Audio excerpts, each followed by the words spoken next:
What's up? Good evening, everybody. What's up, Maddie? Ruben, great to be with you, sir. Great to be among the living again. Great to have you again. I've missed you, man. It feels like it's been a long time since we did our last one together. And it feels like I've been sick the entire time, which is crazy. So I have to check in. You're my health touchstone.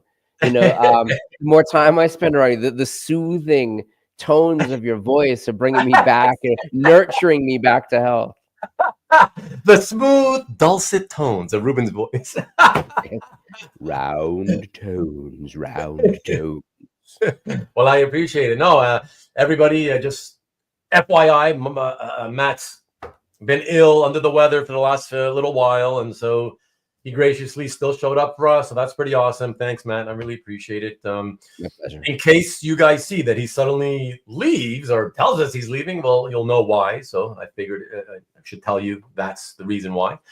But yeah, man, no, thank you again. And like I said, it does for me anyways. You've been busy trying to get rid of the sickness, so you've got nothing else to think about other than that.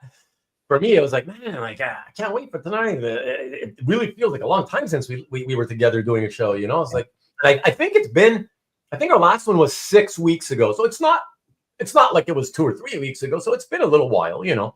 Yeah. But it felt longer, you know. So I was like, oh, okay. So I'm happy to have you and do this again with me. It's always fun. I love these shows.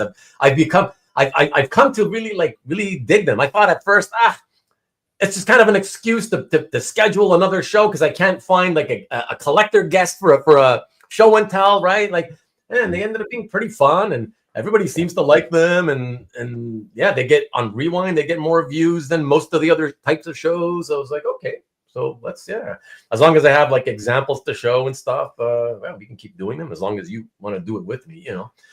So yeah, fun stuff, man. Another indication about how popular this sort of series within a series has become. I haven't even popped into the chat yet, and I see a 55 comment count, 56. So it's kind of like it's only 3 minutes into the show, and 56 comments already. That's a lot. That's more than average. So yeah, it goes to speak to the popularity of this. So I don't have access to read the way that it's set up today. I don't have access to actually read the chat, which means the show will probably be faster than most. But so I should say to everybody who has commented, hello everybody. I'm so glad that you're tuning in. I'm glad to be with you guys, just as I am happy to be with Ruben. And on Oscar Sunday, where my friend Sean's movie is up for Best Picture, and I hope he wins. I hope Enora wins. I hope. Enora. Enora. There you go. Yep. So, and I guess I sort of feel like that best kind of hometown fan. It's like I can't watch the game or my team might lose. So it's good that I'm not watching the Oscars right now. So when they run. But I have a feeling you've got them in some other tab so you can kind of see what's happening. No, I do not. I have the arrivals over my shoulder here. But I have the sound off, so I'm literally not going to know when a category gets called, who wins, or any of that stuff. Yep. Okay. So let's say it officially, since a lot of people are interested, and they may not be interested enough to watch it live, but to catch it later. Everybody, please, just let's be cool. Just like when I do tell you guys about the sports, you know, the football. Please don't start announcing anything about Academy Award winners, nominees, whatever. Let's just keep that out of the chat, please. That'd be appreciated. Thank you. Yeah, and with that, let me jump. You know what? Before I jump in and say hello to you guys, let me just get the promos quickly out of the way. I think I only have one here. Carl from Carl's Collection, my pal. Did an unboxing number 38, everybody. So let me just jump in here. Pop that in real quick. Here we go. He's getting back to his unboxing, so that's fun. Please check that out. Ailey. And of course, we have youtube.com/EXP for Nikki B. Check it out this Friday and every Friday, as always. We had a good time this past Friday, a couple days ago. And yeah, I think this coming Friday will be another fun one. And here we go. For those of you who don't know who Nick B is, there he is, Nick Barucci, the man Baruch himself. So please check that out this coming Friday. And okay, take care of that.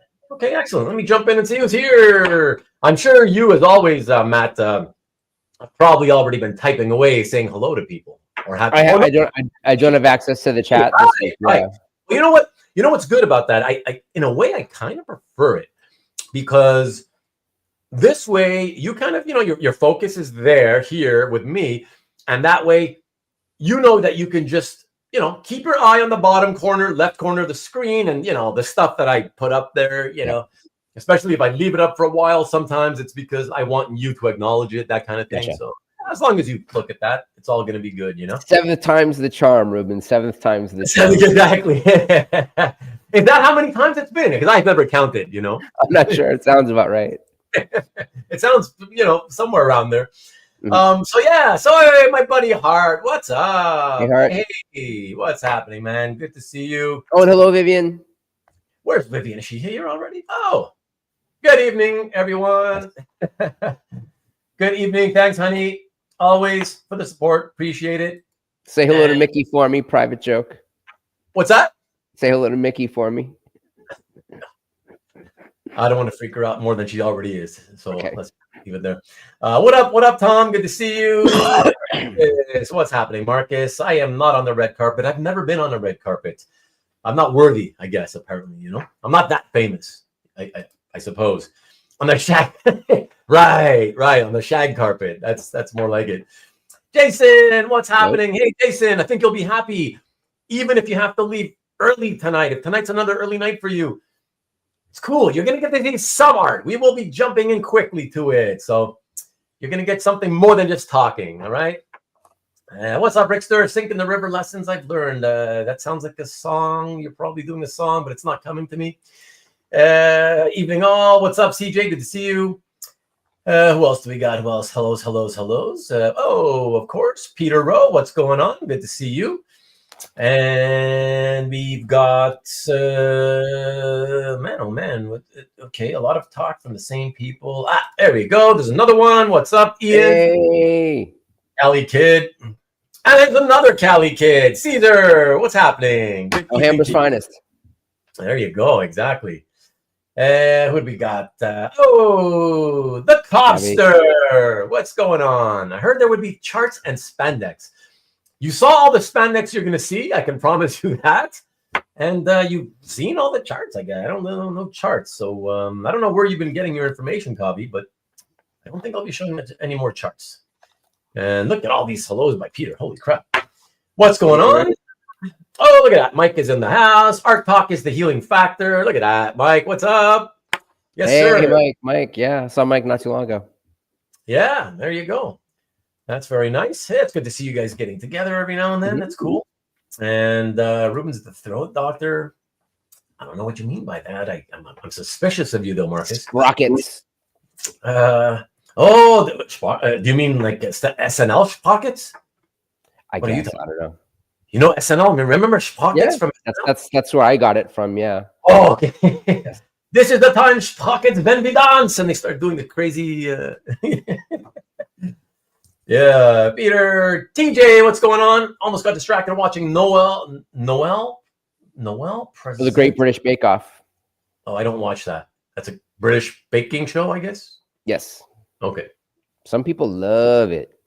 A lot of people like those baking shows. Yeah. Mm-hmm. And that's right, Peter. It's not the Oscars. Bootlegging is back. What's going on? You still bootlegging? I'm here to make millions investing in comic art. Okay. Well, we're more trying to just ad nauseum repeat the same things over to people because it seems like they never learn their lessons. So more to the point of trying to help them to stop losing money more so than help you to make money. It's not about, teaching investing in comic art. It's more like just stop. Gold nuggets, money. Baby. Gold nuggets. Buy them gold nuggets. Gold nuggets are they from Las Vegas or what? These are probably from Nevada. Actually, these are from the Placer Mine. So yeah, this is Placer Mine, I believe, is Nevada. Yeah. Right, yeah. There's a ton of gold mines in Nevada, and just FYI, you know me, it's called placer. Oh, sorry. Believe it or not, I believe you. I've been into gold mining for 30 years. When I started, I also thought, oh, placer. And there's a Canadian gold mining company called Placer Dome.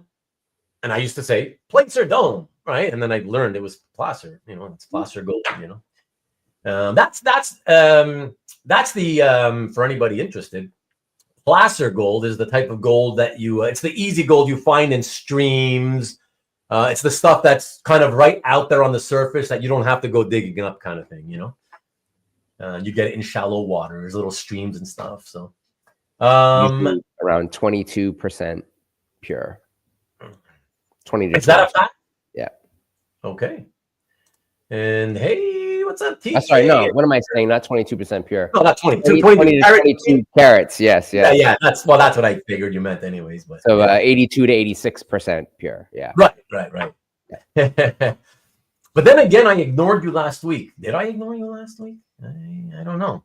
Marcus has been busy. He was over watching the unboxing on Felix's channel earlier too. I saw. Oh yeah. Mm-hmm. Well, that's not surprising. I would have figured he'd be there. That was this afternoon, right? Mm-hmm. Good day, David. And hey, David. What's up? What's up, B&G? Local friend, Steve. What's going on? What's happening? When are you coming back into town? Got to get some coffee. We'll go get some coffee together. And hey, everybody, 1 week from tonight. Well, you Cali kids don't give a shit because you've got all the light you need. But the rest of us in the world, on the East Coast, we're going to get 1 extra hour of light, baby. The light's coming again. Yeah, starting next week, Sunday or whatever. Saturday late at night, 2 o'clock in the morning, Sunday officially. Oh, yes, the light's coming. Spring's coming. It's in the air. I can feel it. So looking forward to that. Nick, what's happening, Nick? Good to see you. And I guess you were here. Maybe you were here when I did your promo. That's cool. And hey, Jesus Cabrera, the Mets man. Never liked the Mets, to be honest. I hate them, but that's okay. I like you, Jesus. That's okay. I'm an Expos guy. Go Expos. World Series champs next year. In my mind, of course. Lee Parmenter. What's going on, bud? Who do we got? Let me skip quick. Jeff Wedding. Look at that. Our pal Jeff. Always glad to see you here, Jeff. Good to see you. And always good to see you, John Brown. Good evening to you, sir. Yes, sir. Don't play coy about the charts and spandex. Good one. When Smell-O-Vision gets better, I'll watch the baking shows. Smell-O-Vision. I wish I could have been like in the 50s, in the theater trying Smell-O-Vision as they're pumping all kinds of gas from under your seat. Like what? That must have been crazy. Like what the hell? It must have smelled awful. It probably smelled like some weird chemical, Oh man, Ruben, Matt, have you guys seen Daredevil? Well, I thought it was only coming out on the 5th of March. That's what I heard. I thought it was the 5th of March, not already. It's only the 2nd. Is it possible that Australia got it a few days in advance? Maybe it's possible. Yeah, that happens sometimes. Here to not learn my lesson. Thank you, Dan. That's excellent. We need people like you. That way we do more shows over and over and keep repeating the same shit ad nauseum, I wonder if there's anybody in the chat, California, just on the other side of the Nevada border. But it's driving distance from here. I do know that. I wonder if there's anybody in the chat and regularly in the chat that has purchased more than one, has been the example more than once. That has been the person who has either, sold way too low or paid way too much. Who? You asking if somebody has? I wonder, yeah. And I don't expect them to volunteer, but I mean, it's certainly possible. Was a Met. And he came back to retire as an Expo. Okay, Marcus? We are lousy with that. You do. Nevada is full of mostly gold, but it's got some silver mines as well. Yes. There you go. You're making these guys think that we kind of like planned this whole gold silver talk. You got it ready at your hands. I get it on the ready. Yep. Yeah, like in hands reach, like with arm's length reach. What the hell, man? I get props. I'm like Carrot Top. I'm finally adjusting to my Vegas setting. Yeah. Not so 99. Here, where are my notes here? 99. No, I have not checked out Climber, the manga yet. Just so you know, my library, I haven't checked with the library, but they don't have a lot of manga. And I'm trying to keep from buying trade paperbacks in general. Anybody else check out 99 suggestion of manga called Climber? Let us know. But I wrote it down. I still got the notes here. If my library has it, I'll definitely check it out. Oh, everybody else who was here last week, just FYI, when we did last Sunday, when we did Khalil's show and tell, I'm very disappointed to tell you guys that I looked into it at the city library, and there's literally dozens of actual libraries across the entire city, and in the entire city, not a single copy of the other one that you told me was awesome, Old Man Logan. They have tons of trades of things called Old Man Logan Volume 1, Volume 2, 3, 4, 7, 8, 9. But I could tell from the creators listed, it's not the one you guys were recommending to me. Right. The one that he's recommending is the very first one. The Mark Millar. The introduction, McNiven stuff. Steve McNiven, and that was part of the regular Wolverine run, and it's a storyline called Old Man Logan, but it's part of the regular Wolverine comics. That proved so popular that they ended up launching a separate comic called Old Man Wolverine years later. Right. With a far less impressive creative team. Right. And unfortunately, it's the first one. It's the main one. It's the only one they seem to not have, So yep. I don't know, but I'm kind of really curious. So, and now another person in favor saying it's a classic. Okay. You know what? I may take a chance and just order the damn thing. Maybe I'll just order this one, and everybody's saying it's so good. So I have a prelim of one of the most notable cover from that series, which is the one with the bullet holes in his face.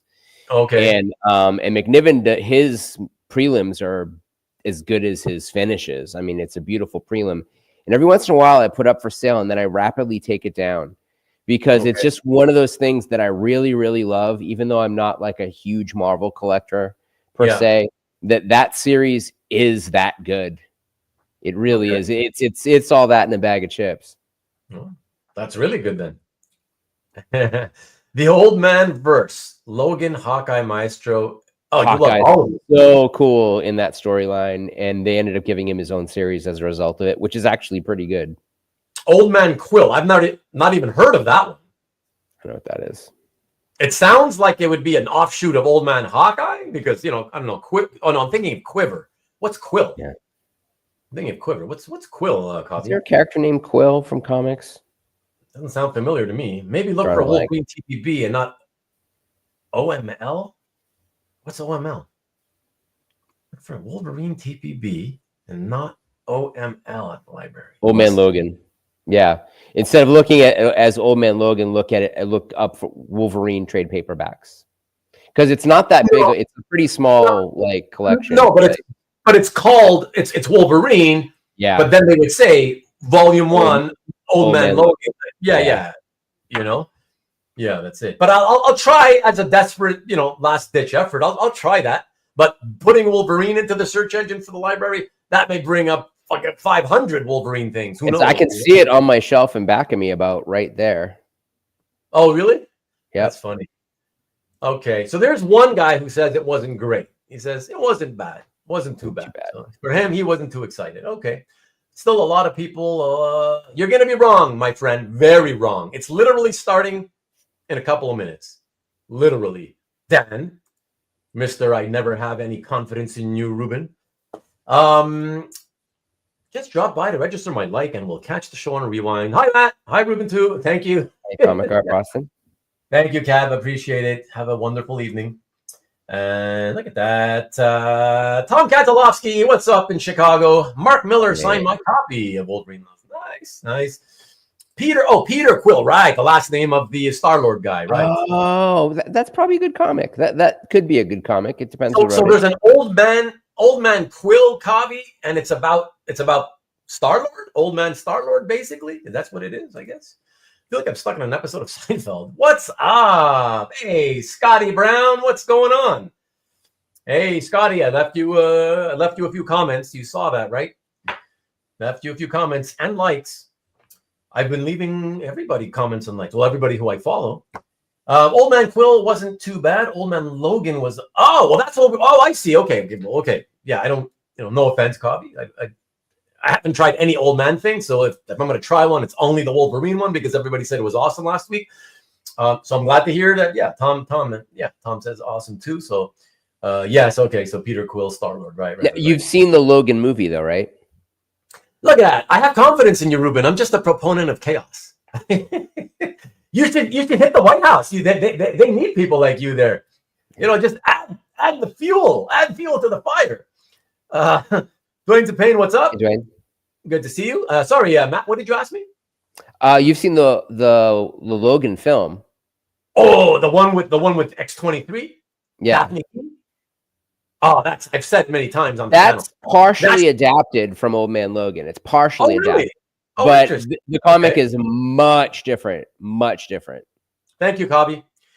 Yeah, I love that. But I loved it just because Daphne Keen's performance as X-23, my favorite superhero live action performance of all time. Yeah, that I loved her. Oh my gosh. Yeah. Yeah, I wish they would have done a sequel back to back so we could get 2 movies with her like that.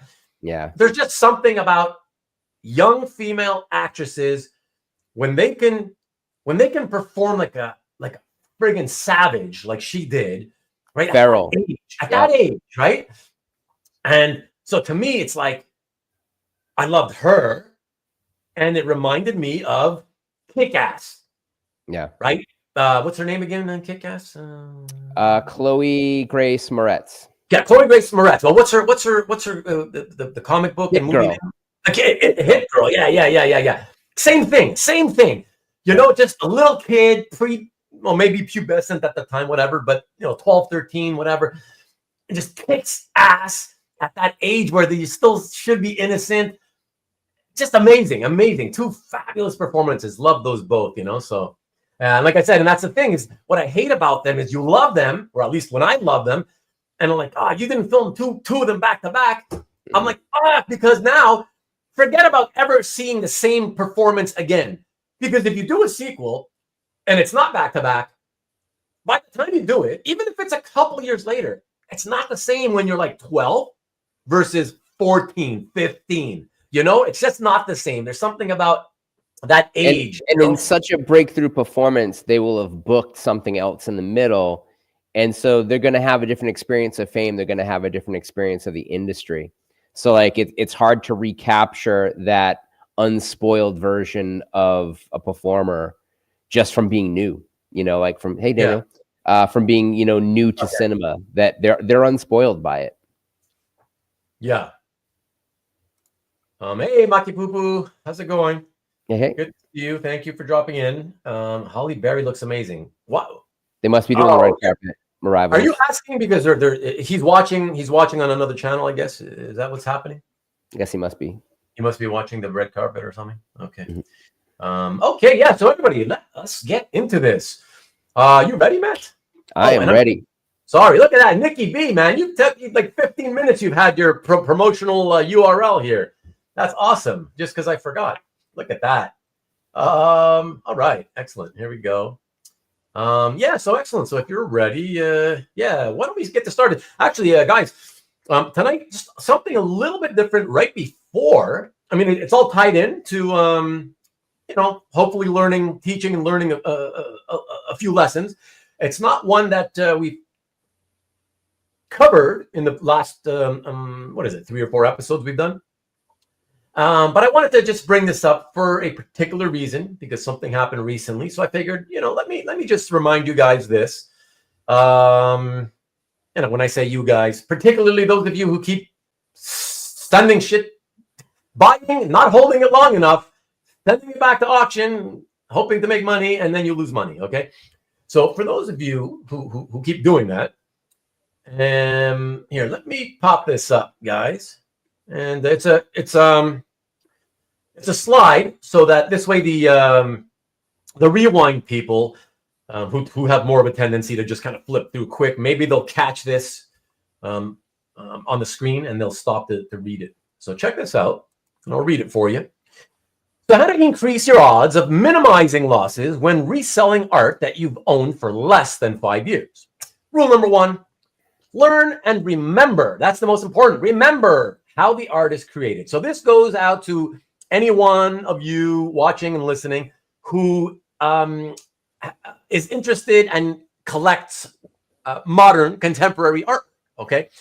So technology has allowed artists to create comic book art in various different ways now. It's not just, the blue line that everybody talks about. Oh, okay, blue line, print that out, and then have the inker ink, the printout. When created with any computer involvement, not all sellers will explain exactly how the art was created. But when they do, you need to remember it. It's very, very key, guys. And I'll tell you momentarily why I say that. So make notes for yourselves. If you don't think you'll remember, right, how it was created exactly, make notes, take notes, and put them on your computer or handwritten, whatever. Just keep them somewhere safe. Have them on hand so that you've got them available if you decide to sell this, and you can tell the next person how the art was created. Take screenshots if necessary, so that when you go to sell the art, you can explain, especially if you go to the auctions, you can explain to them how the art was created. Then always double check the auction house's descriptions to make sure that they got it right, because they often don't get it right. And if they don't, please don't see when they take your consignments and you see that they wrote something wrong or they described it incorrectly. Don't just get pissed off and accept it. Tell them. You've got to reach out and tell them to fix it. Okay. I have gotten many incorrect auction listings fixed at Heritage. Yeah, me too. Not my own. Oh no, me too. Other people's. Exactly. Yeah. Exactly. I've had plenty of my own, plus many of other people's. Right. Yeah. So, yeah. So okay. So here's the reason why, guys, and gals, if you're watching. Here's the reason why. So recently at auction, a couple of pieces that I had previously sold, that on consignment through Andrew Hennessy, the inker, when I represented him. So these pages, it's one each from a series of pieces. Okay, The Demon, Hell is Earth, and Detective Comics.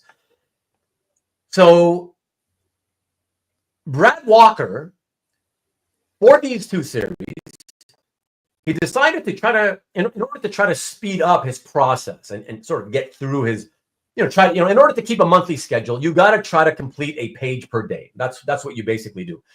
And then in order to try to speed himself up, what he did was, because he's a guy who, before he doesn't just start penciling and try to figure out the layout of the, the panel structure right on the Bristol board. He's one of those guys. Some guys do, and some gals do, but he's one of those who tends to draw quick little thumbnails, like little about this size, on sheets of paper, and then he typically, for many years in his career, he would then once he got the layout to how he liked it, he would redraw quickly that layout onto the 11 by 17 board.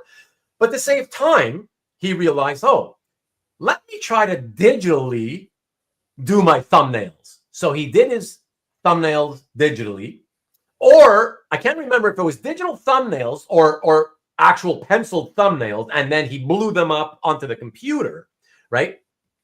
But then what he did was, rather than transfer by hand onto 11 by 17, to save him that step, he printed his thumbnails. So it's just sketchy lines, really, just the basic structure of the panel arrangement, right? And the basic sketchy outline of this is this character, this will be that character, this will be a building, this will be a car, He would print he for these couple of series, he printed those thumbnails onto the page. Then he went in and he penciled on top of that page. So it's all full pencils. And then he gave it to Hennessy. Hennessy inked on top of his pencils. So what I was selling was indeed full pencils, full inks. It just so happened that you also got the bonus, if you will, of there's stray printed lines here and there from his thumbnails that he had printed first. Okay, so that's what it is. So bottom line, though, it's pencils and inks, okay? So here, let me show you the 2 pages. Check this out, okay? So first we have The Demon, Hell is Earth, okay? So this sold January 22nd, so really, literally just, not much more than a month ago, for $99 at Heritage. I believe, I could be mistaken, but I believe I sold this one, and it might be to one of you guys that are listening and watching in the live chat right now. It's up to you. You don't have to admit that it was you if you don't want to. If you want to, if you want to admit it, that's fine. It doesn't matter. I'm not here to make fun of nobody, certainly. But I just want to point out $99, and with the minimum commission that they take of $29. Is it that low when it's under $100? Yeah, it's like $29. Okay. Yeah. And so you get $70. So you took $70, but I seem to recall, I don't remember exactly, but my gut feeling is that I sold this page for somewhere around 300 or so. That would have been my guess. Okay. Fantastic page. And then, I'm sorry about the artist, guys. I'm sure you guys have already commented about that. Yeah, that's me half asleep at 4 or 5 in the morning. I probably did it on the second scan too. Let's check that out. Nope, I corrected it here. Okay. So here we got Detective Comics. I think I sold this also on one of my YouTube sales when I was doing those Hennessy sales shows. And this one went, thank God, a little bit better, $169. But I believe I also sold this for something closer to somewhere like, I don't know, $275 to $325, somewhere in that range, So, and here's the thing. Look what I wrote. Look carefully at what I wrote on the left. Full pencils over digital thumbnails. Okay. Inks over pencils. Okay. But Heritage literally did 2 horrific things. The first bad thing is that they listed it under Andrew Hennessy, which is what they do when they're convinced it's a blue line penciled piece. Okay, so they'll put it when they know that, the inker's contribution is the only original media on the board. They list it alphabetically under the inker's name. Yeah. So that's the first thing. So if you're a Walker fan, you may not be paying attention under letter A at the beginning of the auction. And then the second thing, of course, because they did that, it's because they think it's blue line pencils. And that's exactly what they wrote. They said, Andrew Hennessy original inks over Brad Walker printed blue lines. And I'm just like, when I saw that, I'm like, no, it's not. No, it's not. And look, we've talked about this. Heritage don't have experts like for every category, right? Like the people they have. For them, it's an auction house, and it's all about volume. And they got to get in and out, shit in, shit out, whatever. Like, let's just sell. I've gotten letters. I've gotten responses to stuff where they were absolutely 100% wrong and so sure they were right about stuff. And to their detriment, like you say, like they would have been wiser to list it what it was, and it would have gone for more money. I've seen it on both cases. I've seen them mess it up and claim it's something that it isn't. And in this case, they blew it. They blew it for the seller. They blew it for themselves, and they don't know what they're talking about. It happens really frequently. You can't be an expert on everything. But did you contact them during the auction and let them know what it was? I only noticed. You learned about it after the case. Yeah. A week after it. Yeah. Exactly. Oh no, I would have contacted them, but and yeah, it's an idea, Tom, that I've played with in the past a long time ago. The only reason I'd never decided to go ahead with it yet is because I'm just still not convinced that we wouldn't lose most of the live audience and the majority of the rewind audience, because it's an original art channel for the most part, right? So people will be like, what, you guys are just discussing a thing you read, like segueing and going off topic for 20 minutes on a random show here and there talking about comics. That's cool, like, everybody knows we do that, but doing a whole episode of just talking and about a comic, where everybody has to give their 10 cents about the book. I love that. Yeah, I'd love to discuss some comic that we've all read and give all our opinions.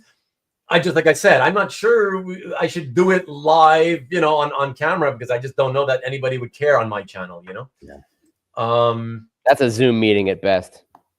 Yeah, see, and even Matt is convinced it's not a good idea, live and let live. Yeah, but yeah, so that was the thing. It was like, but you know what? I get it. I always say that they don't have their experts, and like I said, it's all about just moving product in and out, in and out, in and out. So for me, even though it pisses me off to see it, I was not as much upset with Heritage as I was with whoever consigned it, right? I don't remember the consigners, right? And yeah, that's who I'm upset with, because how do you hand in, right? How do you consign it to them?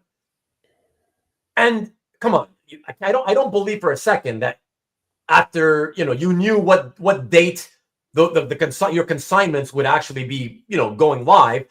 I don't believe for a second that you didn't bother to look, okay, until after the auction was all over, okay. And so it makes me wonder, how do you consign and then see that and just accept it as like, when you bought it from me? Maybe they did contact Heritage, and Heritage was like, we don't believe you.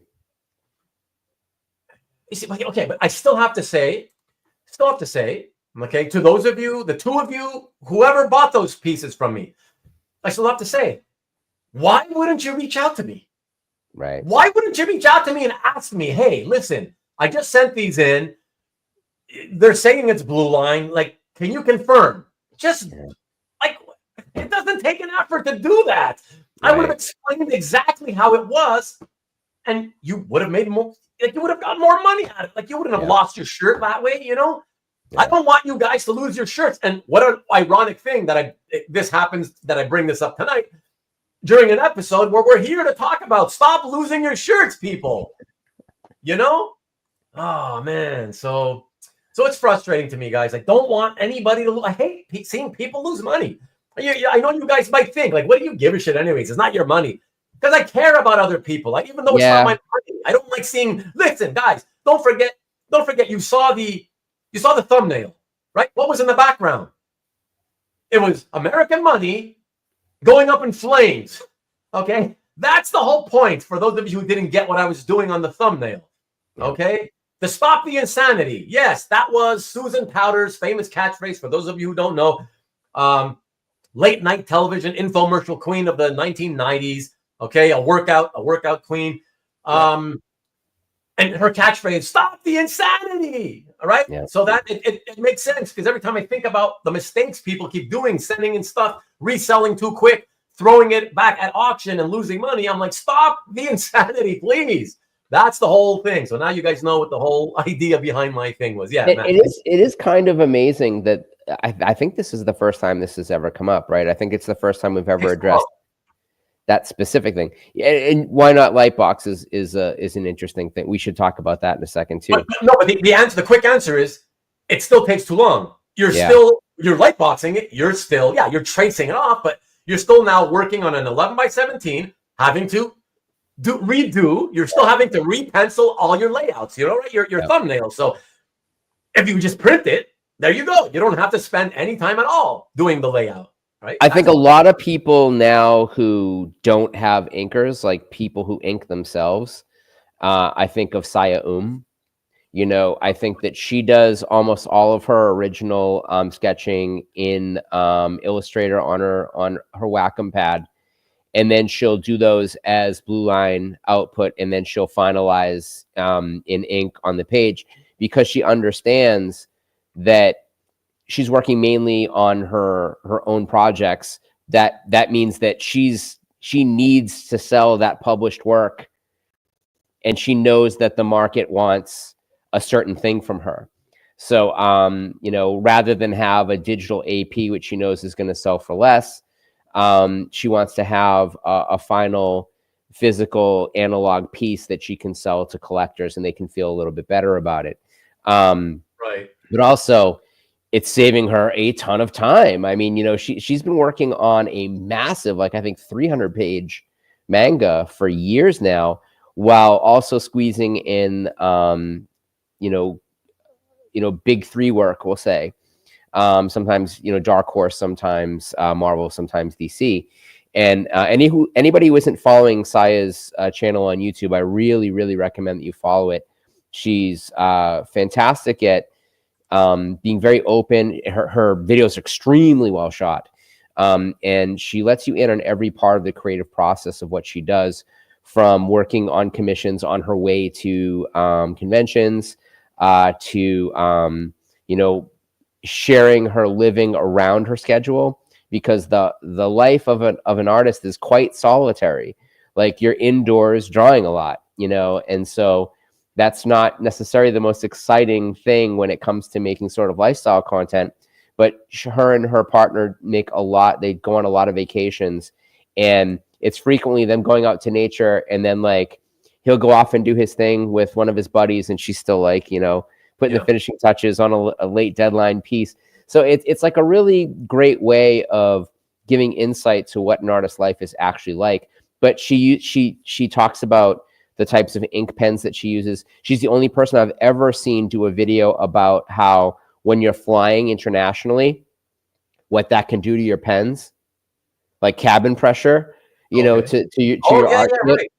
I've never seen anybody do a video about that. And, like, when you know, like, if you've ever flown internationally and shown up and had a pen explode in the pocket of your jacket right before you walk into a meeting, and you're like, gotta buy a new jacket in London, I'm gonna go broke. Then you know what that's about. So it's just a really keen insight into that. But she does like, her light boxing is to do the illustration on a Wacom pad, very light, like you were talking about. This gentleman does, printing that out and then doing the actual piece over it. Right. And just FYI, because of course, Pat, again, you know that I'm interested in such things. Do you know for a fact, by chance, if it is Saya? I would have thought it was Sia. No? I think it's Saya, because I think she said her name, but I could be wrong. Now that you say it, I don't want to commit to it. And do you know antibiotics pulsing through my body to swear to anything at this point. Yeah. Do you know what her exact nationality is, by any chance? I do not. Okay.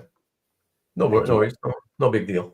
But okay. Last few little comments here. I wanted to get Cliff Chang. I think she's American Indonesian. Okay. I'm not 100% sure. Okay. No worries. Yeah, so Cliff Chang inks his own rough digital blue lines, says Lee. Yeah, and that's it. A lot of, and then there's just so many ways of doing it. And then, it's good in certain ways, but then it's bad for the collectors in many ways, you know. It's frustrating. It's frustrating to me. Yeah. Thank you, CJ. I appreciate that. Yeah, please, if you're watching, everybody, 49 watching, that's what I see as well. If you don't mind hitting the thumbs up icon that is right here, right where I'm pointing, somewhere right there, I'd appreciate it. Let's please get up to, as we get some 50 likes or so, hopefully while we're live, that'd be great. And I would appreciate that. In my opinion, if the artist inks his or her, their digital inks, then the art is original art. If they're inking their own, well, sure. Of Of course it is. Right. Per Perez does that. You know, a lot of the Spanish artists do. A lot of the Spanish artists still do digital everything, but I know that Per Perez was still doing some digital laydown and then mostly inks on top of the digital laydown. Mm. Pat, good to see you, by the way. But do you know if it's just her name? Is it Siyaum? Yeah, Siyaoum. Yeah. If you type that into Google, or into YouTube, you're gonna find her. Exactly. If you just type that into the search bar, it'll come up. And Pat says Hennessy and Walker's line together is so clean and sharp. Yeah, it's very, very great. A nice art team. They work well together. I can see someone thinking that there's some digital process at play looking at them. Oh, like I said, there was some digital process. It was just rough thumbnails, literally his thumbnails. But then the full pencils are on top of that. But let me get to the important thing I wanted to show you, Matt, because I don't know if you had checked it out or not. But Rick admitted he was the one who lost his ass. But Rick, was it? I think it was yours, the demon or the Batman? I think it was the demon, right? But and Rick said, though, had he known that there was any involvement with Blue Line, he wouldn't have been interested in buying it. You know, I got to tell you, Rick, and I mean, but there really isn't. I mean, like, there really isn't. As a seller, this is what I find makes it so hard. You got both of those. That's why they were both. Yeah, the coincidence of both of those artist pieces that I had sold at the same time in the same day, same auction. Yeah. Okay. Yeah. Exactly, Matt. That's the thing, is that there's so many different ways with the computer involvement that these people are doing their art. And it's like, I feel like I always want to be completely transparent. But with these particular series, I remember thinking, okay, when I first put them on the website, I was like, oh God, should I now start doing this long-winded explanation about how he does the thumbnail on a piece of paper and then but it's printed out. And then I'm like, because I'm thinking, I want to be fair to people, but I want to be fair to me too. The second they see, oh, print it, what print? Okay, I'm gone. Right. But there's a lot of people that print out their panel shapes. No, I know. Like a ton of artists do like a thumbnail rough of the panel shape. They print that out on their 11x17 boards. They have them pre-made because they go back to the same formats. Right. And so, like, you know, and it saves them a lot of time in figuring out how they're going to tell a story for a specific character. And then they'll change it. They'll adjust their panel layout selection when they do a different comic. Emma Kubert has done videos about this, talking about how she'll print out her panel layout, her boxes, and she'll just have them waiting so she can go back and grab it after she's working on it. And she does a lot of digital authoring on her computer before she does the inking process itself on the paper. Right. See, again, my whole point was like, I'm like, damned if I do, damned if I don't. So I'm asking myself these questions, like, do I start doing the explanation of how exactly the art's done? And like I said, because it starts with the thumbnail that then gets printed from the small, tiny one to the big board. Yeah. As soon as they start reading, are they going to see the word printed? Oh, I'm out. And then it's not fair to me and to the artist. Like they're not going to even read the rest of it, Yeah. And then I thought, okay. And then I thought, well, the full pencils and inks are there. That's what people care about. Yeah. So I thought that's what they care about. They just want, right? The traditionalists just want to make sure, are both pencils and inks on the same board? Yes. So I chose to not put anything into the descriptions, because I didn't want to cause confusion and make people think, oh, as soon as you mention something's printed, oh, there's no pencils there. There's no pencil. You know what I mean? So I was like, oh. And it's not like it's stat, No, I know. Like it's a stat page. It's not like there's something glued onto the page. See, it's a tough. Marcus makes a great point too. Yeah. When you get too technical about it, then it turns off the buyer. Exactly. Yeah, because it sounds like you're trying to sell them something, more than what they're used to.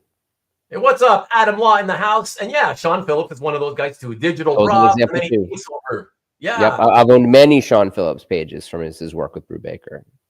the other even better demon page will be coming up on Heritage this summer. I'll be sure to let them know that they're finished pencil. Yes, please do. And again, not only, to set the record straight, but also for your own sake, Rick, Yeah. No one discloses restoration. That's for sure. Nobody discloses friggin' re-inking. Let's not even go there.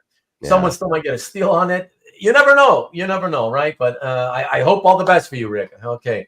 Okay, you ready to get into it, Matt? Do it. Number 2. Guys, so let me queue up all the images here, folks. And just like the other previous episodes, we got like 15 examples to get through. And so it'll be some fun. We're going to focus on the amounts, both in net terms and percentage terms, of what these resellers are losing, unfortunately. Yeah. So let's take a look. And just FYI, you guys might remember, I often end up starting off with like a Superman piece from the 70s. And we're doing that again tonight. But the reason is, we're doing it. The reason for that. Sorry. That's okay. It's simply because most of these episodes, I think only one I veered and I mixed up the order in which we showed them. The other ones, including tonight, I just went with alphabetical order in terms of the name of the files of the artwork on my computer. So it's all alphabetical order by title of the comics. So we are starting with Action Comics. Let's check it out. First one tonight. All right. So we got Action Comics 467 by Bob Oksner, inked by Ernie Chan. So this was sold and purchased both on Hakes auctions, March of 2023. So almost 2 years ago, or I guess, well, technically now 2 years ago. And it went for a pretty strong $8,464. And then that buyer, again, I gotta say, Matt and everybody else, I would love it. I would love to do another episode in this series in the future. I would love it if somebody who was the reseller of one of these examples.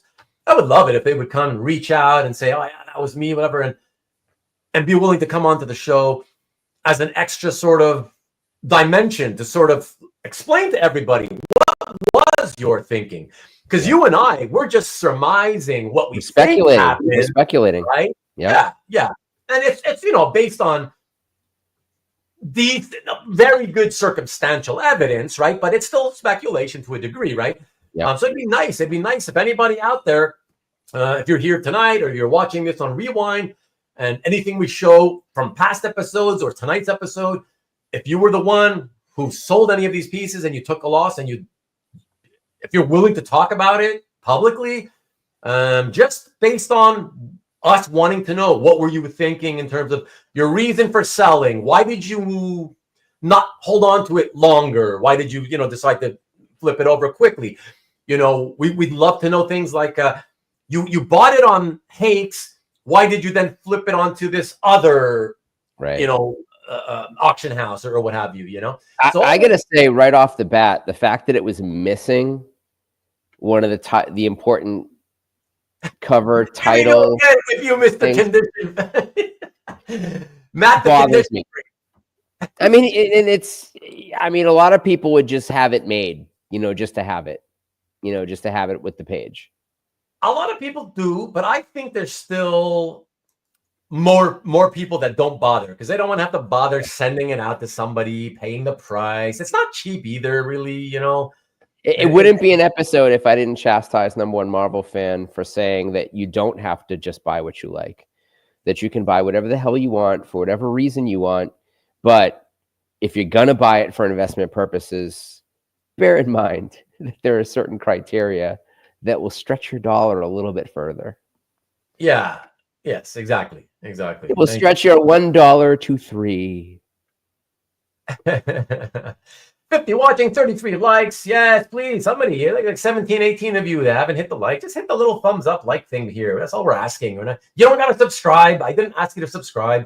Hit the like at least, Good of a pass the smell test. Likes are free, support is priceless. Thank you, Nick. Go ahead, Ruben. Just show the okay on your what? The DCS.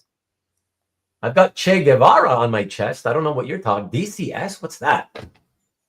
That's what I have. Not really sure what you're getting at. Hinks can get pricey. A lot of them can get pricey. You know, they can all. Good to know. I don't usually think of Hakes as being an auction house that gets you a lot of money, but I don't really follow it that much. Yeah, Lee. These all include the fees, right? Yes. It always, even when you're just talking privately with your friends, if you ever hear somebody quoting, like if you say to somebody, "Hey, how much did that thing go for?" You know, on the auction, you know, don't quote them the price before the buyer fee. Quote them the final price. That's what they're paying. Who cares what it was before the 20%? Yeah. You know, all that matters is how much did the buyer pay. The only thing you don't have to quote, because we never know how much it is, and it's more penny ante, is obviously sales tax. But we all know that, you know, some states have it, some don't. There's no way to know if you do or you don't. So that doesn't matter. Obviously, the shipping, we all know there's shipping, and some people have sales tax. You don't have to talk about that. But in terms of the prices, you always quote everything, everybody. Always. Flip. Smart buying makes you look smarter. Over under, getting back to the RPM, IPM, Superman. What's the resale price? So yeah, that's what we're getting at. Okay, so 8,000, whatever. Okay, so big price, guys. The last price, yeah. So 84. So let's call it rounded up to 8,500. 8,500. And that was 2 years ago. And then it got resold.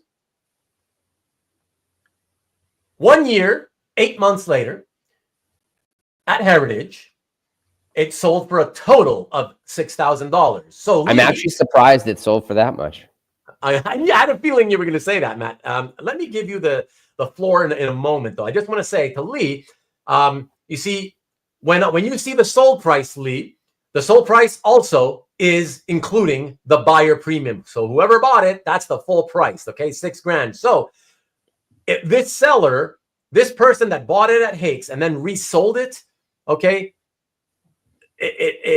I'm not posting the hammer price, which is, you know, the price before the 20%, but the net loss figures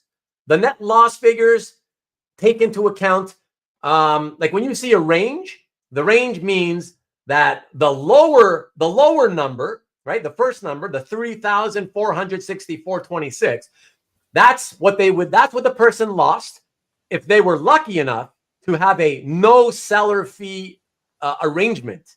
Right. Okay. So if they're lucky enough to have where they don't get charged the seller fee, then that's what they lose. But in a lot of cases, the most common arrangement that Heritage has with people is they charge them 10% seller fee. And if they did have that arrangement, then they lost 3,964.26. All right. So anywhere between 40 and 41 to 47%, basically. So yeah, take it away, Matt. Let me know. The floor is yours. Let me know what you wanted to say. I was just going to say that it's astounding that it sold for how much it sold for originally, because I think that's a crazy price for that. And I'm also I'm shocked that they even got $6,000 on the resale for it. Like it seemed like it was such an overpaid price to begin with that that it shouldn't have gone for much more than, I mean, I don't think it should have gone for $6,000 originally. But in the market that it sold for, and this was just like recently, or no, is what March of 2024 that it resold? 1 year and 8 months later. So in 2024, that's almost righteous dollars by 2020 by November 2024 standards. Yeah, we've seen some things get hammered that month. That was a really wild month though. Some stuff went crazy, some stuff went really under. And then, January was just like a dumping ground, was like a terrible, terrible month. December was a terrible, terrible month. So, yeah, I mean, it's there's some really interesting, if you watch all these shows and you were to make a spreadsheet of all the different pieces with the different months and where things had been previously and where they land, November 2024 is a really interesting month that bears some study. Like prices were all over the map with almost no rhyme or reason to why some stuff went for what it did and why some stuff didn't. All right. Well, we'll see. There may be some other pieces that also resold in November of 24. Yeah. We'll see, All right. let's check out the second piece, everybody. And that is the haircut, by the way, CJ. Yes. Oh, and Daniel, Dan's asking, why would you flip this? It's actually a nice cover. Listen, especially if you're a Superman fan. Missing text, but the answer can be many, and this is why I would love to get at least one, even just one person who is the seller of some of these pieces on any of these episodes we've done. Would love to get right from the horse's mouth what they were thinking. Let's talk about that stuff, and that'd be really interesting, I think. Typically, though, when we don't have the person available to give their answer, then it can be any number of reasons. Oh, I needed money. Oh, I want to buy this art, but the only way I can afford it is if I sell some other, and let me send this. It could be. I don't know. I like it, but I guess I don't like it that much. Okay, I'll dump it. Like, it's so many reasons, So there's no point in speculating. Which is again why it would be wonderful if we could get some of these collectors on the show at some point. Yeah. So so the guy who bought my dream cover is reselling it less than a year. Well, at least it gives you an opportunity to get it now, Corey. Sam Keith Ghostwriter. Well, you have a chance now. That's the one good thing about when that happens. If it's something you really wanted, you've got a second. There's a dream piece of mine in the Heritage auction that I know I can't afford, and it stings a little bit. Yeah, does it? Yeah. You can't go after it right now. It is already beyond what what I could pay for it right now comfortably. Okay. Sorry to hear that, man. Yeah. Speculation many times leads to decapitation. Well, as these episodes have shown you, that certainly is the case. Yeah. What's up, Carl? Good to see you, pal. Yeah. So let's check out the next piece. Third string. Second piece in the show tonight. Let's see what we got. Oh, wonderful page. I love this page. So Avengers number 77. Okay, so this was in July of 2020. So the first several months of COVID. It just started ramping up. Paid $9,600 at Heritage. Okay, classic Buscema Palmer. Love it. I love images of this era of Giant Man. I just thought he was the coolest looking character. A guy who's like 30 feet tall. It just gives off the impression that he should be the strongest of the muscle power guys in the universe. It looks like he should be able to crush the Hulk, Yeah. And I just like how the visual aesthetic of seeing a character that tall, when they put him up against buildings, other everyday objects, and that vision in the bottom corner. That is so cool. It's so beautiful. I love that. And it looks like there's like some brushwork on the inside of the brick to give it a slightly different tone. It doesn't look exactly like Zipatone, but there's like that yellowish color. There's some tone up in the first panel as well. There's some really interesting texture at work here. I know that July 2020 is maybe the absolute top of the market, but I still say I like that price. Like, I know that we're going to see it sell for way, way less because that's what the show is about. But $9,600, this is a $9,600 page, Yeah. To me, I find it a very strong page. And you know what, Matt? Even that's saying something when you consider the real heavy hitters are not there. There's no Iron Man, Captain America, or Thor, right? But it's still just such a cool page. You've got the Quicksilver and the Scarlet Witch on opposing panels, which is kind of nice. Like, there can't be a whole bunch of those out there in the world. You have, like you said, that beautiful Vision down in the corner. The expression, the people's faces almost has that Roy Krankle kind of like level of detail to it. This is a really, really nice page. Oh yeah. I find it's beautiful, and I agree with you, Matt.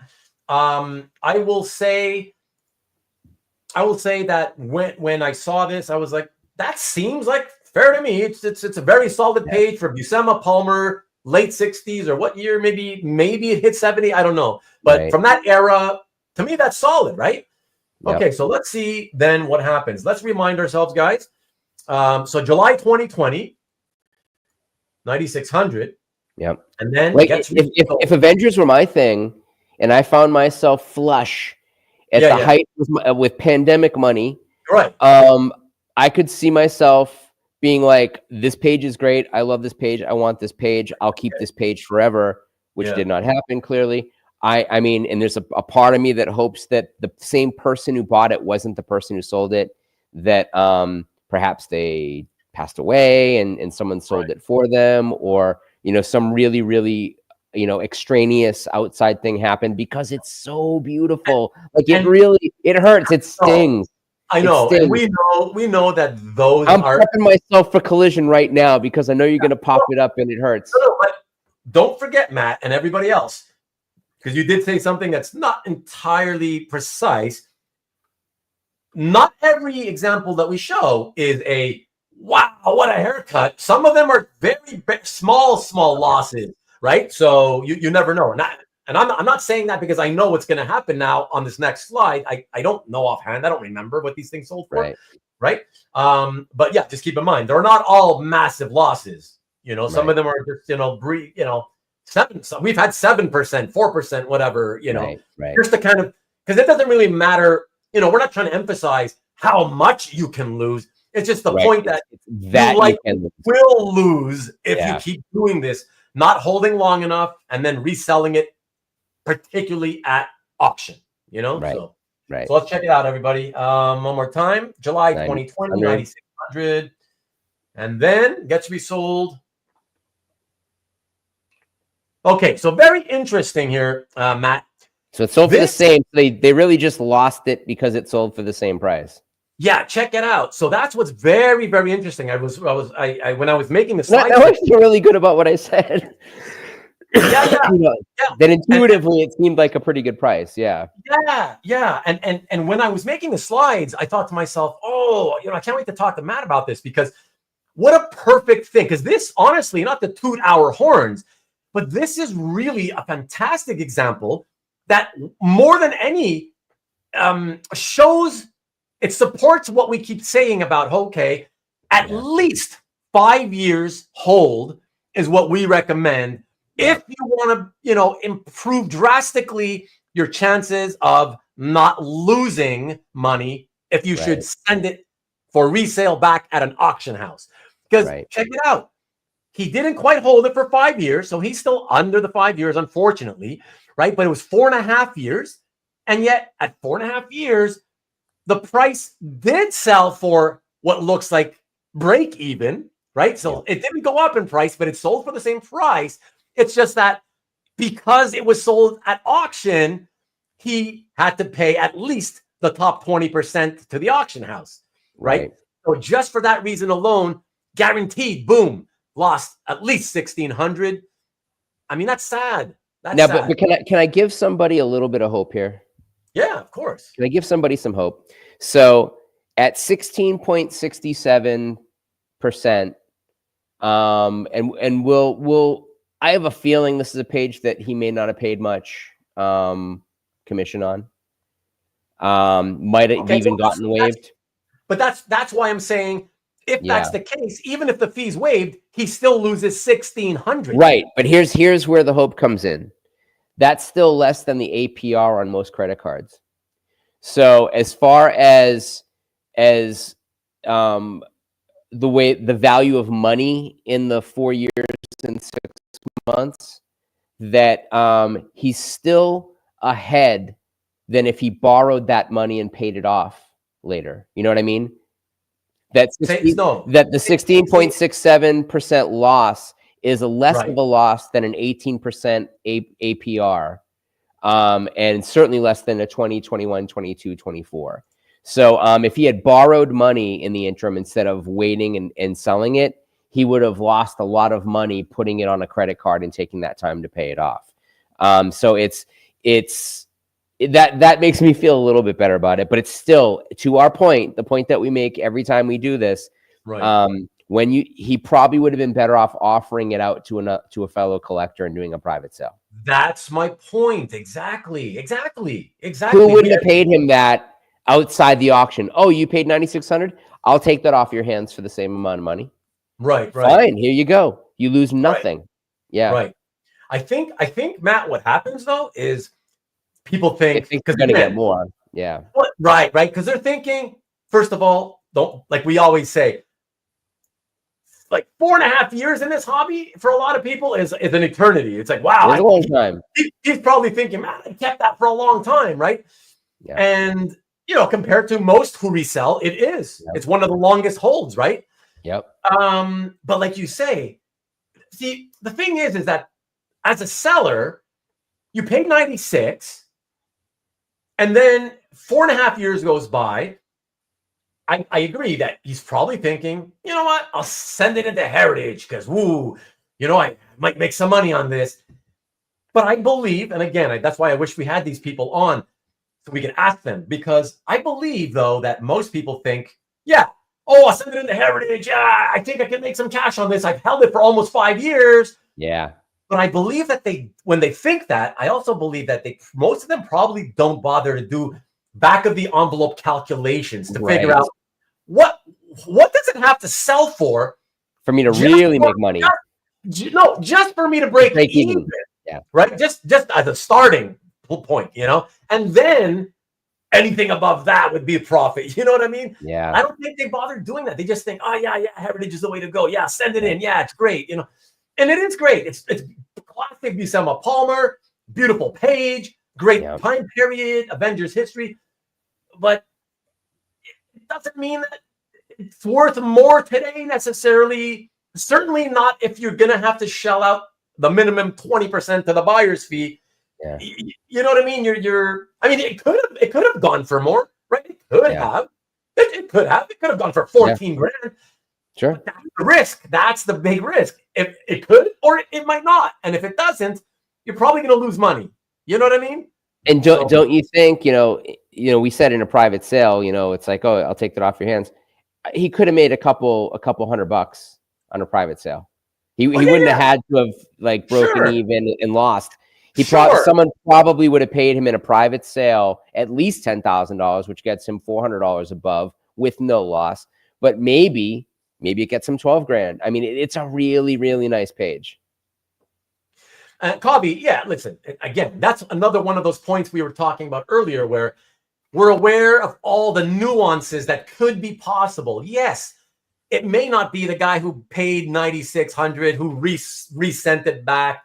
It could, he could have done a private deal, and this could be the second guy in between. Sure. Whatever. But it's not even the point. The point is, because we're not trying to focus on who these people are. Let's find out and shame them. The point is just to say, hey, this is what happens if, with the available public data that we have, we know that it's sold for this much, and this is stuff that we don't have to take guesses about. We know this is fact, right? Yeah. We know that on this date, it sold for exactly this much, and we know that on this date, it sold for exactly this much. So regardless of whether it was 5 more buyers and sellers in between, it doesn't even matter. We can just show this as an example of, okay, this is what would happen if you bought it at 96 at this auction, and if you were, 4.5 years later, you send it in, this is what happens. Look what happened. Right. You know what I mean? So it doesn't even matter really that, if there was other trades in between. So, we can't keep repeating ad nauseum for every piece, reminding everybody that, hey, there's all this little nuance that we can guess about that may or may not be true. Like whatever, we know that, right? But we can't keep bringing it up, right? Mm-hmm. Buyers, Larry Wilson, it's been forever. What's happening, Larry? Good to see you. They deny this reality. They listen too much to the carnival barkers in the hobby. That is true. Not matter the fees will always get you for sure. Another big point: how many John B pages were in the auction? What was their quality? Again, I don't know and I don't care. That's not what this is about.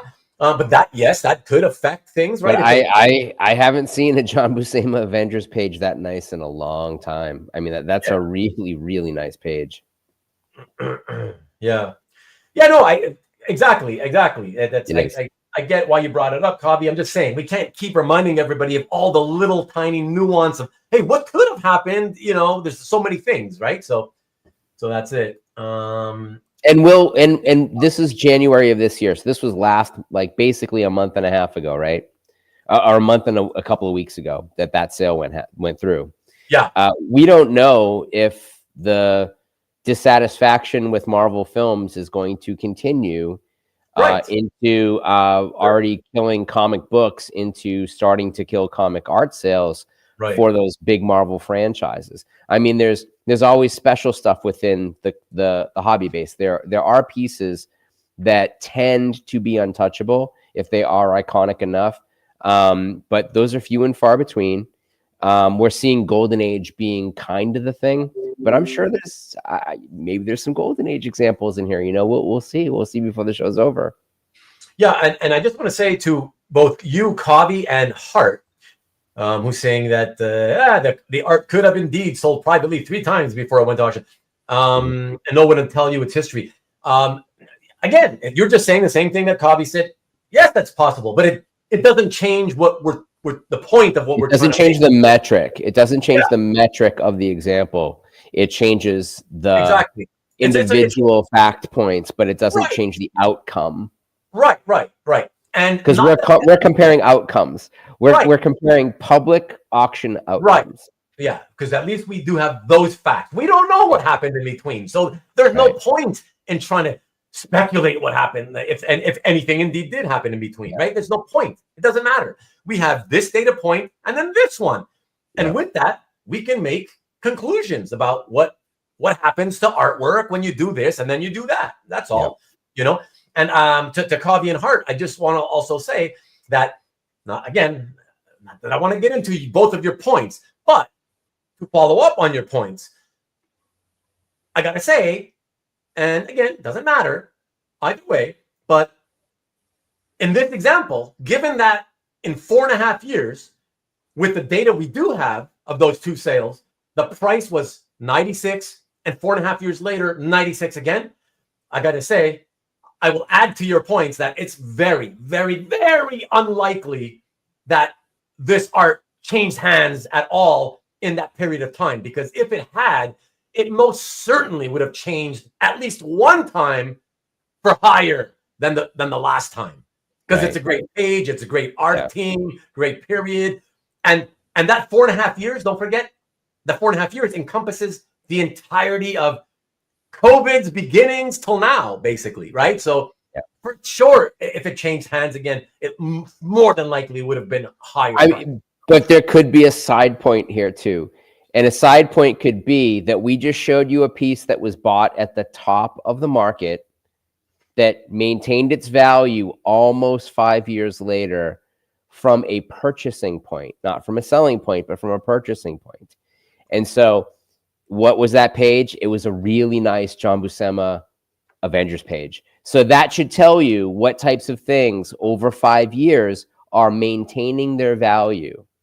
You know, I think it was a silly sale. It was a silly decision to sell it at an auction. I think that's what we're saying with that piece in the time frame that it was sold, that the buyer would have been better off selling it in a private sale, and almost certainly could have found a buyer if they had just thrown it in a calf gallery with a price of either make an offer or like a price like $12,000, $13,000 or $14,000 on it. Let them come down a little bit. So you know, this is an additional piece of information that you should file away. That in 5 years, a classic page like that with beautiful layout from one of the masters of the medium at one of the heights of his powers. I mean, that Avengers run and Conan are kind of like the thing, you know, like the stuff that really, really you want in a Buscema page. And there's certainly other stuff, but like those 2 things seem to be the types of things that don't really change value that much, or they appreciate. And this would have gotten so much more money if he had not sold it at auction. Yeah, I think so. And like we said, I was so happy to see that, 4.5 years, it's close to that minimum 5-year thing that I kept bringing up, right? And and I was, you know, it shows that it's true. This is one of the ones that from one sales price to the other sales price, it did not take a loss. It broke even, right? So imagine another 6 months, and hey, maybe now you're into a little bit of a profit zone, and right, another year on top of that, you get a little more maybe. That, you know, I think the results do speak for themselves, that over the long term, that's what tends to happen. If you go and resell, especially at auction, under 5 years, most of the resales are losses. And guys, Matt you don't know this because I haven't reached out to you about it yet. But we had talked about very briefly during one episode, and somebody once, I remember, even brought it up. Oh, why don't you?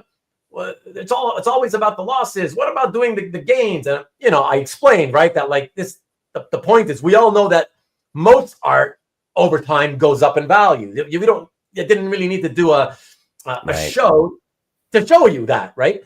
But I thought at some point I will like to do a show where it is 15 examples of sold here at auction, sold at auction again.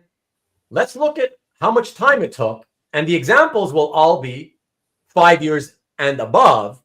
Yeah. And we can all take a look and see what the data shows us. I think that would be fun. It's just that the only reason I haven't done that yet is because when I'm looking for examples of one thing that resold another time, I'll grab any example, right? We just need examples. It's just that most of the examples of things that resell at auction are losses, not wins. That's why I haven't done that show yet. I'm slowly accumulating. I'm about halfway. I've got about half the examples I need that I've found so far for an episode of, hey, let's show the long-term kind of profitability, if you will, Yeah. So, all right. So let us get back into this, everyone. It doesn't speak for a healthy market if that AV 77 page didn't change price in 5 years. Listen, Steve, not everything goes up in price. We get so used to thinking, because everything you see, at least it feels like everything we see, it's going up, up, up, up, up. But the reality is, if you really look one thing at a time, every single auction, and analyzed it, you would see some things don't always go up. Yeah. It doesn't mean that it's a terrible page, or the market's in trouble because this one page didn't go up. Remember, Steve, we're talking about auctions where there's so many different little things to consider, where one of the wrong collectors couldn't be there at that auction. He's the one who, if he had been there, instead of 9,600, this thing goes to 15 grand. You just don't know that. You don't know. So it doesn't. And this is a good example to use to speak about that. So it does speak to a weak market. It is a fairly weak market right now in collectibles for most types of collectibles. It's somewhat soft, I would say, for original art, but but original art is also the single most impacted with peaks and valleys of any collectible that you can invest in. The most affected market by outside criteria is fine art. And we now appreciate comic art as a type of fine art. It wasn't always the case. I had to make that argument for my fine art collectors back in 2011, which is what launched my screen name, for pop sequentialism. It is the most volatile market of all markets. If you want to look at something that doesn't fluctuate much, then it's mutual funds. But if you want to look at collectibles, it's coins, it's currency. That is the most bulletproof collectible that you can put your money into. But the thing that's at the top of the market right now is Pokemon cards. But it's not modern Pokemon cards, even though they contribute to the overall, cachet. It's obviously those early cards that kids played with, and finding mint 10 cards of these cards that were played with. Magic the Gathering is just under that as in the Game Master card market, which is huge.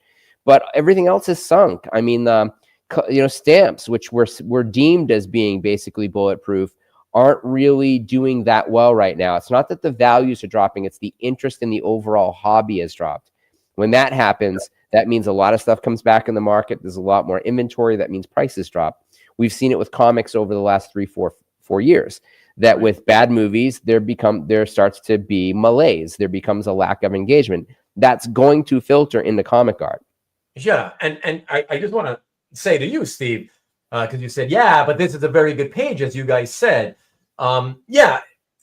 Yes, but all this shows, Steve, to me, in my opinion, okay, with my whatever years of experience, is that it just goes to show nothing's ever guaranteed that you're going to make money, just because we're so used to thinking, God, you almost always make money in this hobby.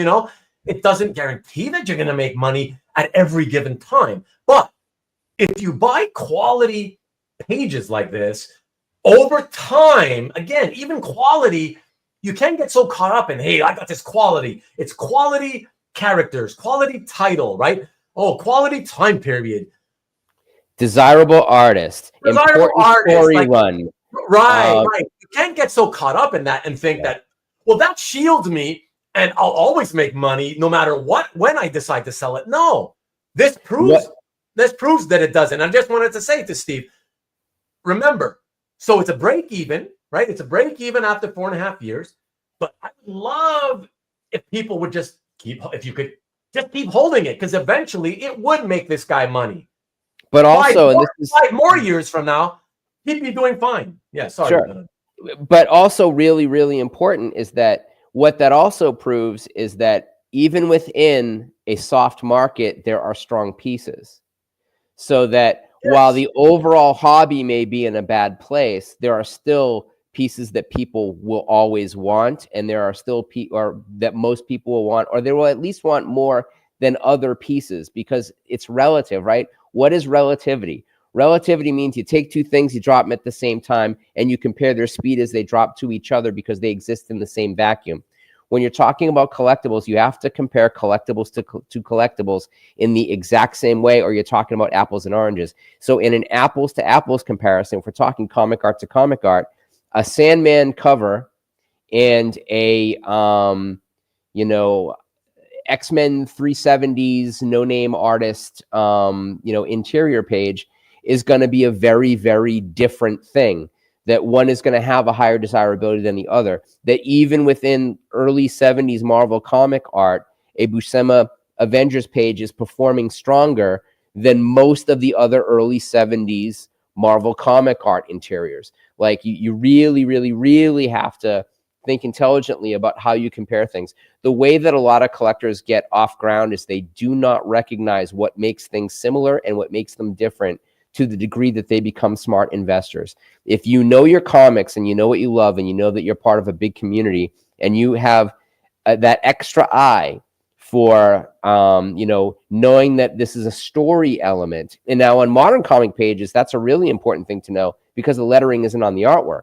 So if you know in your head, because you think that way and you know the comics so well, the lettering that's on that page makes that page really, really important, then you know more than most of the other people that are vying for that page. And so like on older comic art, the investment potential seems to be more solid because all that information is on the page, except of course in that Superman page where a piece of text is missing from it, and I would have sold it too.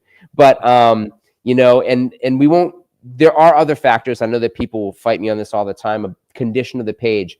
Condition of the page locally, meaning that if you have a page of relatively the same quality by the same creative team, where there isn't one thing about the other that makes it ostensibly better than the other, then the page that is in better condition will be the better investment.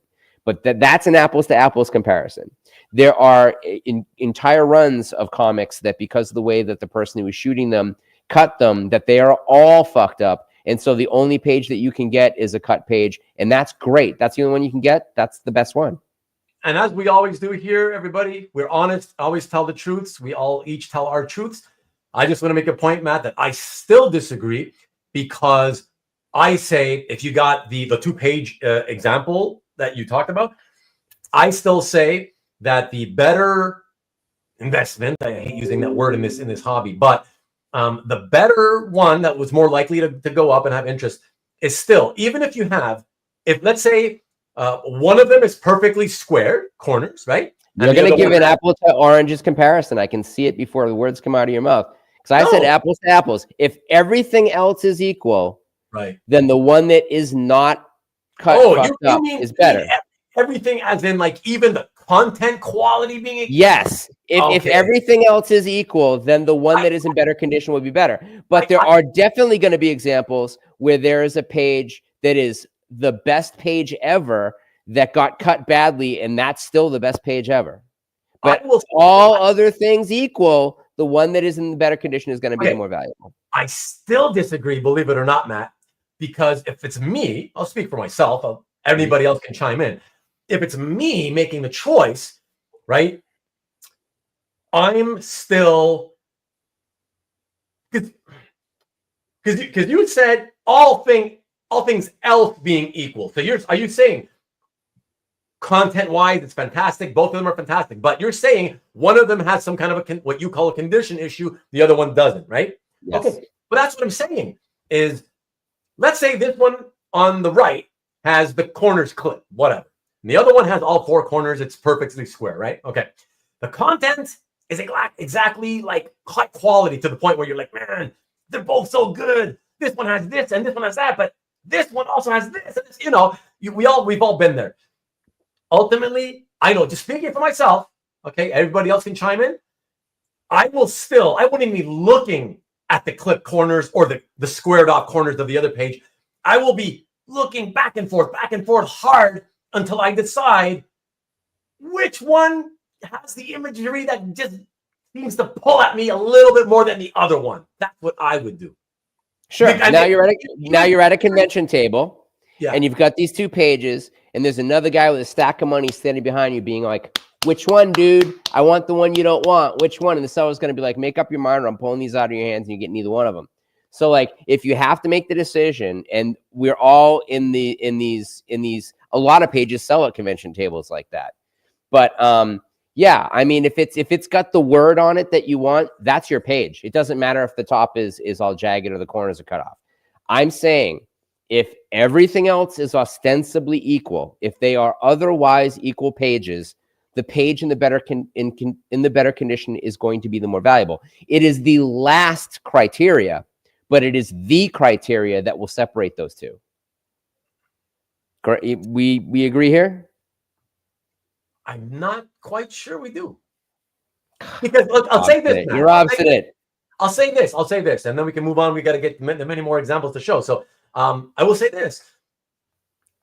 Clipped, those 80s era in particular, clipped corners. Yeah. Even again, mostly 80s era. Late 70s, early 80s, into the mid 80s. Yeah. Yeah. Pasted on captions and word balloons missing. I don't care. I don't care. I will buy it as long as I like the page and the price is fair for the content. I'm buying that page. It doesn't. A missing balloon to me is a lot worse than a cut corner or a jagged cut. You think missing balloons are even worse than the cut edges of the board? Yeah. I'm surprised at you. I thought you really hated the cut boards a lot more than anything else. They do bother me. They do bother me, and they really bother. Like I say, when you remember that comic art. Read what CJ says. That's his opinion. Just so you know. I mean, he's clearly not running a multi-million-dollar fine art gallery. But neither am I. We're just talking as collectors. What do we want? I know, but remember, we said this at the beginning that comic art is a subset of fine art, and so the same rules that apply to fine art are going to apply to comic art. And what happens is that the fact is that paintings can get so much more valuable, or have at least had the ability to get so much more valuable than comic art up to this point, that people will spend the money to restore it and make it perfect, because the idea of an imperfect multi-million-dollar purchase will drive a millionaire fucking bananas. And so, like, Pat, just so you know, Pat's agreeing with you, but Pat, let us know. Did it look like it wasn't bent when you saw it, and then when you got it, you saw it was bent and it pissed you off? Because it's different when you feel like, hey, it might have been bent on the way to me. I get pissed too, but that's not because it's a bent corner, right? I'd be getting pissed in that scenario because, damn it, you didn't do what you had to do to protect it. Because not as advertised. And that is, yeah. Exactly. But there's a lot of this in comic art, dude. There's a lot of times where people crop out how fucking jagged the top is, and they show you that, and then you get it, and it's got this funky cut. I mean, I've seen this a lot. See, missing balloons are worse. I believe that makes it an incomplete page. I can excuse the fact that a cut was made by the guy operating the machine because it's a consistent error. But a missing balloon is an error specific to that one page. It left the office with that balloon on it. Somebody lost it over time. So that's careless, housekeeping. That's bad preservation of the work. And so I think it's a lot worse. All right, let's move it on. Yes. Is that okay? Perfect. And like I always, that's why I love having you here. Yeah. I don't want to do this stuff with somebody who's always agreeing with me and who I always have to agree with. Like, whatever, you know. It's great to have differences of opinions on the hobby. So it's great. Oh, I love it, man. And I want to say again, because just to be clear, that I understand that, some of the best artwork that has ever graced comic books, some of that George Perez Teen Titans stuff, there's no other way to get it than the way that you can get it. And some of the absolute best pages that were ever drawn, in my opinion, have, cut corners or a cut top. And that would not dissuade me from owning my favorite page from the Judas Contract. But there's still a part of me that recognizes it as destruction, as an egregious destruction to amazing art, because the work was so disrespected by the person who was handling it. And you can bet that if it had happened to a Neal Adams page, he would have marched down there the first month he got those pages back. We know, slapped the shit out of that Neal kid. Yeah, Neal Adams. We know. Yeah. All right. Okay, everybody. Thank you for allowing us that. It's great. No, this is what I love. These shows that we get, 15 pieces of work. But like I always say, I really truly mean it when I say it's all the discussion between seeing the page. That's where the value lies, right, Matt? I mean, that's So, okay, let us move to the next piece. Everybody, check this one out. So this is Batman number 613, page 16, sold about 3 years ago, almost 3 years ago, April of 22, by Jim Lee, the legendary Jim Lee and Scott Williams art team. Not just a Jim Lee page, but a Jim Lee Catwoman versus Harley Quinn page. Yeah, with a half splash, kicking in the face. And Batman on it. And with Batman, it's very sweet, right? It's a really, really beautiful page. I will say, though, Matt, for me, and I don't really follow, like everybody else, I was Jim Lee's biggest fan back in the day when he first hit the scene, okay? After the whole Image era, I just kind of got turned off about, the whole Image era even turned me off, not only from comics, but it turned me off even from Jim's art. Yeah. And so I still recognize it. It's brilliant. I still like it, but I have no interest in ever wanting to own it. That's all. Is this from the Hush run as well? I believe it's Hush. Yeah, 613 I do believe is Hush. Yeah. And look at all these reactions here. Let me see. Dang, 66K. Fuck. Talk to the boot. Exactly. 66K. Ay. High price. High price. And Tom says high price for a panel page. Sorry, what's that, Matt? A high price for a panel page. Yeah. Even with a half splash.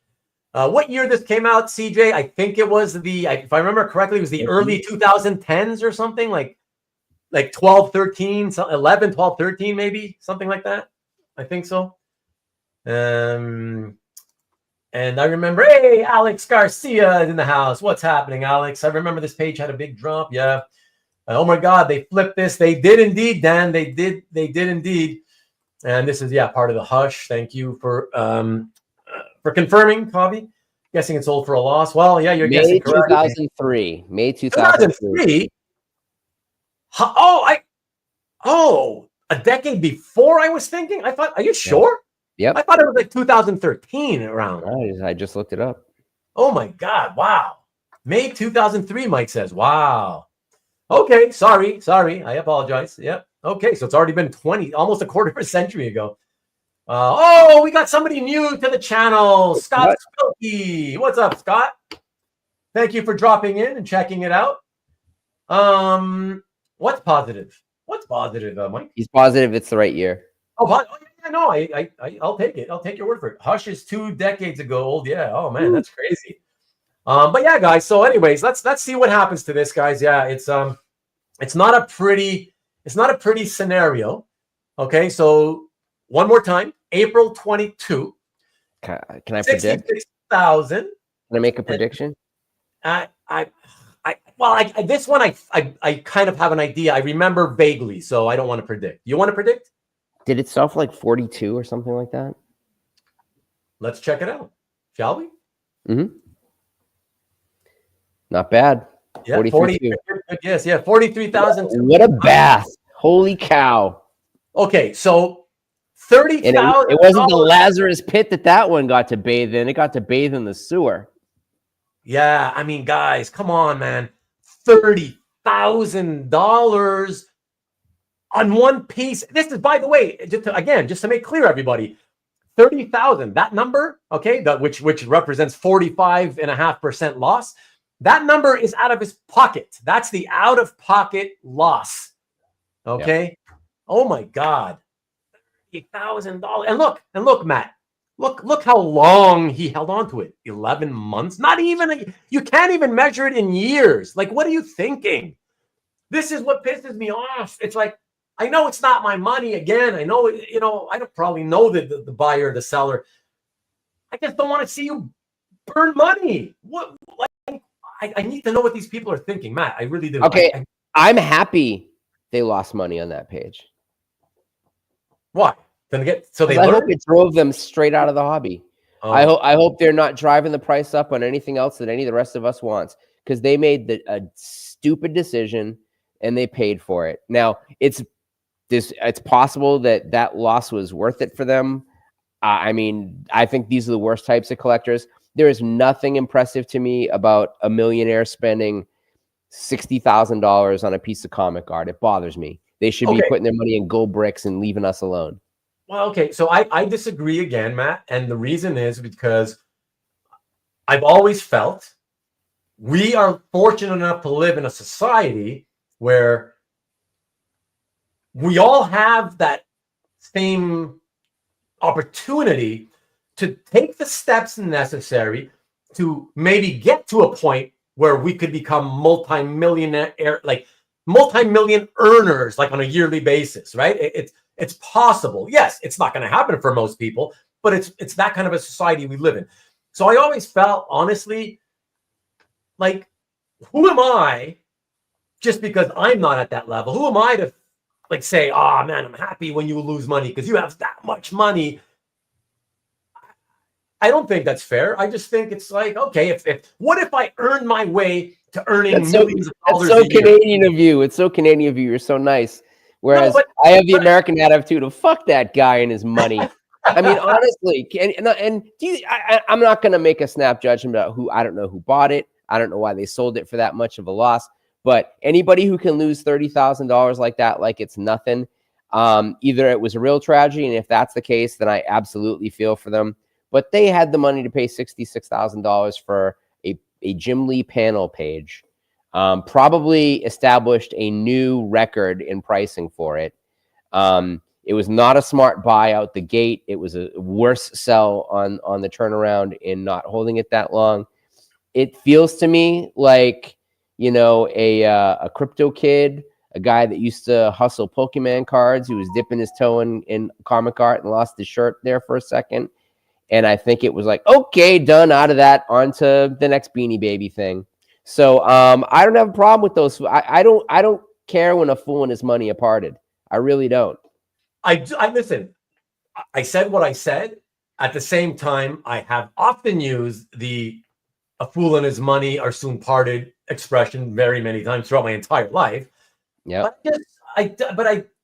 We don't know who it was and what the circumstances was. And because of the fact that we don't know that little nuance, that's what holds me back from saying, it would be easy to say, if you can afford that to play in that level of stuff and then resell so quickly, whatever, you can afford it, so I don't care that you lost money. I think it's too easy. That's why I don't know the circumstances. So I'd rather just, I don't want to shit on anybody. Like I said, I think even if I make millions of dollars a year and I bought something and it cost me $66K and I sold it 11 months later and I took a $30,000 bath. If my reason to sell was legitimate, because we don't know, right? We don't know. And if it was legitimate, I don't think people should shit on me just because I'm wealthy. So that's all I'm trying to say. That's just how I feel. Again, it could have been a pretty crappy reason. Eat the proletariat. Eat the proletariat. And by the way, CJ, I don't know. I'm not a big Jim Lee art follower guy, so I find it all way too expensive, even though he's got like modern day legendary status. I find it way overpriced, all of it. So I have a feeling that Batman stuff is a little Yeah. rarer than tell some of you. the other stuff. I think he might have held on to a lot of it. Hey, But John. you know, to that point, like I've seen really nice other pages of his go for way less. I mean, it is a rare it's a rare piece where you've got Catwoman and Harley Quinn battling. There can't be a lot of those. But it's also, to me, like, I don't think he's the iconic Catwoman Harley guy.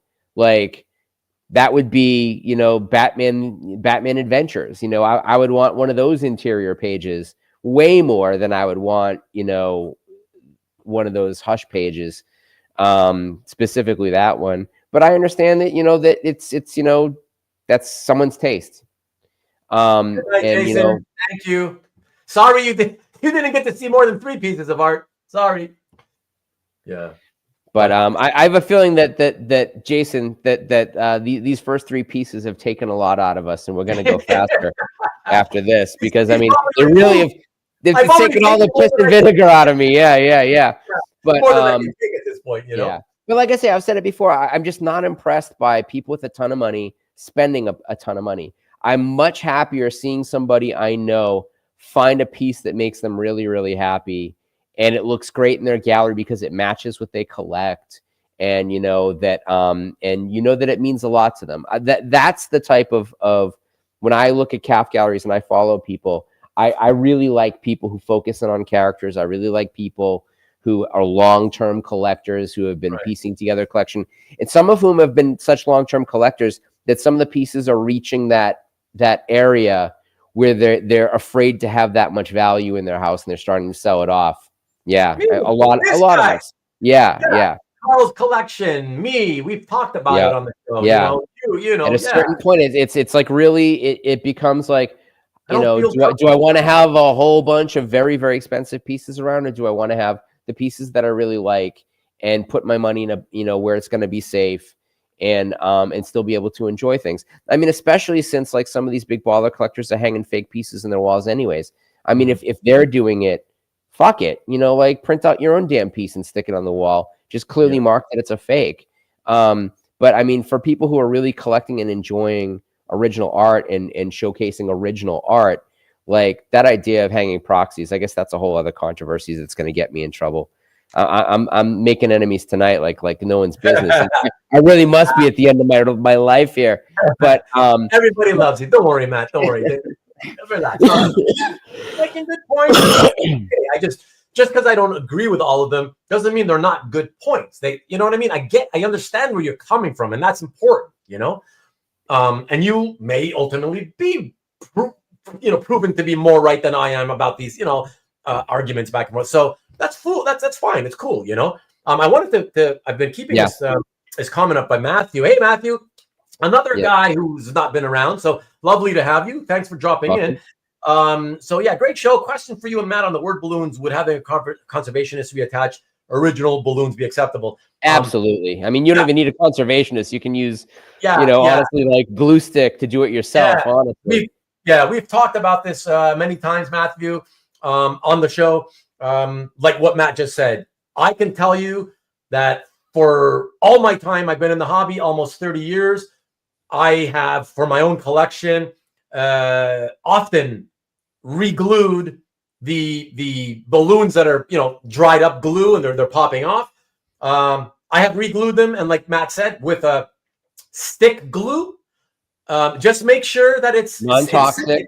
It's non-toxic, acid-free. It has to say any one of those terms: acid-free, non-toxic, something about conservation, whatever. But anything like that. And if you're not sure, just ask one of the employees. Tell them that, hey, I need stick glue. It needs to be like conservation quality with no acid in it, And that's a lot of people, in lieu of having that losing the original word balloon, will have a new word balloon made and then have that attached and left in place. It's no longer the original word balloon. And I would encourage people to be forthcoming about that in the sale, but it's rare that stuff does not get disclosed all the time. And then the modern era, there's a lot of pages that don't have word balloons, and some people print out their own, printed word pieces to put on modern art just so they can showcase what it looks like. A lot of people will do that on a clear piece of acetate so that it's not actually touching the artwork. Some people have taped it directly onto the artwork. That was a very common thing in the earliest modern, not texted work. So there's a lot of ways to do it. I encourage, even though we've already discussed how maddening it is when you have to describe everything to the nth degree, and that's probably going to drive the price down. But I still feel like you should be as forthcoming as possible in describing how things are made. Well, look, yeah, exactly. But you don't have to tell somebody that it popped off and you re-glued it. That is a given at this point, that any page that's from the 1970s or earlier probably has to have the lettering reattached. Right. And you might even want to, on the back side of it, if it's just popping off, there may be some dirt under there. You might want to kind of almost like with a fine sandpaper kind of take some of that off before you put the stick glue on the back of it. I've even been successful sort of taking off the residue that's underneath it just by erasing. Yeah, so, with a white eraser, With what I call Stadler, because that's the company that makes them here in Canada. But this type, so there you go, Matthew. That's what we say. I would definitely never pay a conservator just to reattach balloons. Never, ever, ever. If they were missing balloons and you wanted a conservator to recreate a new balloon and fix it, that's you'd rather, it's too hard and it's not worth the time and effort it takes to do that. It's a pain in the ass, but then you got to pay for it. So, and hey, great pickup. I mean, anytime you can get a page from Pro number one. Pro number one, that's a great page. Exactly. Yeah. That's a good page. That's amazing, man. Yeah, that's really cool. Was the announcement of Hush 2 around that time? Oh, you mean when it 9 or 10 maybe? Yeah. Who knows? Or when he first bought it, maybe he gambled on taking advantage. Maybe, who knows? Oh, I see what you're saying. Was that January? No, what was that? Was that when that page sold? That Batman? You mean when it was resold is what you're saying, right? Because that new Hush thing, it just. Oh, March, I mean that's in the press right now. So that would have been pre-announcement of the new Hush thing. Okay. Yeah, but it's certainly being spec'd as the villain for the next Batman movie since the first Batman movie came out. So, yeah, Steve, what other reason is there to sell other than that you need the money or you want to maximize your profit?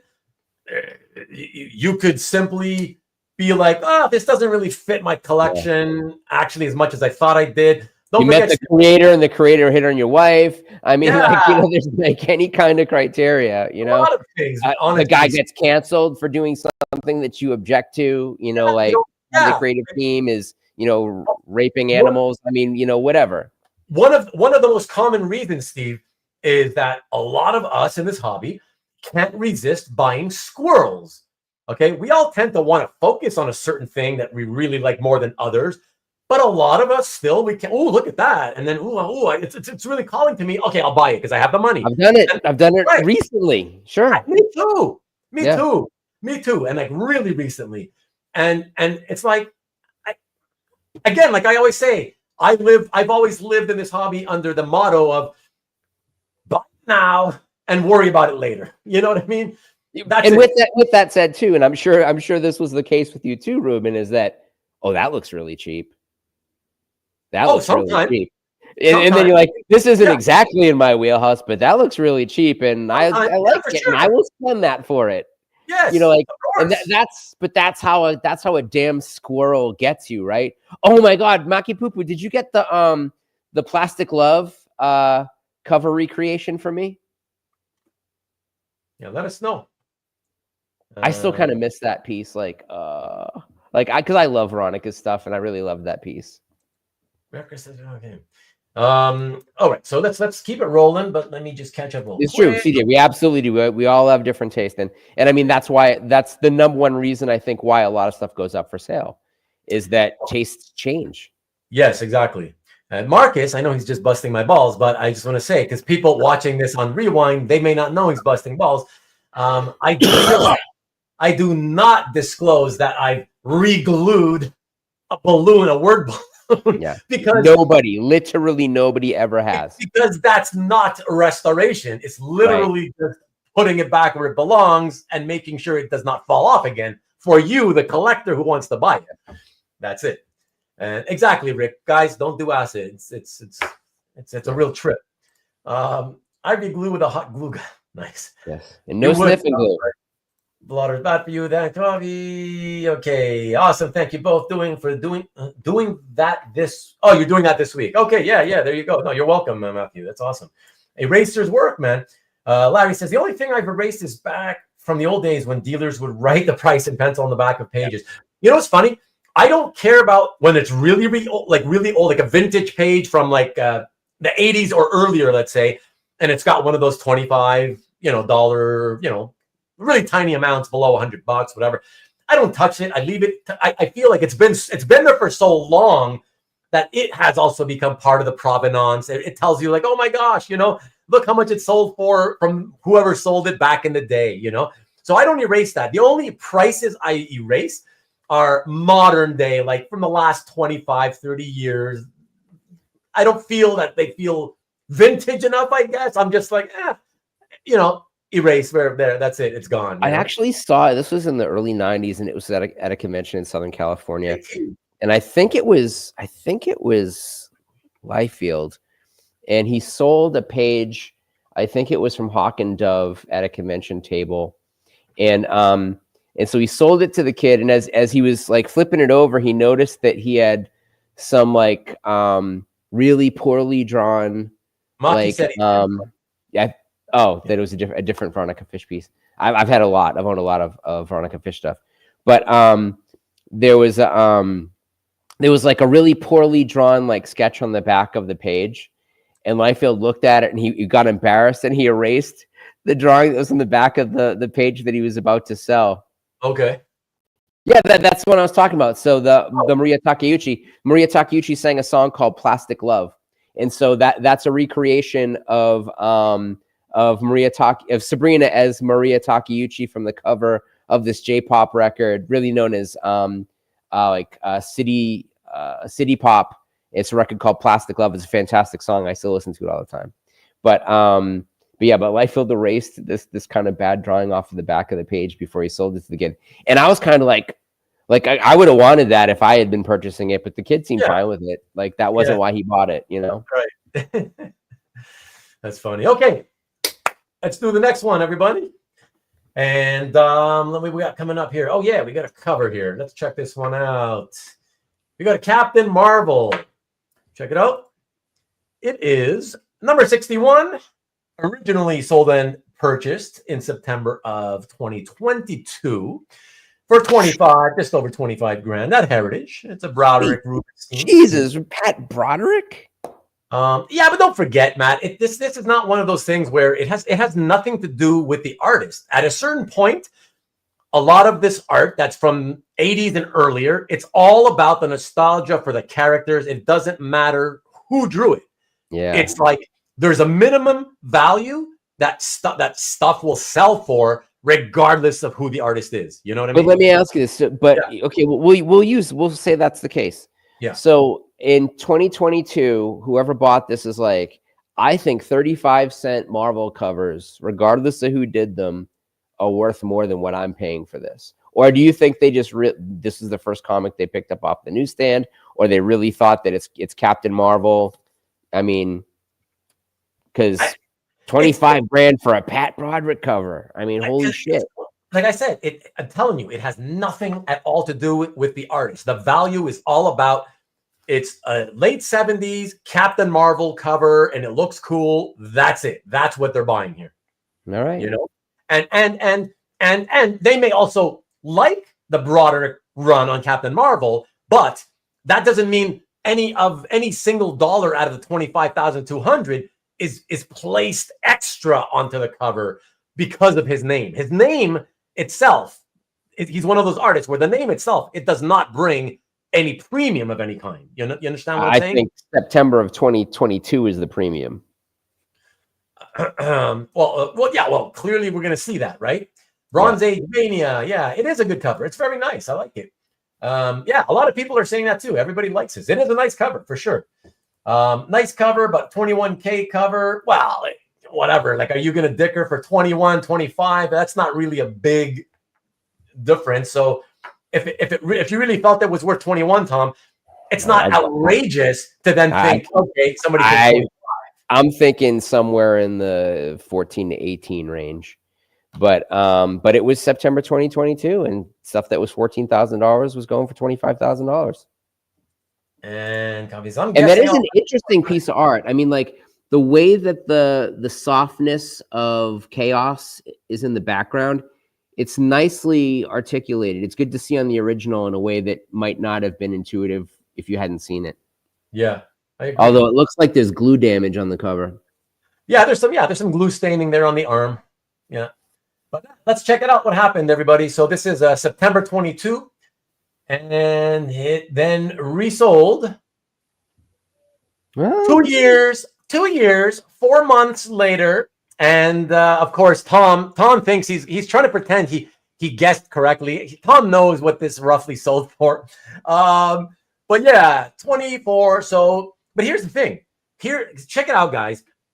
Think about it. So first focus on the selling price, right? And let's just compare selling prices, right? So this sells for 25.2, and then a little over 2 years later, it sells for 24. So, it's basically just under $5,000 difference. But look at the loss, the actual loss to the seller's pocket, almost his bank account, right? Because of how fees at the auction house is structured. Yeah. That makes such a massive difference, which is why we keep harping. If you're gonna resell it in less than 5 years, try your best to try to find a buyer privately at a fixed price before you send it into auction.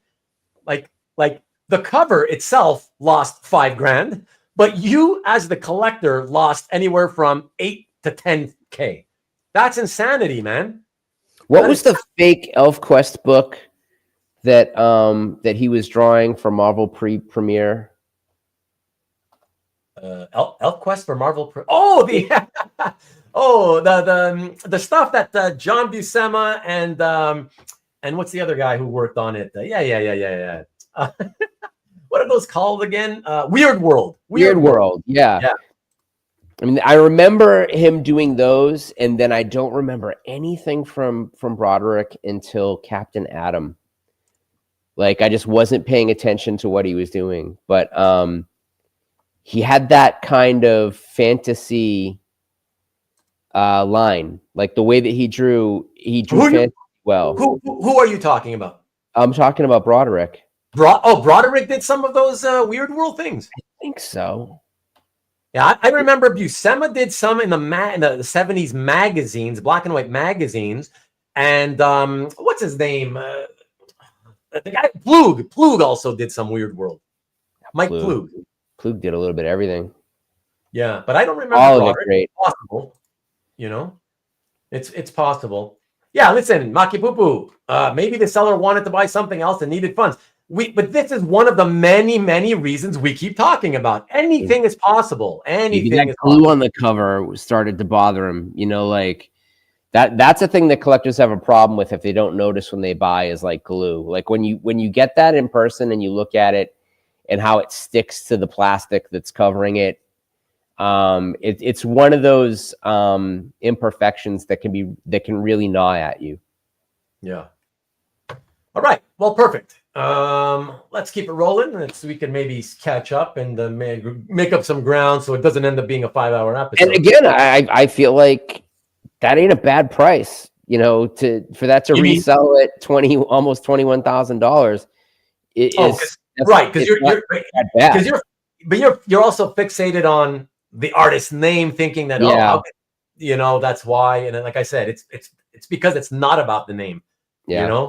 It's again, perfect example, Matt. The best example ever, because it just happened recently. $1 million+ for Amazing Spider-Man 194 cover, which is the first appearance of a major character. Right, but I'm pretending I'm you now. Oh, but it's Al Milgram. Al Milgram. That's a huge difference, dude. I mean, like a late run Captain, Marvel comic with absolutely nothing going for it. It's the same difference. Just like I made the point. Difference isn't the same. So it's, the Spidey cover. The point I had made with Spidey cover was that every single last dollar of those $1,040,000 or $1,020,000, whatever it was spent on the cachet of it being an Amazing Spider-Man cover, which maybe covered, I don't know, $200K. And the other 800,000+ was the cachet of, I got the first Black Panther cover. Not a single dollar. Black Cat. I'm sorry. Yeah, thank you. Black Cat. Not a single one of those $1 million+ were spent on, Milgram. That's a very big difference. I mean, if that Captain Marvel cover was a significant Captain Marvel cover, like the first appearance of a major character, then that would be an apples to apples comparison. But, we got to be careful in our relativity. Why I'm critiquing it is that I don't think that every 35-cent Marvel cover automatically makes something that price. So there must be more nostalgia for that late era Captain Marvel than I was aware, if your example holds true. And you may be correct. And I guess what we're seeing for Ron Lim, Thanos pages is starting to prove that point, right? I mean, like that Ron Lim page that's in the new Heritage auction that goes up in 5 days, it's a beautiful page. I am astounded by the price that's already on it. And we're 5 days out. I don't know, because I don't watch the auctions before until after they're kind of gone or whatever, ended or whatever, but I'll take your word for it. Yeah. But okay, let's go to the next one, everybody. And what do we got on this one? Oh, yeah, this one. Oh, okay. I got some shit to say about this. Okay. Conan, number 15, page 16, by Barry Smith and Sal Buscema. Okay. Not my favorite Smith page. No. But it's a Smith Conan page. Yeah, it's not. But here's the thing. Here's what my view on this is. So Elric. Yeah. So when this first came up for auction, I was like, oh, cool. One of those Elric cameo pages or whatever. It's only got one panel, so it's like a cameo on the page, right? Mm-hmm. So I saw this and I said, okay, yeah, this is probably like about $8,000, something, 8 or 9,000. Maybe because of the Elric fans out there, they could push it to $11,000, something like that, But yeah, I could not believe my eyes when I saw that they pushed it to $21,600. And here's the thing. I believe that it was a combination of collectors doing two things. Getting excited because they're Elric fans in particular.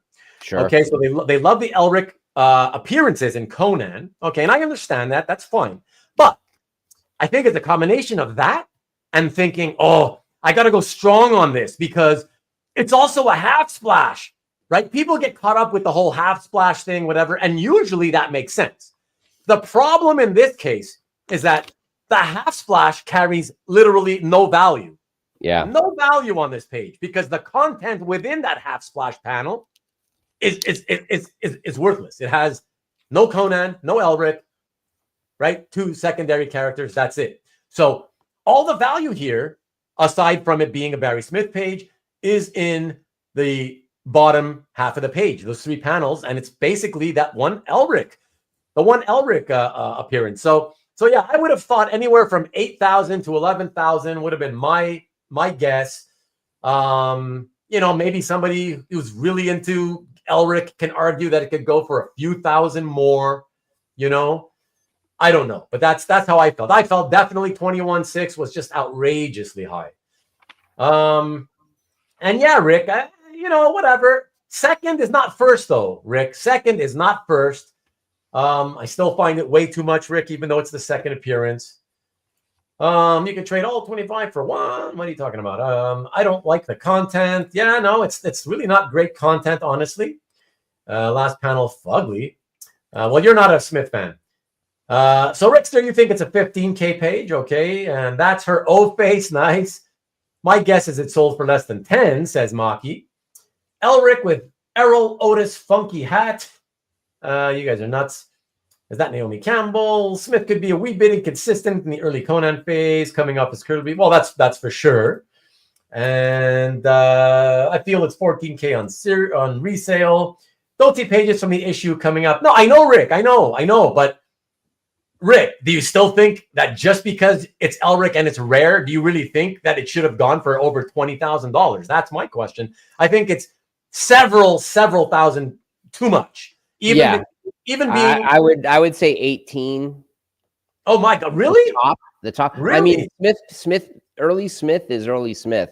I mean, it's almost like early Wrightson, except that people don't necessarily want early Smith. They want later Smith. They want 80s Smith. Yeah.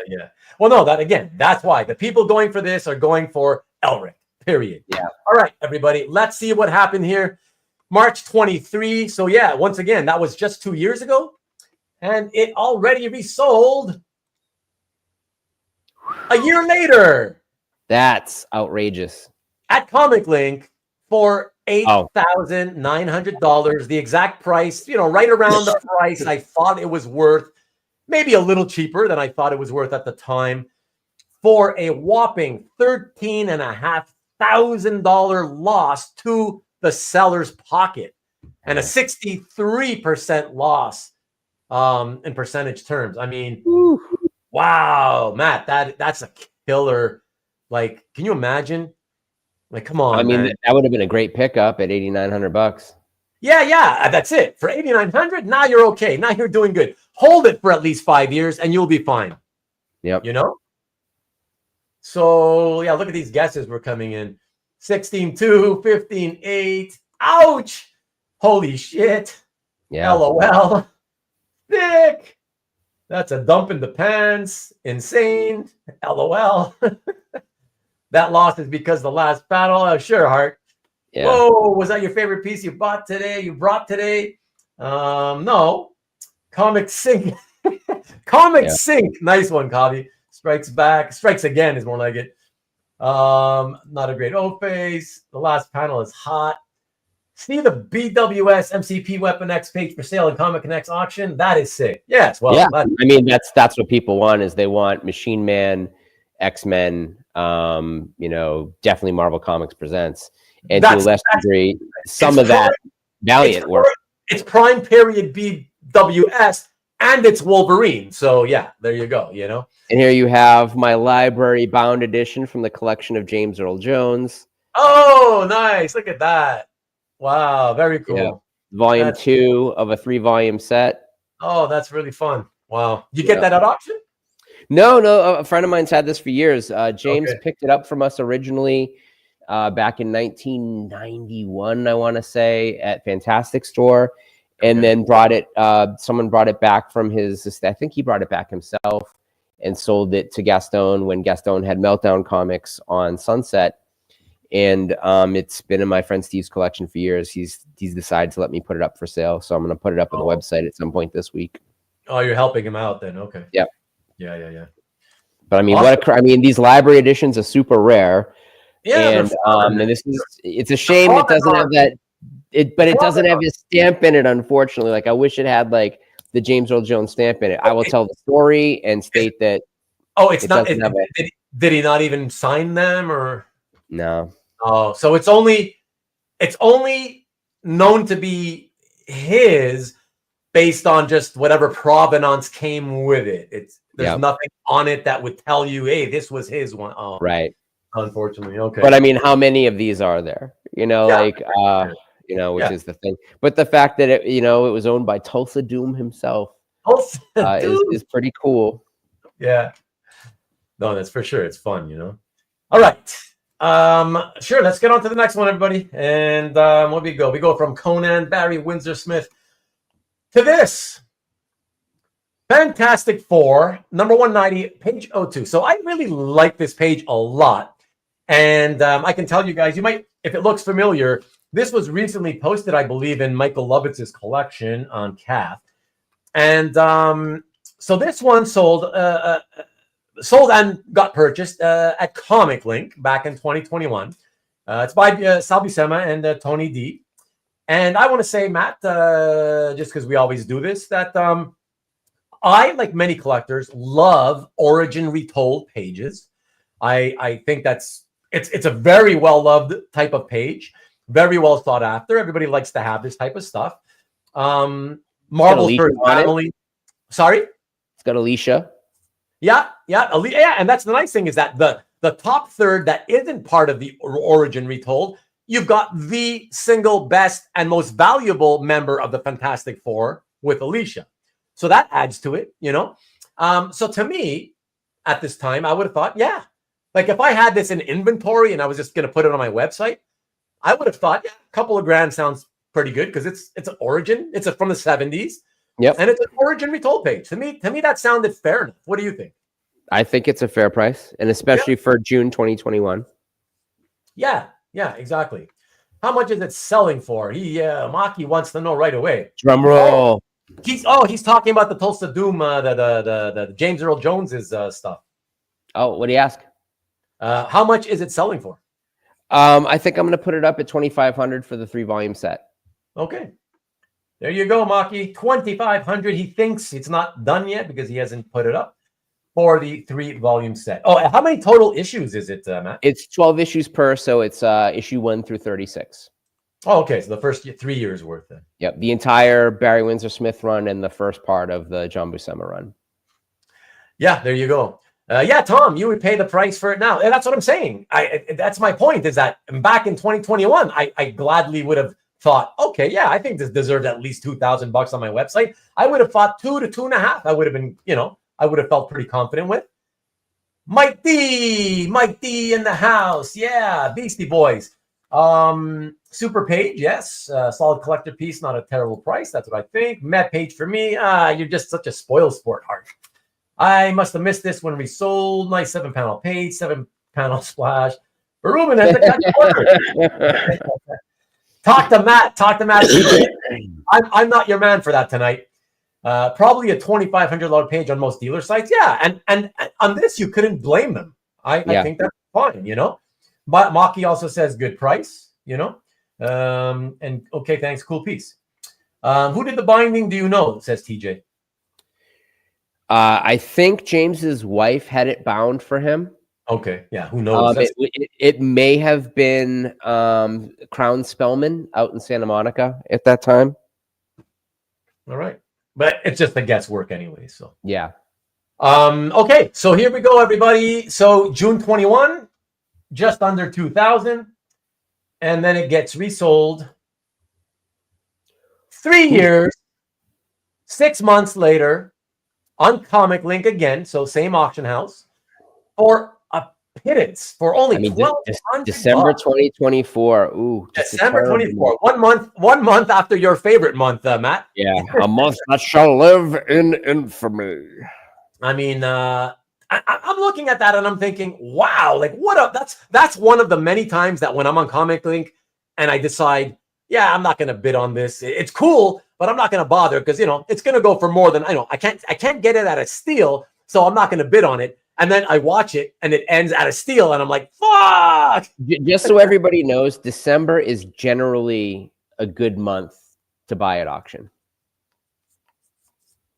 because people aren't usually buying for themselves in December. They're usually out of money because they've put it all into Christmas and vacations and that type of stuff. So December is a really good month to buy, a terrible month to sell. Yeah, absolutely. Dan says the same thing. Horrible time of year to sell everyone getting holiday presents. That's true. But man, that's a great bargain for Michael. $1,200. Like, what a steal that is. That's ridiculous to me. Honestly, I still feel it should be worth 2 to 2.5 right now. So, yeah, that's awesome. Nicely bought, but this feels more reflection on timing and auction destination. Again, it's any combination of factors. It could be any combination of factors for sure, Cobby. And those that you mentioned, that we just mentioned, yeah, those guaranteed the December, Christmas time factor. That's certainly one of them that had to have played into it. Absolutely. But Cobby, I also will say, as you know, the Comic Link factor probably also played into it. Although they bought and sold it initially at Comic Link as well, and it got 1,955, right? So I think the fact that it resold at the same place December for only 12, to me, that's primarily the factor of, oh, the timing is terrible. That's probably it, right, Matt? Mostly. Yeah, I would say so.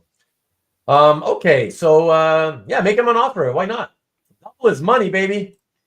Selling my soul in December. It's a buyer's market. Feel like it may have been broke even on HA though. Yeah, yeah. I mean, it would have sold for more, but they would have taken a bigger chunk out of the sale. Right. So right. It's just hard to say how it. Yeah, how it's going to cut. Maybe it's a difference of a couple $100.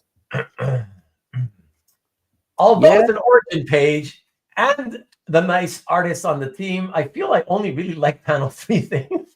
Hey, listen, different strokes for different folks, Steve, but I'm telling you, the masses, there are far more. If you ask all the masses, right, the majority of people in the hobby, more will agree with what I said than what you're feeling. That's guaranteed. Okay. Yeah. Yeah. I mean, you have a Tom Mandrake, Brave and the Bold page where it retells Batman's origin. That's the most valuable page in that book. Yeah. Even if it's across 7 panels. Yeah. That's it. Exactly. All right, let's keep it rolling. And from there, I think on our last episode, we had an example of this from this book, the same issue. You guys, it's going to be Ghost Rider. You guys may remember we showed a Ghost Rider, a 70s Ghost Rider page, and it had like Johnny Blaze's face. Johnny, that wasn't the face, it was the whole body, and he appeared to be in the McFarlane. Which was it? There's the famous McFarlane image where he's in a crouch, so like the knees are up, and he appeared to have like some kind of web behind him, even on that. It was a splash page. Anyways, it was a title page. Yeah. It was a title splash, but it was a Ghost Rider page without Ghost Rider. Yeah, exactly. Yeah. It's a Johnny Blaze page. Yeah.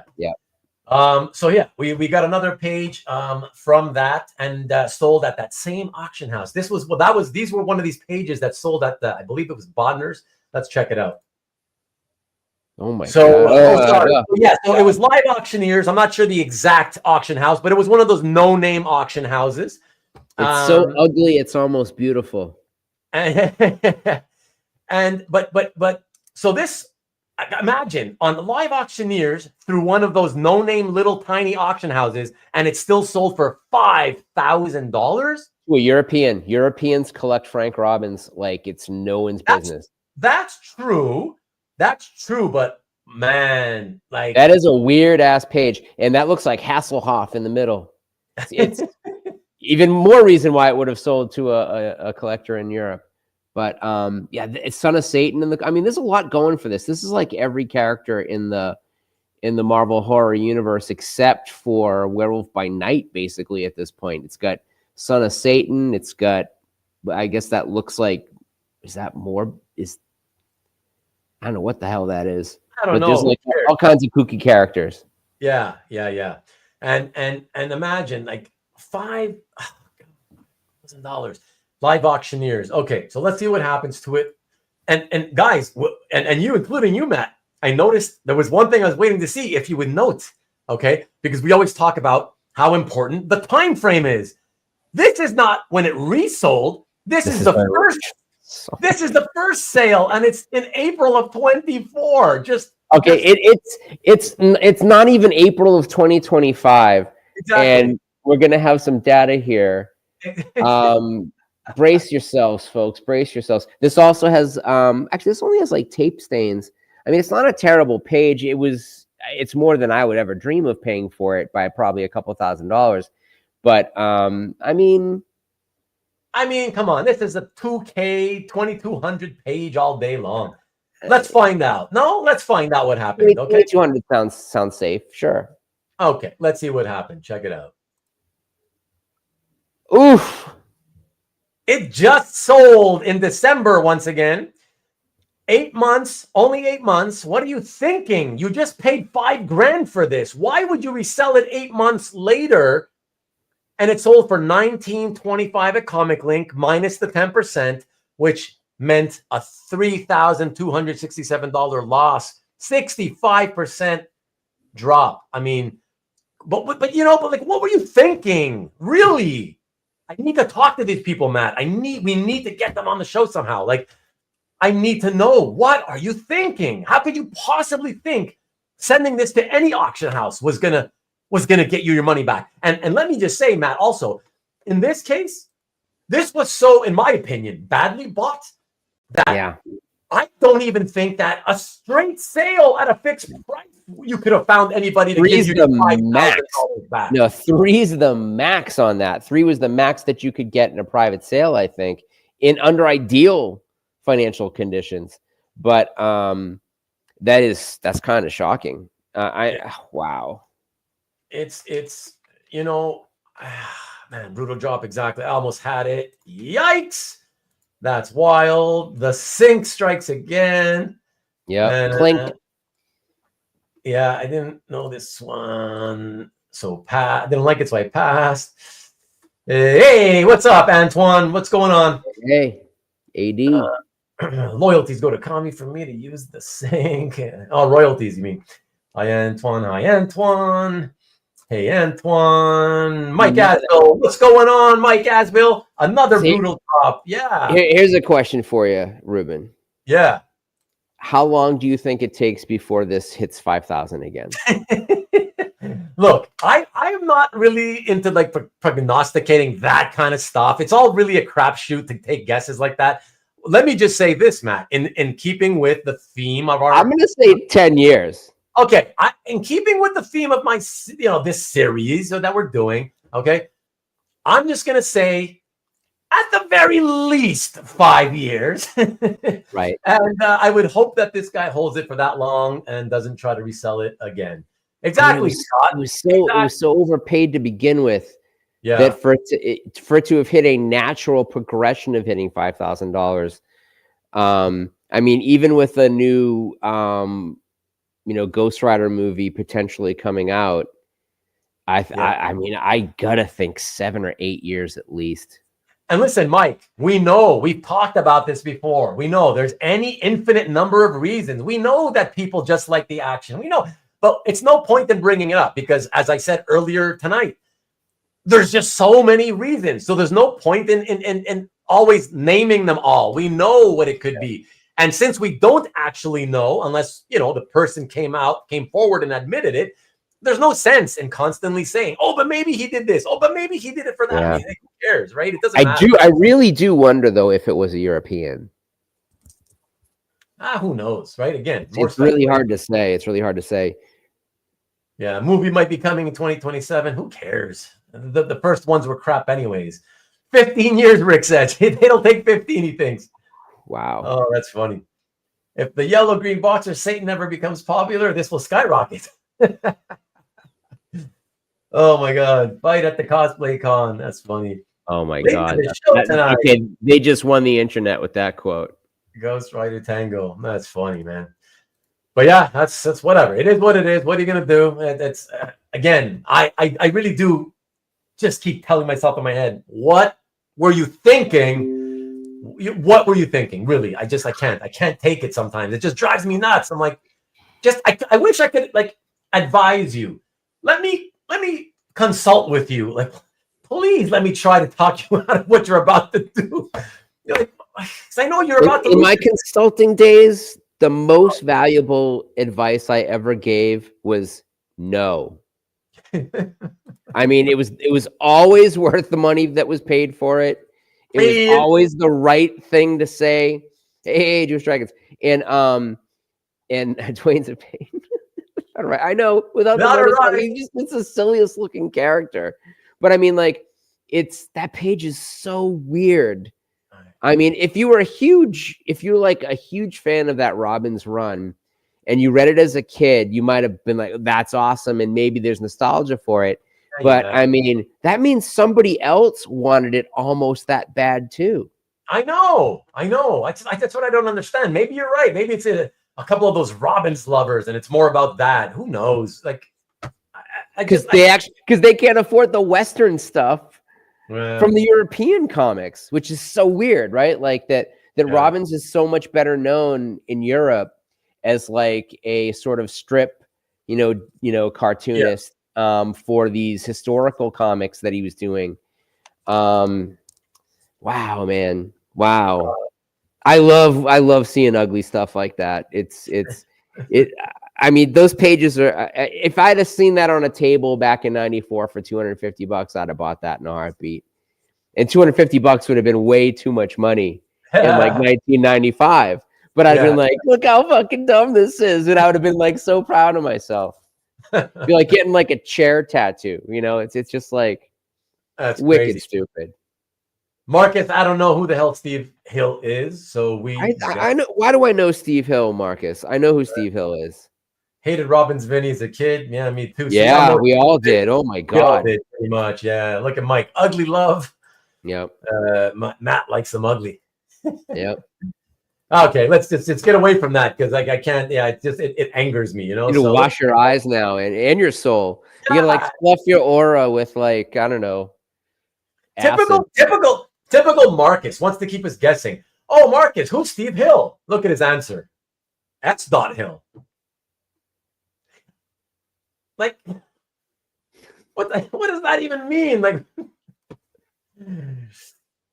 he likes to make it difficult, I think, Ugly beats bland.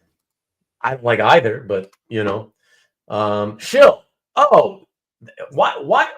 Oh! I've never heard that joke. In fairness to me and to Matt, I certainly haven't heard that joke before. I've heard it, and it's now I understand it. Thank you. Yeah, but it doesn't even matter. It really doesn't, because there's always going to be the potential for Shill anyways.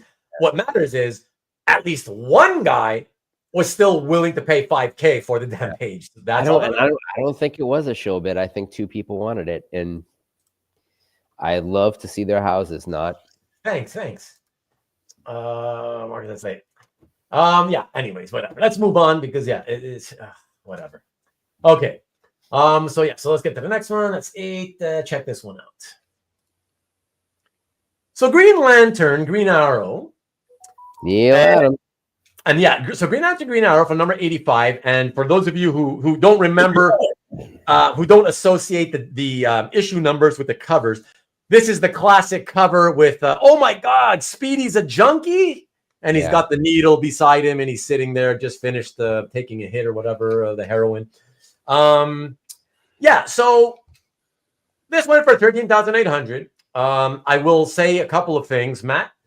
First, I will say that I don't follow Neal Adams' stuff closely like I once did.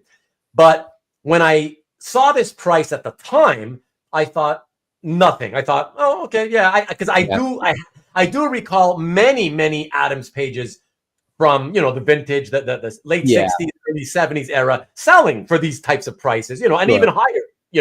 This is a typical price. This isn't a fantastic page, but it's still a page from one of the most important comics ever published. Yeah, exactly.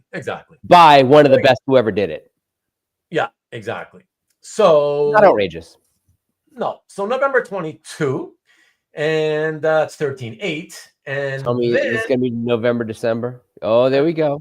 Hold on. Oh, have a good night. Nick, you were gone and you came back and now you're leaving again. Hot drug issue. Yes, sir. Nick at Night. This one, cool page. It is. It's not the greatest, but it's pretty cool. Results for. It's also got a very important character that he introduced who would Rick loves the page. Who would become one of the first black superheroes. So no, it's definitely important. Of course. Yeah. You know what? Actually, is 85 writes in because inside the comic, it's only Adams I think was credited, wasn't it? I think. But anyways, I did check it out somewhere. I don't know if I checked the comic or if I checked an online, some database. But yeah, I don't remember. But anyways, love Adams GA character. Adams Jail, pretty good too. Yeah. Wow. Great Adams art. Yep. This was Giordano. Really? Okay. Very nice page. Great page. Yeah. Some guys love it. Yeah, I think it's not that exciting. I think it's a decent page. You know, it's pretty good at best. I don't think it's great. Nice Adams page. Panel too strong. Yeah. So okay, let's check it out, everybody, and let's see what happened. November 22, 13/8, and then 7 months later. Like, what do you think? I'm amazed. I'm amazed that I'm still, even though it's only 7 months later, I'm still amazed that a Neal Adams Green Lantern page went for under 10 grand. Yeah, I mean, but again, to our point, what are you thinking? 7 months? And again, Matt, 7 months, and you send it to Heritage. You just paid, like, you paid over $13,000. I hope they never got it shipped. I hope it just stayed there. Yeah, I mean, come on. Like, oh, that kills me, man. I don't get it. I don't understand. There is something that we should speak to. Yeah. And so this is something that Heritage offers, and this is what encourages some of that shill bidding. It's that some people have work at Heritage that is going to be for sale, and they accrue a kind of account so that they can bid on stuff and not have to pay for it immediately. Oh, sure. And sometimes that stuff that they have doesn't pan out and cover the cost of what they're purchasing. And so some stuff that is listed as sold is technically sold, but has never been paid for. Yeah. And Heritage themselves will just resell it. Right. So it doesn't get the same treatment it would get if it was a solicited. Yeah. So this going for less than 10K at Heritage 7 months later is a good candidate for something that was optioned and never paid for, and then the account was closed and they just put it right back out there because they didn't want to wait to recover. It's possible, again, but we're speculating, right? Anything. Total speculation. But I don't think we've ever mentioned this before. So, I just as we mentioned. Oh, no, we have. It was stuff wrong. Are you referring to mentioning the possibility that sometimes things go unpaid for, and so they have to relist it? Yeah. No, we brought that up before. Have we talked? And in fact, guys in the chat have said, because we've shown examples literally that were 11 or 12 weeks later resold. And somebody in the chat said it, and then it you has and to then, be that. Yeah, it has and to then be you that. said it. Yeah. So we've talked about it. Window. Okay. But again, we don't know. It could still be somebody just, whatever. I need money for something else. Yeah, let me put it back. Or like somebody else said, oh yeah, I just love the action, right? Of gambling. I love the action. Let me see what happens. Some people just like to buy and sell and buy and sell and buy and sell. Yeah. Any number of reasons, but again, it's legitimate for us for those kinds of people to be like, what are you thinking?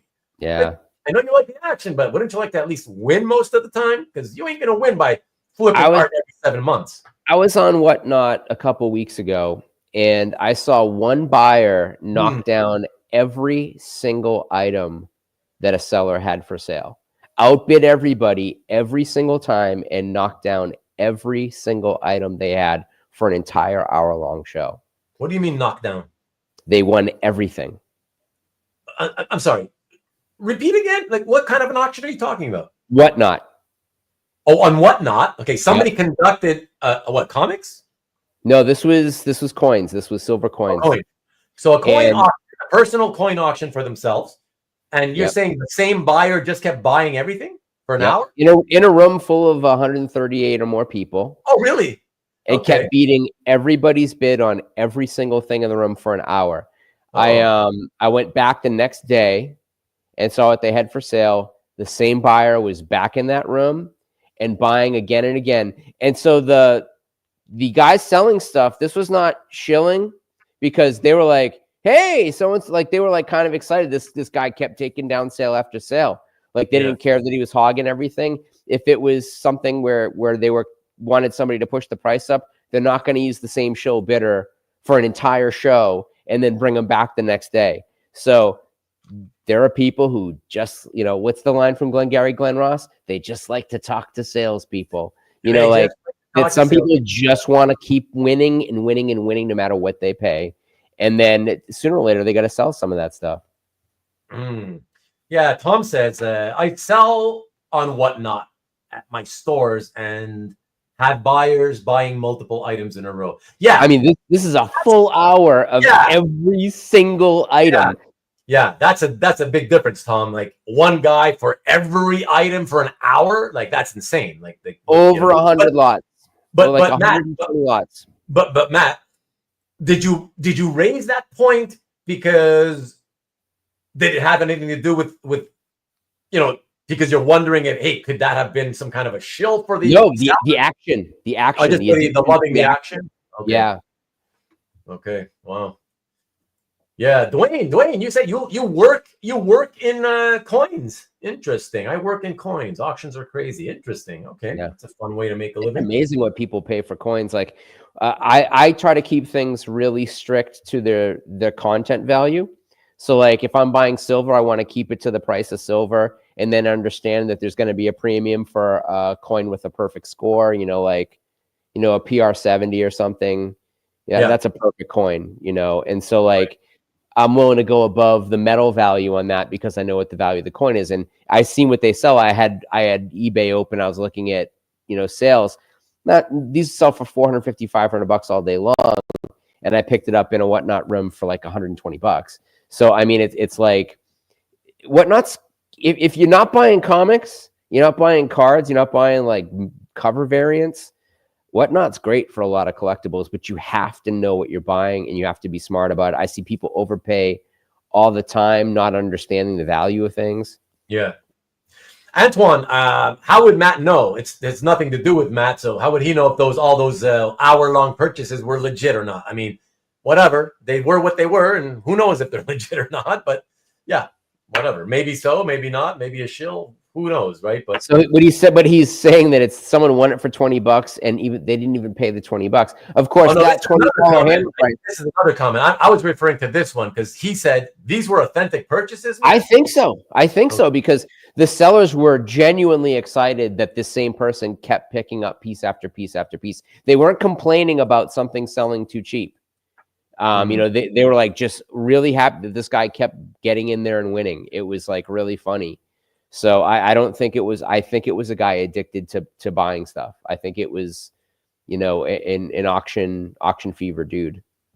I was just yesterday wearing my Glen Ross Copies for Closers shirt. They're redoing it on Broadway with Kieran Culkin, Bob Odenkirk, and Bill Burr. Oh wow! I would love to see it. That's my favorite movie of the modern day, believe it or not. My favorite all-time movie from, I don't know, let's say, certainly from the 90s onward and maybe even 80s onward. Yeah, I used to be able to recite the entire movie line for line with a friend of mine. We just loved it so much. We kept watching it over and over. And we loved the acting and the lines, the dialogue. Go to lunch. Go to lunch. Will you go to lunch? Will you go to lunch? Oh, there's so many good lines. Oh my God. The whole movie is just fantastic. And oh God. Anyway, they like talking to salespeople. Yeah, it's Shelly the Machine Levine. Steve, yep. my name on eBay when I first started, my original name was Shelly the Machine Levine for many years. They like live shows and getting to talk. Yep. Call yourself a salesman, you son of a bitch. Exactly. You see this one? You see this watch? It costs more than your car. It costs more than your car. First prize is a Cadillac. Second prize, this lovely set of steak knives. Nice guy. Third prize, you're fired. Good father. Fuck you. Go home and play with your kids. If you want to work here, you close. Anyways, what are we doing? Okay. Comic original artist for closers. Yes, sir. Yeah, I could maybe make a t-shirt like that. The building of the followers, but yes, looking forward to all the overpayers. Yeah. Truman, he may not know, but he may have an opinion. What are you talking about here? He may not know, but he may not know. Oh, right. About whether the sellers were buyers were legit. It seemed genuine, Antoine. It seemed like a genuine buyer. And I've since gone back into other rooms that deal with certain types of coins, and that same dude is in there and he buys a lot of stuff. But he has a weakness for a certain type of thing, and they did like a whole show of that same type of thing, like just a bunch, one after the other, after the other, after the other, and he picked them all up. And they were at varying prices because some of us were bidding. At a certain point, I was just like, I'm making this guy pay more. Fuck him, like. Yeah. Antoine, you're right. That's your understanding is correct. It was created solely for the movie, which what a fantastic addition. Yeah. Usually, if you love like the original, right, which whether it's a book or a screen or a play, you don't want them screwing with it. Just keep exactly to how it was on the original. On this, they added an extra scene, and it was like the most famous, fantastic scenes of all time. Like, oh my god, yeah, so amazing. I even love in Boiler Room when they're sitting around in a room watching Boiler Room, reenacting the scenes in the movie. With Affleck basically as the awesome. Yeah. Mike, by the way, look, Mike B says, Bill Burr, I saw Glenn Ross on Broadway with Alan Alda years ago. Yeah. Interesting, yeah. And fuck you, that's my name. Those great lines, man. I'm telling you, that's why I used to recite it with my friend. It was just so good. The play doesn't. Do we have your attention now? I felt bad. FLR. I love Jack Lemmon, by the way. I love all those guys. Oh my God, Ed Harris. I got to meet him very shortly after Glenn Ross while he was on the set of 12 Angry Men, and it was just great. Got to shake his hand. Was playing with his dogs. The same day I got to meet George C. Scott because he was also in 12 Angry Men in the remake. Okay. And George Scott almost crushed my hand. I mean, Jesus, that was like. Big, like the Thing. I mean, he really was. Yeah. Chested. Yeah, he always looked like he had size, Yeah. All right.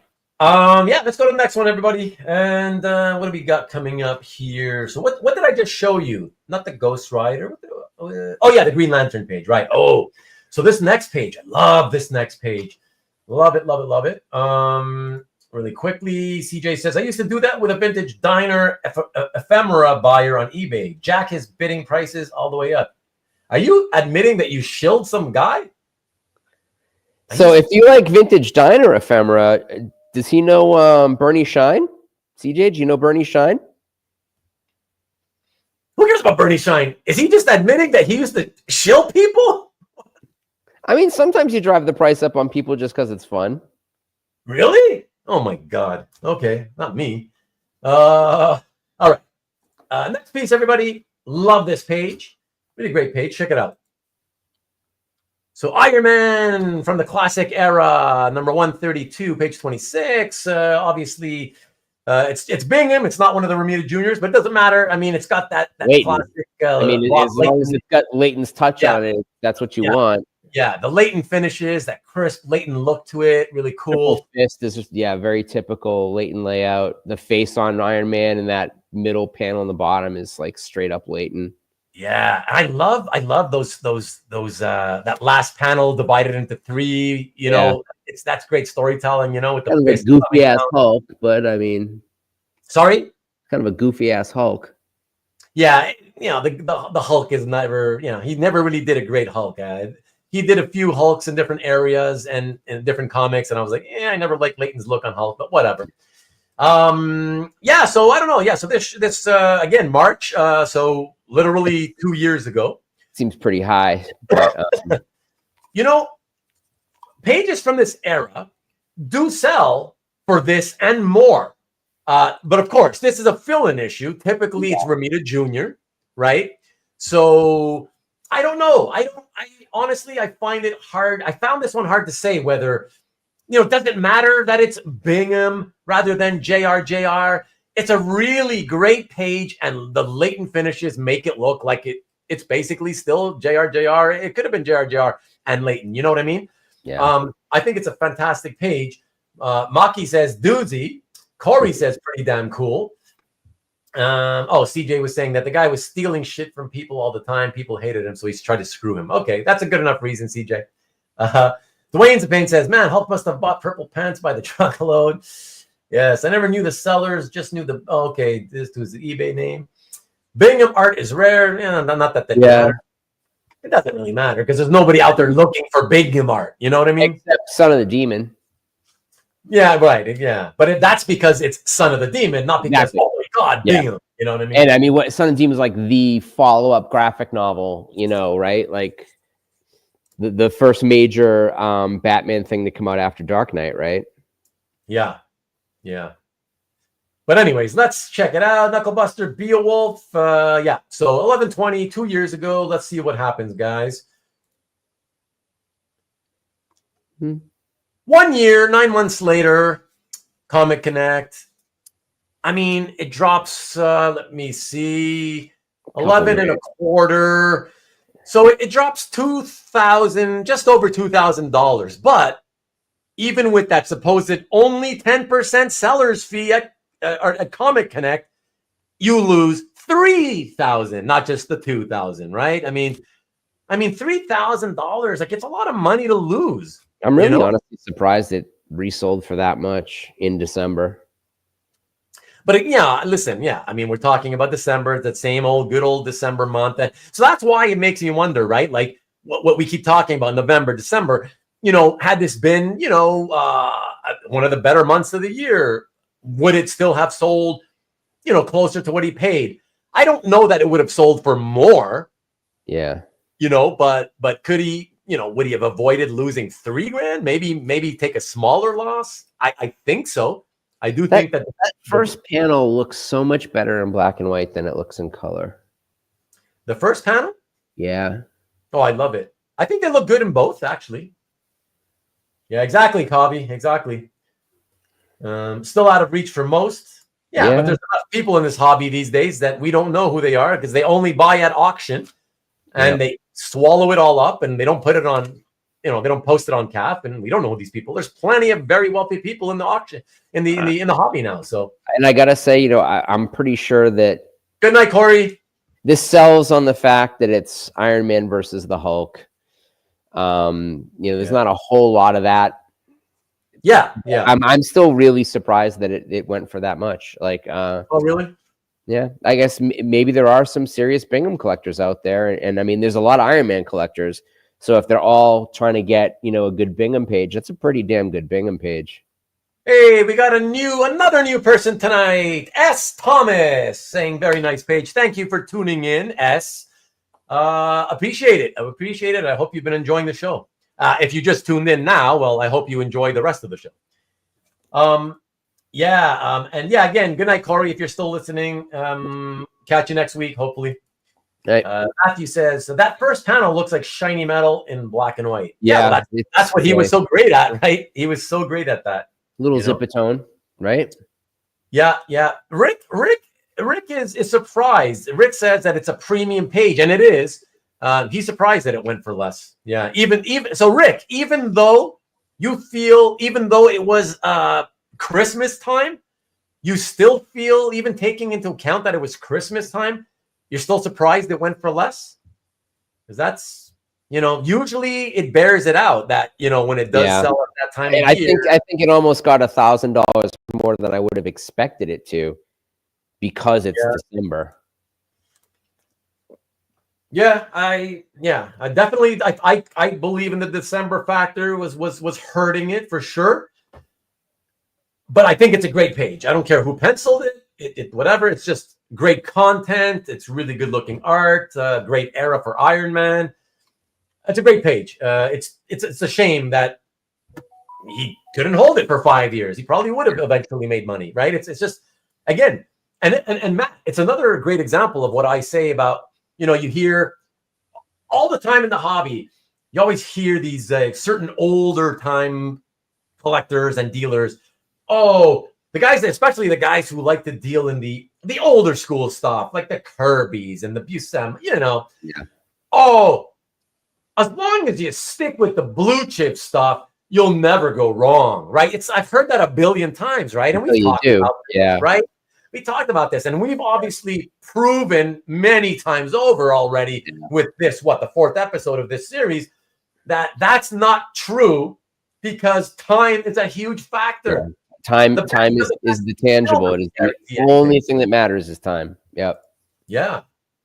I mean, that's it for sure. Yeah. Thank you, everybody. Yeah, please, if you're still watching, there's still over 50 of us here tonight. Thank you for being here. It's a great crowd. If you haven't done so, down here there's a thumbs up doing this. If you can just click that, please. It's the same thing as hitting the like button. I would appreciate that. Matt and I would really appreciate it. Okay.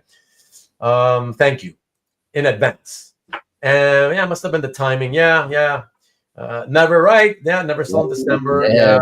December. And I like the page, but kind of hold on. Yeah, how come it's not clicking for me? Okay. I like the page, but kind of cheaped out on the background. Yeah, no backgrounds at all. Oh, whatever. But listen, Ian, I'm the first guy who bitches about artists who just can't be bothered with backgrounds. But there are exceptions where when the main characters are on the page, are so dynamic, the images of them are great, I can make the exception. I'm like, okay, yeah, it's not a perfect page because of that, because I still do agree. I would like to see a few backgrounds in there, but I'm good. I that's still a great page, you know. And were backgrounds really a huge thing in any of Layton's run? I mean, there's some, but there's not a whole bunch. Yeah. Are you being, look at this guy being facetious. Antoine, I think he's laughing at me now. Thank you for the clarification between thumbs up and like. Listen, Antoine, not everybody is tech savvy. You know, people that are not that tech savvy are used to seeing websites where it says like, and they know they have to click like. A thumbs up and a thumbs down, you know, I guess, yes. You should know, right? Without being told. But I'm telling you, there are people out there that would shock you with the simplest things that they don't actually get. So that's it. Okay. Let us chat. You are chat savvy, Hart. Let us check out the next example, folks. And for that, we go from the late 70s, move up to sticking with Marvel, move up here to, I believe, the late 80s or early 90s. Check this out. So Power Pack number 39 cover, and by John Bogdanove, Hilary, Barta. Yes, I know that Carl Potts also has the name on there, but I firmly believe this was one of those where Carl Potts handed over a piece of like a smaller piece of computer typing paper with the layout. Yeah, the prelim on it. He did the layout, and so either Bogdanove or Barta just gave him credit. Occasionally, pencilers would do that to Hannigan and John Romita. Yeah, I've seen their names signed to covers that they did not draw, just because they were the ones who provided the layout. So the penciler, out of respect, put their names on it. Some of those Hannigan Spider-Man ASM covers are fantastic. Oh yeah, great designer, that's fantastic stuff, Matt. Yeah, for sure. So hold on, let me see. Would prefer Soups. Well, I'm sure you would. Probably a 2,800 resale. Nostalgia play all the way. Oh, what a poor placement for signatures. I don't know. I think it's okay. It doesn't bother me. I seem to recall Mark Bright and Layton's run is always having a lot of background, but that might be nostalgia for Armor Wars. That's later, right? Like that's the second. Our Armor Wars. That's later. Yeah, exactly. That's closer to number 250. Yeah. It's like a decade later.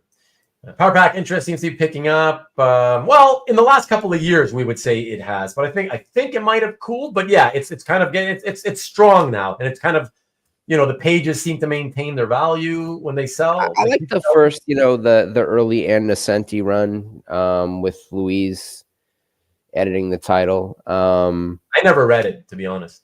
It was a fun sort of X-Men New Mutants ancillary, somewhat tie-in book. Yeah, it's basically Oliver Twist with mutants. Okay. Although I guess if it had actually been Oliver Twist with mutants, it would have been much better. But okay, look at these guys guessing. So 2050, 22,000, and Hart had 2100. So all around the 2K area. 2050 sounds about right to me. All right, let's check out what happened, folks. September 23, and then sold. Oof.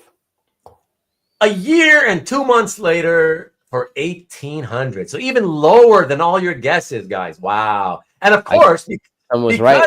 The Superman fans did not step up for the power. No. And check it out, Matt. Because of the decision to say, hey, I bought this at Heritage. I'll sell it at Heritage. Why not? That makes no sense, right? It's like you're sending it back to Heritage. Now it's got to sell for even way over 4,000 just for you to break even. You know what I mean? It has to go. And your buyer can just take a look at that and search it on that same site and see how much it sold for previously. Oh, yeah. Oh man, it kills me, dude. I don't know. This is like OA Price is Right. This is like, let's make a deal where you wind up with a donkey and a cart of hay behind door number 2. That was the what was that? Monty Hall. Let's make a deal. Hall. Yeah, maybe let's make a deal. Yeah. Oh my God. Banjay over. Oh my God. Too late in the run. Oh, come on. That is not the excuse. There's no way. That is not the reason. No way. The price is wrong. The price is wrong, bitch. Yeah, that's right. I don't love the whatever it is they're fighting. I don't love the layout, but I do love the dynamism of the kid in the foreground, and then the rest me too. I love it. Yeah. So it's a very nice drawing, very nice illustration. It's a little generic, but there's more to it than that. Like that's the thing that Bogdanove I think brings to it. Like it's pretty simple, but there's still something cool about it. I think for me, Matt, what I see, I love the 2 main characters, okay, and the foreshortening on them. I think it's wonderful. What I find disappointing is that because they were drawn so large, people don't even notice unless you really stare at it. It takes a while for a lot of people to realize, oh my God, the entire team is actually there. Yeah. You don't notice at first because all you see, your eye goes immediately to the 2 large characters. Yeah. And then only moments later, it's like, oh shit, the rest of the 3 characters are down there in the corner, Yep. So, yeah. Ruben loves the hands and fixed. I definitely do, Marcus. You know it. Oh, boy. Kids with superpowers, Disney will do a series for this eventually. Yeah. Yeah. I mean, it'd be really stupid not to. Even if that's true, I don't think that much for the art, whatever. I don't know. Yeah. But, it issue number 1. Yeah. Maybe the 2 X-Men crossover issues. Yeah. Let's keep it rolling, folks, and go to the next one. The next one is it's a low price piece, I remember. So it's not going to be some huge, massive loss or anything like that. But I brought this one in, not only because it's available to me, but Mike, and it's an art, baby. You, of all people, are going to love this. And who knows? Maybe you bought it. Check it out. So, Preacher, September of 23, sold for $725 at Bodnar's, one of those, no-name auctions for, like, why would anybody give original art to some no-name auction? Yeah, but to me, and I don't follow Preacher stuff, but from the odd occasion where I've seen signed by a dead guy, signed by the writer. It seems to me that for Preacher art, isn't this really cheap? Yes. It's an early page as well. I mean, doesn't it seem super cheap? Yes. Yeah, like don't they usually go for like, I don't know, 1,500? But it doesn't have any of the main characters on it. Oh, so the guy crying is not one of the main characters? No. Oh, okay. Oh, that explains it then. Okay. Yeah, that makes more sense. And it's not even here. Oh my God, he flaked out on us. Oh my gosh. This is also the era where they both switched powers from the original ones. Oh, I didn't know that even happened, Ian. Okay. Yeah, exactly, Hart. That's my point, right? Bodner, what the hell? Roberta Bondar. Oh, there's Mike. Okay, he's a detective in an early arc. Okay, because that's all it is. Okay. it's a character page, and it's not a major character, but it's still Garth Ennis's writing, and it's still Steve Dillon's pencils, and it's signed by both of them, and one of them's dead. Oh, this is one of Kevin's pages. So this might have been part of that sale. That's when it's sold. Yeah. Thanks for the reminder, Matthew. Then it's interesting that then it would have gotten a higher price because someone would have wanted to give money to Kevin. So the provenance isn't necessarily going to translate if that isn't called out in the relisting. Very true, Rick. In that annual that Andre kept posting the entire book to his gallery.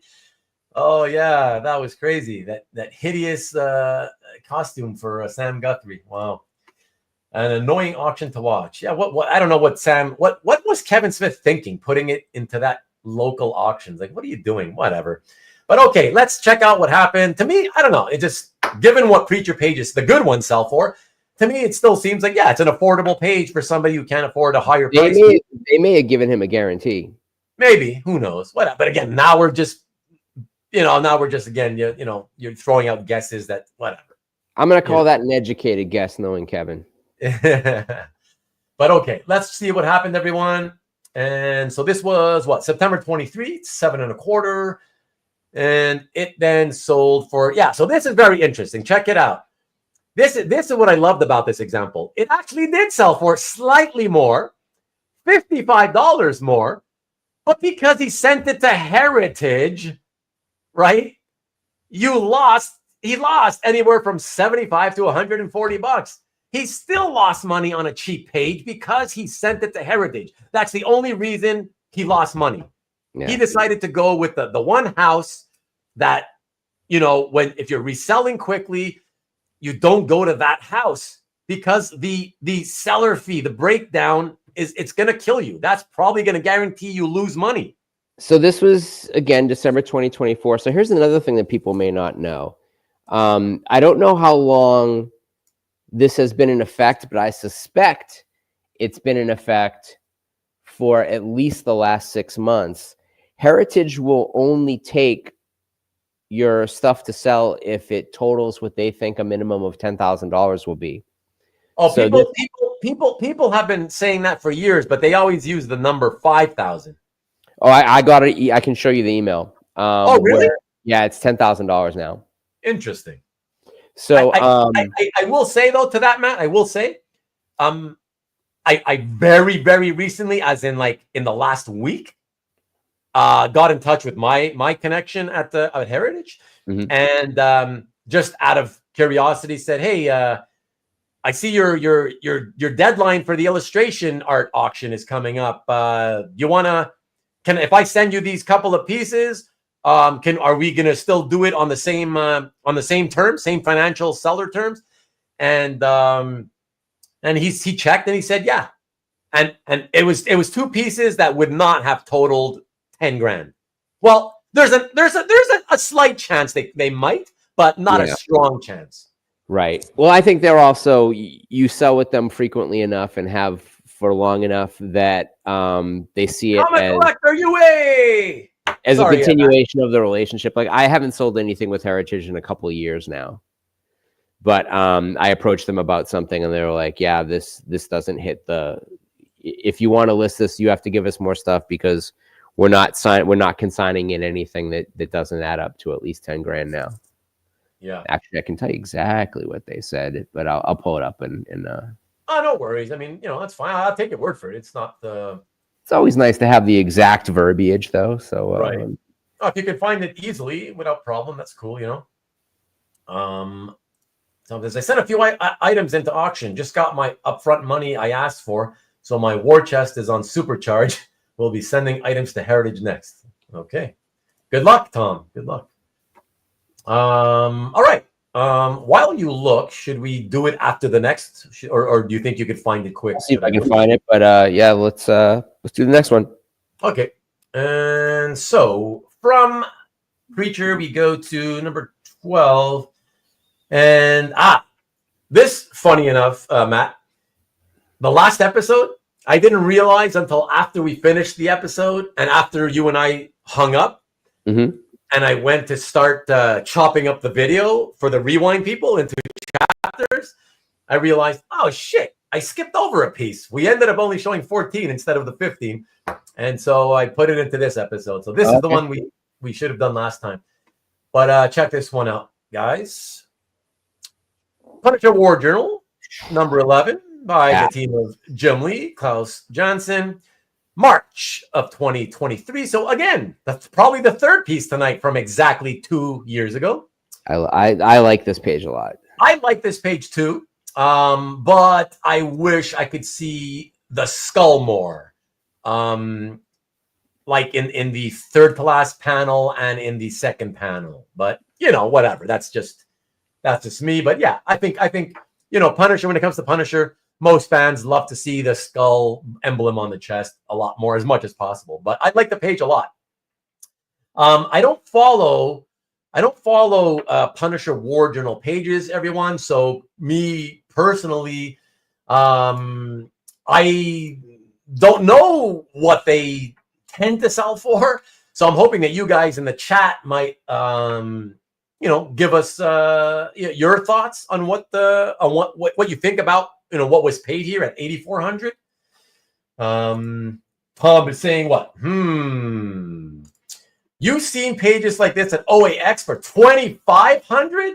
Very similar to this by Jim Lee and Klaus Janson. Really? Are you sure? 2,500 seems really low. Honestly, Tom, I think I would take even without checking the prices, I would probably buy them at 25 just to take the risk that I could sell them for like 4. To me, 25 would be way too cheap for this, for sure, Tom. What else do we got here? Rickster says, looks like a 5K page. All right. As a Jim Lee page, 5K. Kavi says, I know who has it now. Daryl put it on his calf a little while back. I felt like I missed out. Oh, Daryl bought this? I thought Daryl was just a Batman guy. No, Daryl loves the Punisher. Oh, okay. Oh, so he's the one who took advantage of whoever sold it. So that's cool. Yeah. Daryl's got 3 things. He collects Batman, the Punisher, and Lone Wolf and Cub. And Joker stuff too, but that's sort of a side thing of Batman. Okay. Last panel, he plays or more emphasis on the skull. They probably anticipated your aftermarket concerns. That's funny. No, he's a big Punisher guy as well. Okay, yeah. Nope, seen 2 pages, forgot who had them, but we're doing deals. Okay, all right. Well, let's see what happened, guys. So yeah, it obviously this guy couldn't have held on to it for very long because this was only 2 years ago when he first bought it. And then it probably sold recently. Let's check it out. Ba-boom! Oh, check it out. 11 weeks, Matt. Holy shit. Come on, man. What are you doing? Wow. And look at that. Heritage. Again, Heritage. And it went for $5,000. And that includes the buyer premium. Yeah. Holy shit. So that's why he ends up friggin' losing somewhere between $4,200 and $4,600. Lost half the money. Wow. That's killer. Good pickup for Daryl. Yeah. Hey, TJ, got to run for the night. See everyone later. Ernie called tomorrow morning. Thank you for being here, TJ. Really appreciate it. Have a great night and a great week. See you next Friday on Nikki B's. And bingo, the Rickster got it. Yeah, 5K. And congrats to Daryl for picking it up. Yeah, that's pretty awesome. 11 weeks exactly, Hart. Holy crap, man. Let me see. That was I think, what was 2,800? What are you talking about? Similar scene at OAX. Well, that's what Tom said. I don't believe that. Not sure, Tom. I'll go look. Okay. Anyways, but yeah, guys, there you go. Check it out, man. You spend friggin' over $8,000. 84, almost 8.5, 8,400, right? And then wow, like think about it, Matt. Again, I know I keep saying this, but it's like this thing has to sell for at least $10,000. Like just for you to get your money back, it would have to sell for 10,000. Like, what are you thinking? Oh my God! They overpaid. I don't think they overpaid by a ton, but Really? they overpaid. I mean, I would have put it maybe in the 6,800 range as like top of fair market value at the time that it was picked up. And that's why I think in June of 2023, which is also not a very good month, we see a lot of June 2023 sold stuff losing money. That it should have gone a little bit higher, probably. Dog Days of Summer can be tough. I look, I've been on record as saying it, and I'll say it again. I love summer. I think summertime, and at least in the comic book industry, historically was always the best time. Everybody's out there. The weather's good for everybody, like no matter where in North America you live, right? And in Europe and most places in the world that are into this hobby, everybody's happier. Everybody's mood is better. That, you know, everybody wants to be out there. And it's just, I remember as a comic collector, I used to love out there on vacation, you know, like people take summer vacations because the kids are out of school. Yeah. You know, here in the hotter parts of the US, like where I live, people just leave town during the summer, so they're gone the entire summer because it's too hot. What's up, Hiker? Hey, how's it going, pal? It is always better late than never, absolutely. But you know what? What's up, Jason? If only I would have stayed long enough at OAX, and I would have seen those pages too. Yeah, I know. But you know, if only you had picked me up at the airport. You know. That's a nice page for 5K. I think so too. I do. Yeah, for sure. I think so too. Look, Pat thinks it's a steal, actually. Yeah. Everybody's saying hello to Hyder. Everybody misses you, Hyder. Yeah, man. I mean, I don't know. I don't know what to say. Yeah, whatever. That's a lot of money to lose. That's definitely what I want to say. It's a lot of money to lose. Especially on an 8,000 piece, you're losing 4,000 plus. Like, holy crap! Yeah. So, guys, stop. And there are more of us who are in that range. Like, yeah, I've certainly spent $8,000 on artwork. You know, like I've spent a bit more than that, and it hurt when I did. Like, it wasn't an easy purchase. But I think there's enough people in this room who have gotten into that range once or twice, and maybe more. Some people, maybe they shoot for 1 or 2 pieces a year and they go for that range. So that hurts. Stop the insanity. Thank you, Marcus. Yes. Sorry, Matt. Go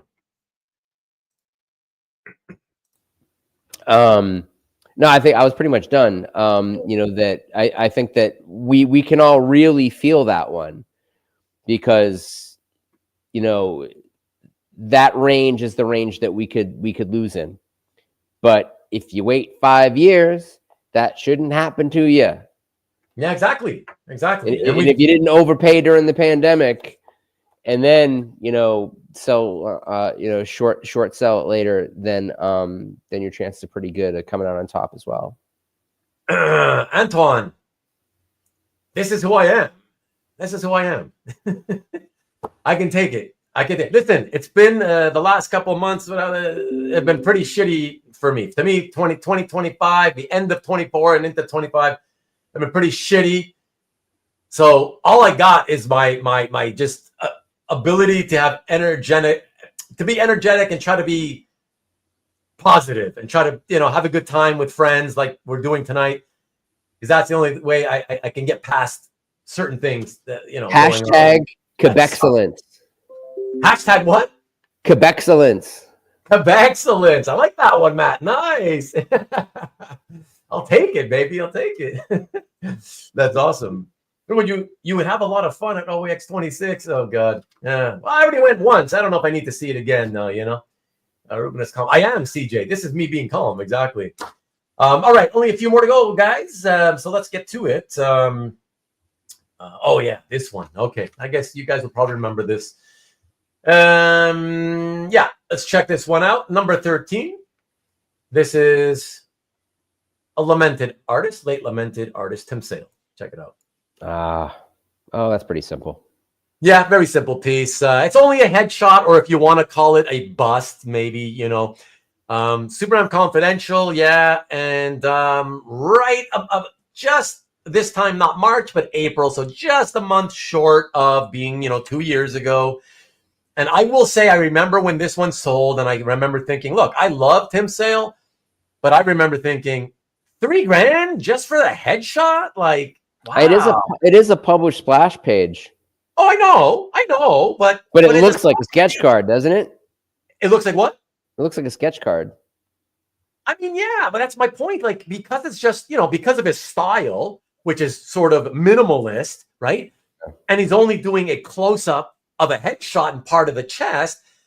There's like nothing there. So of course, yeah. I thought like $1,200, and I'm thinking it might have sold for less than 1,000 on the resale. It did not. It sold for more, but you think it would have been worth what?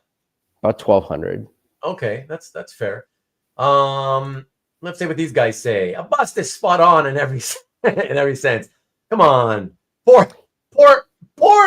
Come on, poor Tim. Or the lettering in the bottom. Like to show you that it's an actual like title page or whatever. And that's what Mike says here, right? Would be so much He's better. talking about the word balloon. Because the word balloon is really what makes it. Like, that the drama of the page is the word balloon. But like the only thing that tells you that this isn't a fan sketch is that title card down the bottom. So Marcus is saying that unpublished Tim Sale pieces are asking for this month, but are they selling? Yeah, I'm sure they're asking. Asking and selling are two different things, Marcus. You know that. So let me know if they're selling. More soups, please. CJ's going with $12.95. A Sat Superman is not a draw. It's $2K. This was long after he had passed away, so it wasn't like immediately after where you get kind of a funny death bounce. Yeah. Well, let's check out what happened, everybody. So just a month short of 2 years ago, and then for almost 3,000, and then resold 1 year and 8 months later for $1,100. So you're pretty much spot on there, Matt. And once again, everybody, what do I always say about Comic Link? Again, people get drawn in because it's so hard psychologically to resist the sound of only 10% seller's fee, people, So you get drawn in, and people keep getting drawn in. And yet what happens is you go and you lose 60% of the actual value of the artwork. And then the 10% suddenly seems like a fortune because it's just an extra slap in the face to all the money you lost on the value of the art itself. And here we go. The guy loses. Like, think about it. In his pocket, he's got 1,100, but the amount of his pocket loss is almost twice that much. Like, you know what I mean? Like, come on. I lost 1,890 and only pocketed in physical cash 1,100. Like, that's insane, man. Like, wow. Yowza. 2/3, right? I mean, yeah, no, of course, because it's digital colors.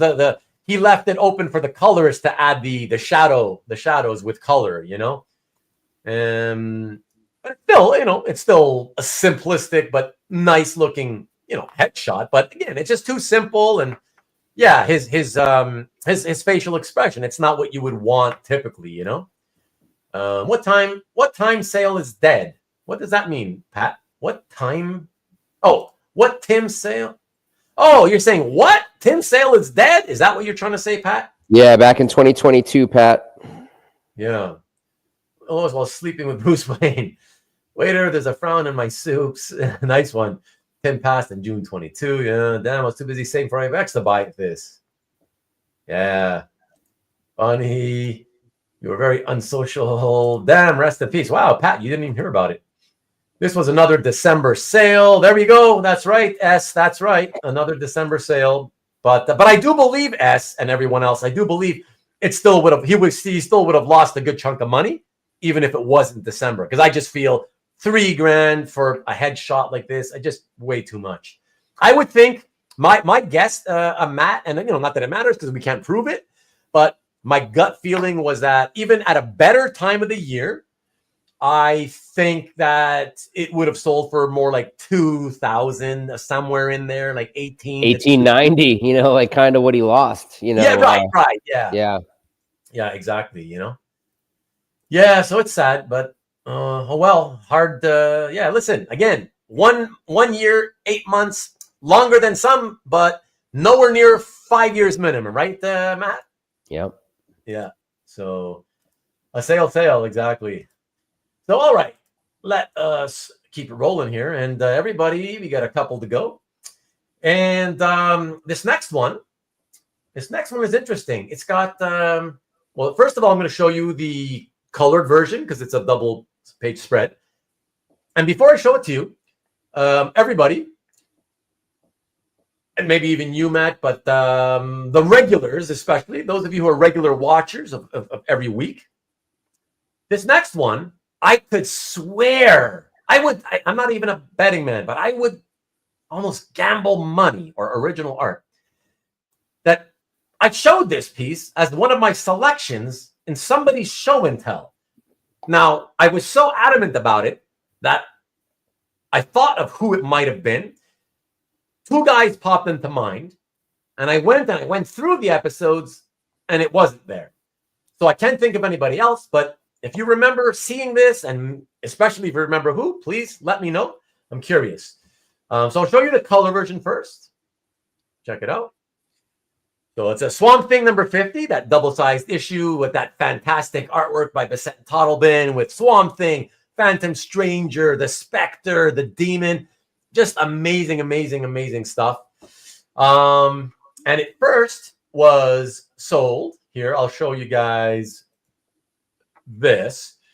So February of 2023. All right, at Hakes. Here comes Hakes again, everybody. Again, Hakes apparently can get occasional really strong looking prices.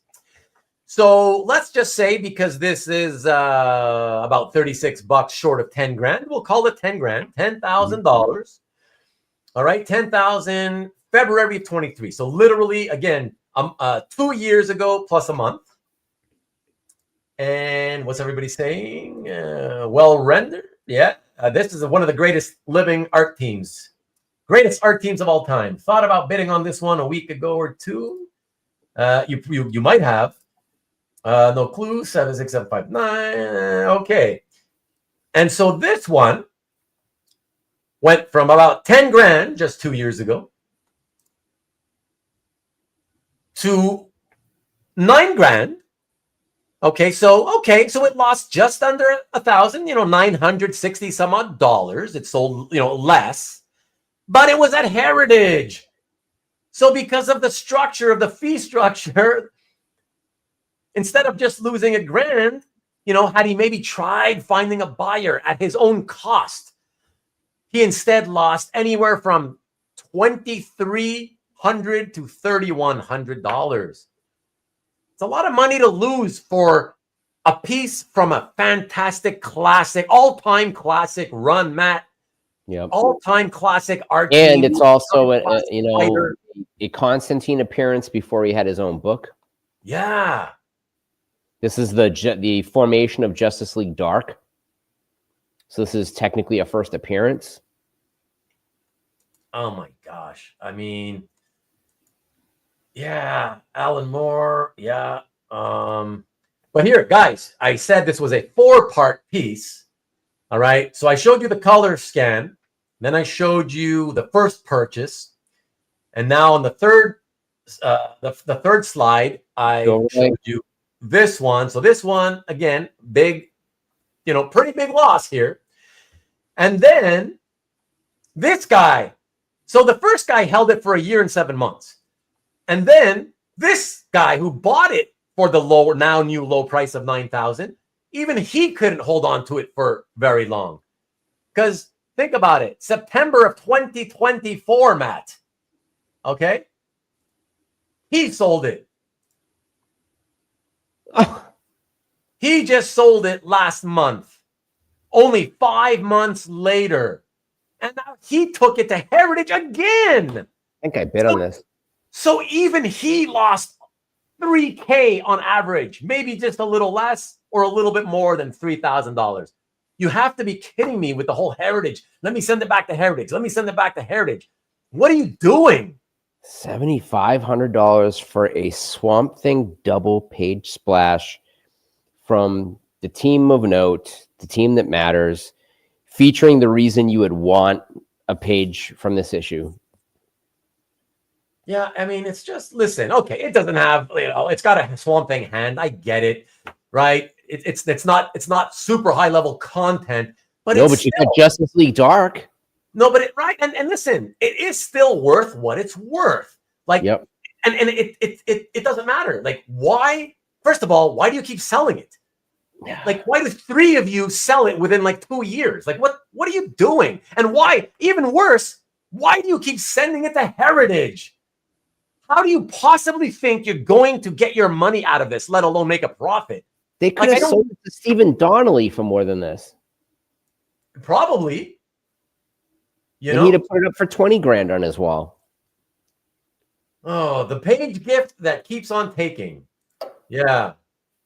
Do you think it would help if they sold each page separately? No. You never, ever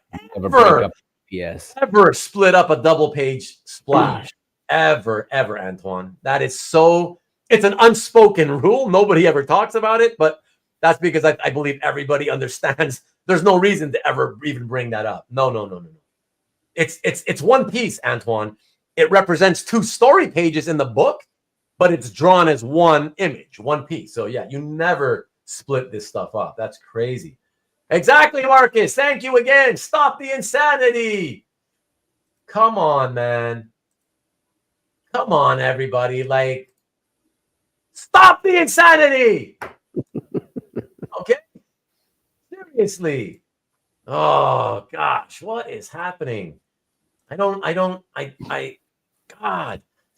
I don't know. It just, I keep seeing it. And like, it's so crazy, Matt. Like, think about it, right? Look, let's look at it again. Okay. First guy's paid 10 grand. And then he decides, okay, I'm going to take a friggin' $2,300 to $3,100 loss on it after less than 2 years. And then the new buyer probably thinks, hey, yeah, I got it for cheaper than the last guy. Nice. But I'll sell it 5 months later, and I'll take a $3,000+ loss. Like, why? Why would you send it to Heritage over and over? I don't understand that. Help me understand that. Why would you want to sell it before tax day? Oh, God. It doesn't matter, Antoine. You don't split that up. You don't. Very highly frowned upon. I mean, the art does overlap the board because there is a panel that traverses. There is something. Not a lot, I agree, but there is still something. Let's check that out again. That's a single panel. Yeah, part of that panel. So yeah. No, you definitely do not do that. That's verboten, as Hart, my German friend, would say. Verboten. So Mike said, I tried to buy a DPS from an artist, but he had sold off one of the pages. Jesus Christ. Artists are not the smartest. Yeah. When they don't have reps, they'll pull it straight out of their little portfolio book and hand it over without thought, or they walk away from the table and their assistant, girlfriend, or, I mean, artists at the beginning don't necessarily think about that stuff, but dealers absolutely do. And you're right, Marcus. Oh, hell, is that ever more true than ever in this example? The house always wins. Yeah. Why don't you figure out how much Heritage profits he's? Because I'm not in this to try to find out how much oodles and oodles of money a company in this industry makes. I don't care. I don't get any of it. It's 18 to 22%. Yeah, I don't care. Unless it's a really high value item. Although I will tell you guys, I did have a private conversation with Jim Halperin one time, and I was discussing, because I'm always interested in business, and I was discussing business with him, not in terms of, hey, let's do business, selling art and whatever.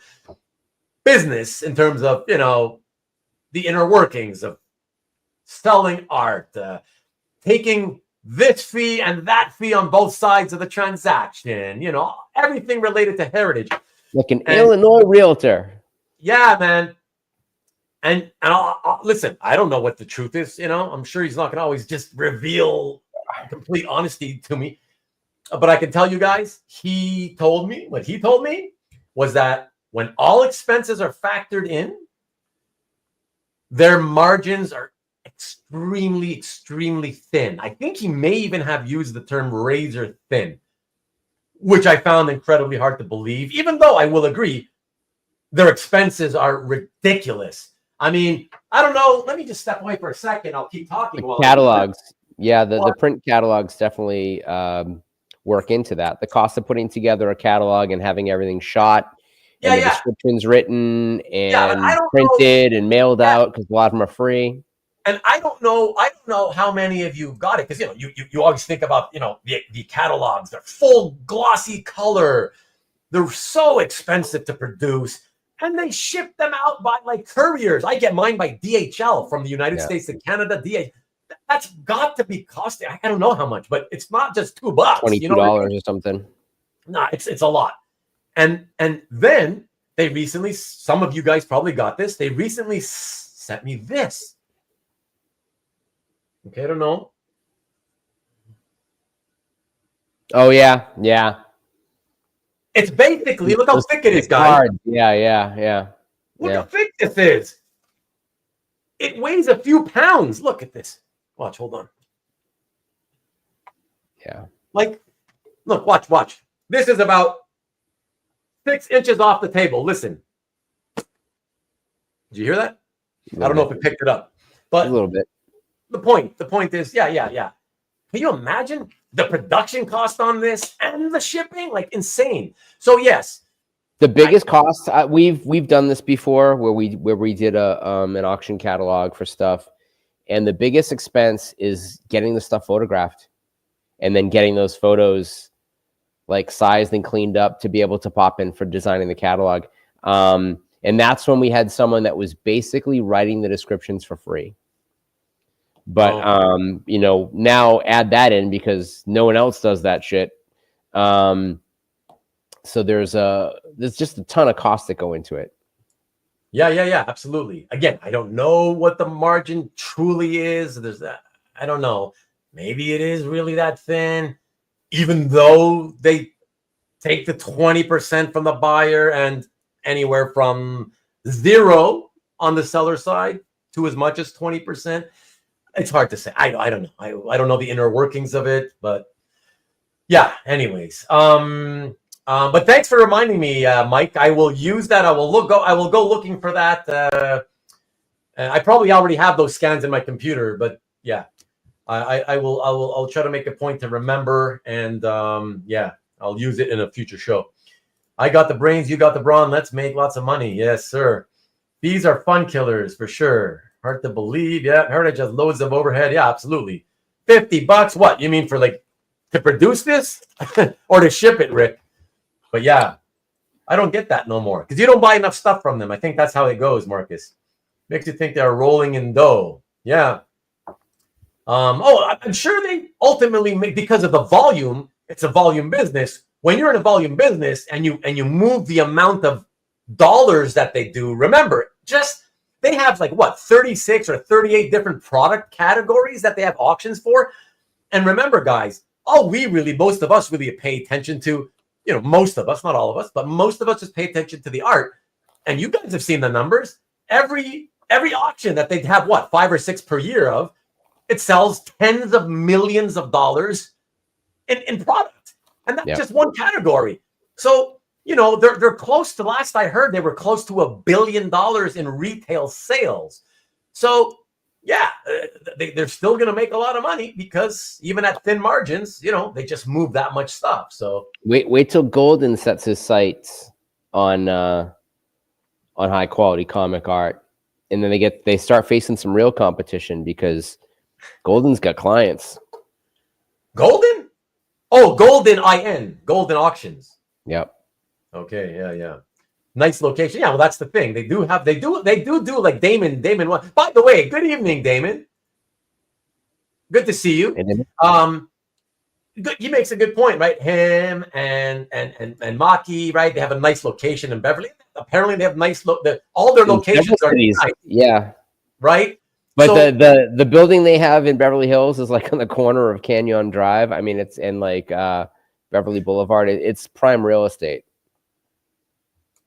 Yeah. Well, listen, you decide to open in Beverly Hills, it ain't gonna be cheap.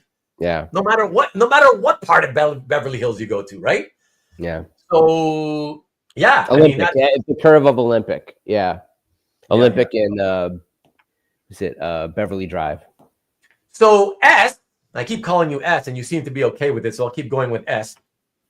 I used to do the same thing. I thought, oh man, these things are so nice. I'll keep them. And then they ended up taking up so much room on my bookshelves. I was like, yeah, this is why I can't buy any more trade paperbacks.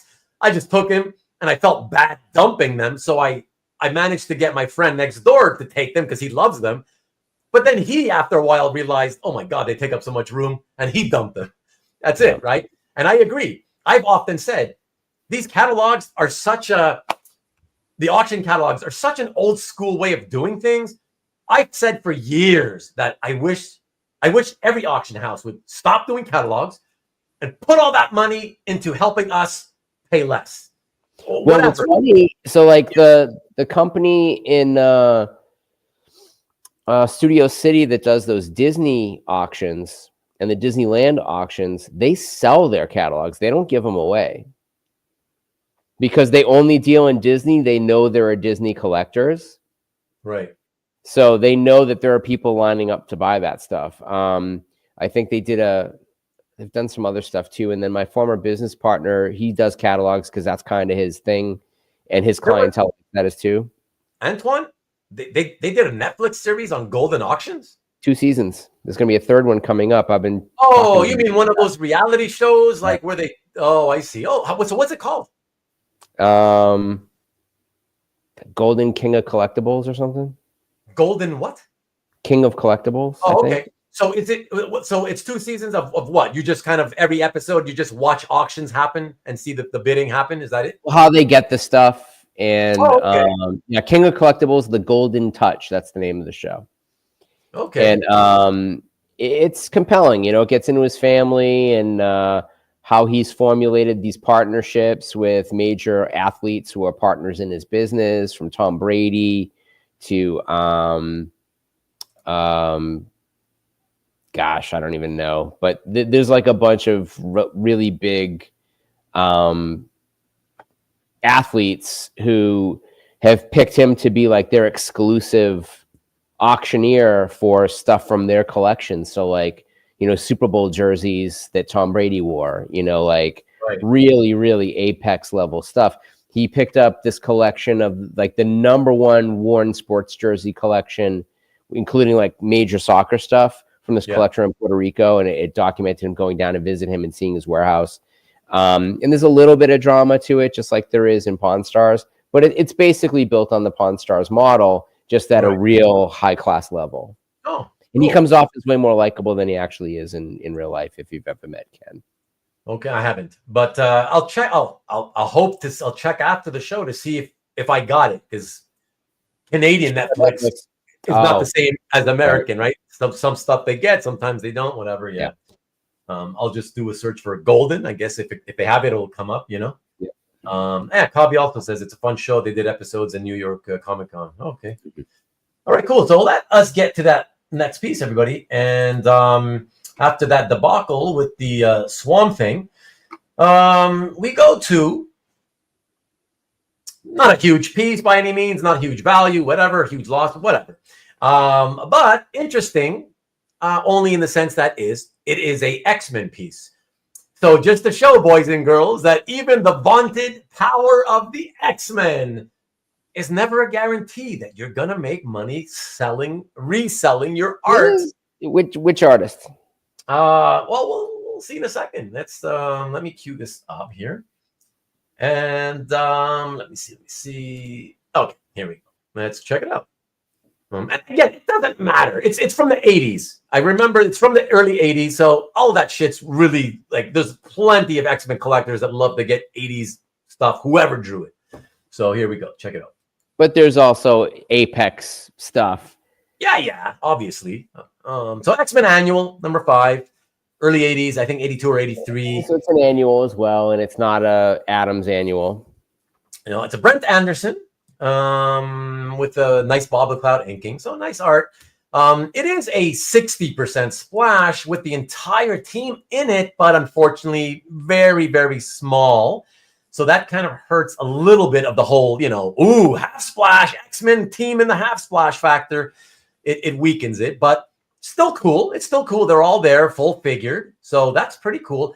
I got to be honest, Matt, between you and me, I look at this and I don't think it's great because the characters aren't big enough for my taste as a collector, but I'm not shocked that it sold for $5,000.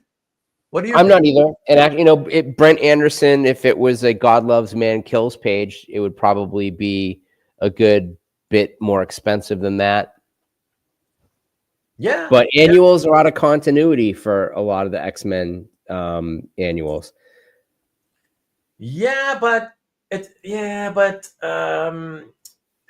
in 20 years ago, 25 years ago, people used to shit on that. Oh, it's an annual. These days, there's so many more people in the hobby. People don't really care. It's just about typically the content. As long as the content, trust me, if this was stronger, right? If that half splash image of the X-Men team was like them not in the background, if they were in the foreground facing us the way they're facing us, larger, like twice as large, holy shit, this would have been a 5-figure piece. Yeah, but if my so regardless of whether it's an annual, that's what I'm saying. So I hear Hearts going 31. It's not a crazy price. The bottom line is this is not a crazy price.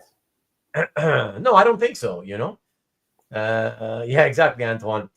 You all outlasted the Oscars. Nice. We always do, actually, Carlos. That's not shocking. Nice lettering, images, everything. That's right, Marcus. Must have been the clip lower right corner that brought it down. That's for Matt's expense. That Dazzler page, I guess, with the X-Men team in one panel. 9K, 2K. Probably resold at 51. No, it didn't. But let's check it out, everybody, and see what happened here. Yeah, I don't remember being a big loss, but I think it's big enough. Let's see. So yeah, April 22. Again, this one's 3 years ago. Fine. And then he held on to it. That's prime pandemic too, but I mean it doesn't seem like a crazy pandemic price. So it sold for $4,000 in November 2022, same year. Yeah, but check it out. Loss, so it's $100 loss. It's $1,300 less, right? So $1,300 less. So it's like, whatever. Like you lost the 22% or whatever.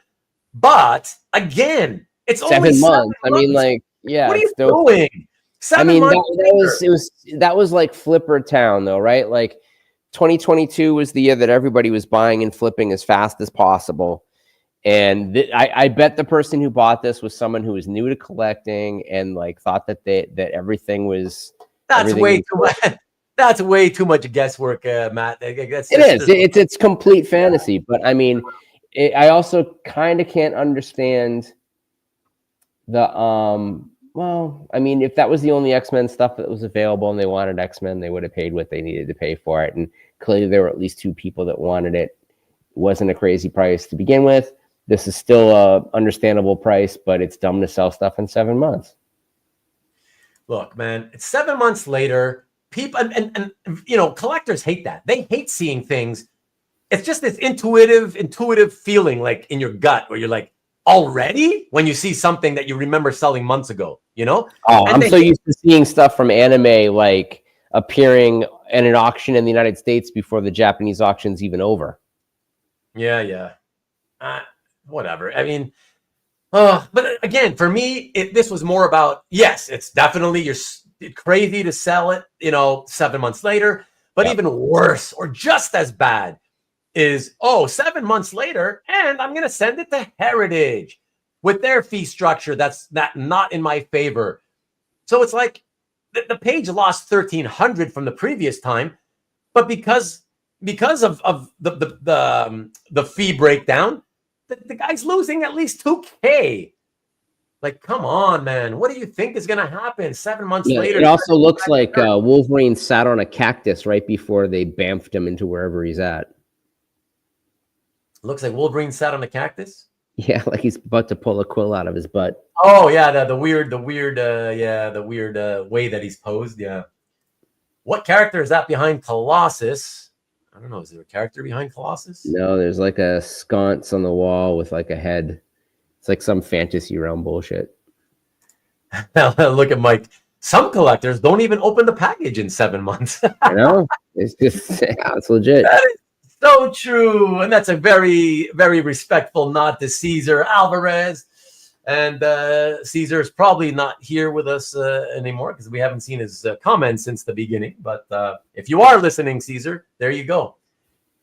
So yeah, so whatever. It's not good, not good decisions, poor decision making.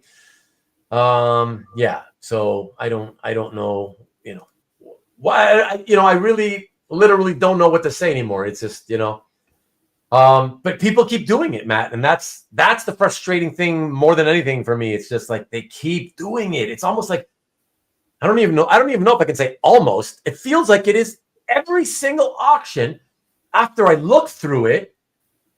Like after I've, I do my tracking, and then after it ends, I look through it to see what things sold for. And then the stuff I'm interested in, I start saving. And that's how I typically find out, oh, this piece had already sold before, and that's how I save. And then I have something for these shows. And it seems like I find something that I've tracked at every single auction where it was like a resale, and let's do some like comparative data mention here. So those months. So we're looking at, what was it? June 22, and then no, it couldn't have been June 22. Could it? What were the 2 dates? Sorry, look at that again. Let me get that. That would have been April 22 and November 22. So now throughout the collectibles market in 2022, and so the end of 2022 is when it starts to really sail off the map. So they really did hang on to it almost too long. Like if they were going to flip it, they should have flipped it almost immediately and gotten out before the end of summer that year. But again, that's only on the assumption that the intent from the beginning was to buy it for a flip eventually. You know what I mean? But I think that also, like, 2022 was one of those years that if you were buying and selling comic books and not comic art or collectible cards, that was the model. Buy, sell, buy, sell, buy, sell. Just knock it up, knock it down, knock it up, knock it down. And so, like, that window in that year speaks to trends in other areas of collectibles that some people who collect comic art were already just starting to get involved in. That's what leads me to believe that was somebody who deals in something else. And that they felt like, oh, there's an X-Men page. Oh, a Brent Anderson X-Men page, not knowing, because they're dumb, that it was an annual and not regular continuity. They see, oh, well, Chris Claremont wrote it. Oh, it's got the whole team on it. So they're not thinking like the person who's actually going to buy it. They're thinking like a speculator right off the bat on that purchase. Now, but we said the price wasn't a crazy price, but it was slightly high. And it was slightly high because it wasn't a spectacular page. It's the type of page that if it were a little bit better would be amazing at that price. But as is, it was a little bit overpriced to begin with. And they were like, it seems to me that's the mentality of this will be really easy to resell because it's 1982 X-Men or whatever, you know? Yeah. I agree for sure. I agree with that. Kobe, good question. Really great question, actually, because not only 22 and 21, there's a ton of them. From the ones that I had saved, I will say I didn't see many. I bought my house with a bunch of stuff that was short-term purchased and flipped. You bought your house with the short? Yeah, and including a lot of anime and some comic art. Okay, yeah. Not comic art. No, there was comic art in there too. No, but not not solely comic art is what I'm Right. saying. Right. Yeah. But there were definitely pieces that were short-term flips that I had owned less than 2 years in that time frame because everything was good, but I got out perfectly, like right before it started to go a little bit bananas. Yeah.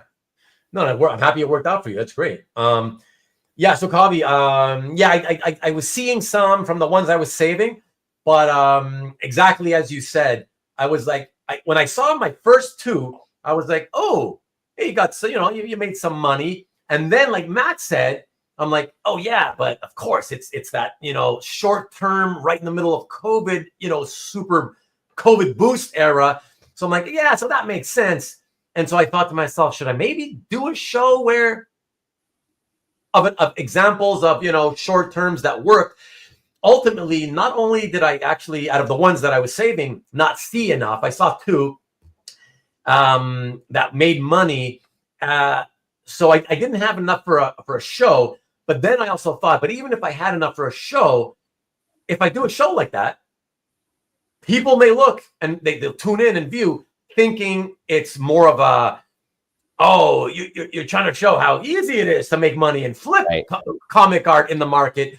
And I do not want anybody mistakenly thinking ever that I think that way or that I think that that's a good thing to do. Or make somebody feel bad about a piece that they currently have and love. Right. Because a lot of pieces are pieces that someone bought the second time around and are cherished pieces in their collections right now. And so we don't want to point to those and say you paid too much because they didn't. We don't know if they paid too much until they sell it. Right. So like there's no gain. There's no good part of that equation. Someone flipped a piece and they did good, and that's the end of the story. And we know that it happened. So why make somebody feel bad about the fact that they paid for something 2 months after someone else bought it? Right. And like I said, and I've said in the past, we all know that across the board, most of the time, art does go higher in value, right? We know that. It's not, we're very fortunate that as collectors, just holding it and enjoying it ends up most of the time, over time, making it more valuable just by having it in your house. So I feel like it's kind of too obvious. It's like, why do a show promoting, hey, look, and again, I just feel that once you do something about money going up, prices going up, it just, to some people who don't pay close attention, who just kind of look quickly, they look at it the other way. They get the idea, the impression that it's about investing and art going up. You're talking about speculating in artwork and electrolytes. It makes plants grow. But yeah, so anyway, so that's the thing. But like I said, Kavi, and anybody else listening, I will do an episode similar to that, right? The one that we talked about earlier. So for anybody who came in late, we'll do an episode where it's people who made money reselling artwork.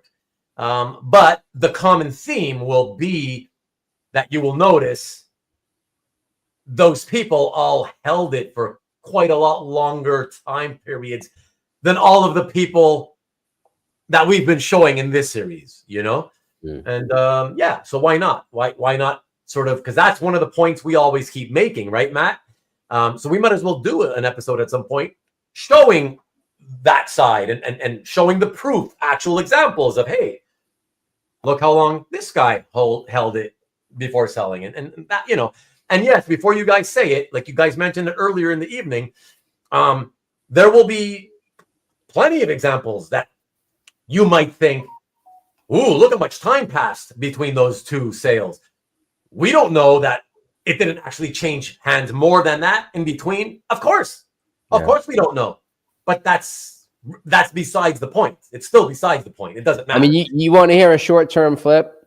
In 2009, I went to Comic-Con with a bunch of original art pages. I had a McFarlane Invasion, the DC series page. Great. With the bottom of the page was a monster that looked very much like Spawn years before Spawn kind of base. Yeah. I had the first appearance of all three major characters from Preacher on different pages, including one page with all three of them for the first time in the same page. So the first Tulip page and the Origin of Cassidy. So I had like all the three most important pages except the cover with Jesse Custer. And I had some other stuff. And I sold those three Preacher pages to Anthony for $2,000 a piece. And he sold them an hour later to Felix, I think, for $4,000 a piece. Oh, you told me this. I remember this. You told me the story. Yeah. So I had paid $65 for them in 1995 or 1996 at Comic-Con. Right. I think it would have been 96, like right before the comic came out. And so I held on to them, to our point, for 13 years. And Anthony held on to them for an hour. And was able to make that much more money. So the flip can happen really quickly, but none of these took place at an auction. Right. Yeah, man. Damon, I think anyone with pre-2019 purchases probably did well. 20 to 22 stuff is going to take a while to get your money back. Or break even. Yeah. But again, and I honestly believe that regardless of when you bought it, Damon, and believe me, I'm not looking for specific dates. I'm not just cherry picking. Like, there's no way to do that. I just save stuff that I like, and that's how I find out, oh, look, I already saved this one a while back, and it sold previously, right? That's how I do it. It's not like I'm going out searching for, hey, let me look for examples I can do a show on, and it wasn't until May of 2020 that the checks started coming in. So even you've got up until the beginning of May of 2020, you were still paying intelligently probably for stuff, because some people were afraid they were going to lose their jobs and started selling stuff at fair market and below. So like the market didn't take off really until June of 2020. And so 2021 is the COVID year. 2021 is the year that everything was gold. It was insane. Like prices just kept going up across the board on almost everything. Condition on comics was almost out the window for speculation on silver and golden age. So when it comes to comic art, I think while some people were putting their money towards comics, which are going out of control, comic art still hadn't gone bananas yet. Like comic art were like the smart people were still buying comic art at pretty reasonable prices well through the end of 2020 and the beginning of 2021. Then that's when things started to go ape shit. And it started with animation, and then it carried over to comic art, and it carried over through a good year and a half. It didn't start to fall off the map again, like I said, until really about November of 2022. Like October of 2022, there was still some stuff going nuts. But it was definitely November, and then you just kind of started to see it grind to a halt. Then a couple of big things, but by and large stuff not going bananas. But anything that was cheaper was generally starting to rise. It's really that kind of middle of the top of the middle and expensive stuff that if it got flipped, and stuff that got flipped in that time frame, right? So other pieces are still selling really well. Like really great record prices still happening well into 2023 into 2024, but they weren't flip pieces. They were new to market pieces. You're right. I do think the 2021, 2022 boom brought a lot of new buyers in that drove the prices up. Well, sure. Like any super hot market that goes parabolic, it's because there's tons of new entrants into that market. Of course, the stock market has always been like that. It's like you got your regular people, right? The people who regularly invest in the stock market, right? And speculate, whatever. And then when the stock market is doing well for a long time and it starts going up even stronger and faster, then you get that what do you call it? The domino effect, where people who never bought a stock in their lives are hearing. They're hearing nothing but the stock market's going crazy. They're hearing it from their barber, from their hairdresser, from their dentist. Everybody's talking about stocks. And now that's when the majority of random people who never bothered to invest start deciding to, open an account and I'll buy some stock. And that propels the parabolic move even further up. So that's what happened, and it brought in a lot of very wealthy people in this hobby, Damon, and they're still here. You can see them because even though in the last year or so, you no longer see the continued constant new high for this type of art or that type of art. What shows that the market itself, I describe it as soft. Okay, somewhat soft now, but that I use that word to describe the fact that the prices across the board aren't continuing to shoot up. Okay, that's what I mean by the softness. But it seems still very strong and healthy from the point of view that, again, just looking at auctions alone, everything they sell, it's absorbed. It's tens of millions at every auction. It's constantly absorbed. So it goes to show there's still a lot of people with a lot of money buying it all up, And I mean, another thing to pay attention to is if you start watching, like, another guy coming in tonight. Not a lot of newer people tonight. How long did I have that Joker page before I put it up for sale? I picked it up in 2010 for the 2011 exhibition, and I sold it, a year and a half ago? So 12, 13 years. But the that derailed me. What was I going to say? So one thing you can kind of use as a metric to track stuff and the health of the comic art market is how many people who do regular art drops have gone from selling absolutely everything in the first 3 minutes to taking half an hour to sell everything to not selling everything. And that will show you where the top of the market is at, because those art drop stuff tend to be very expensive. So, whether you're following the Daniel Warren Johnson market through Felix or some of the other people that he handles, that, is he still getting offers from people that are willing to buy the whole issue, which he used to do, and he would sell it outright. He, like anybody, spotted an opportunity and felt like there were a couple of specific issues and specific artists who it was a better idea to do an art drop because he could sell everything for more. He'll drift back towards selling entire issues again to the same person rather than have an art drop that doesn't sell everything out. And I think he's savvy enough to figure that out.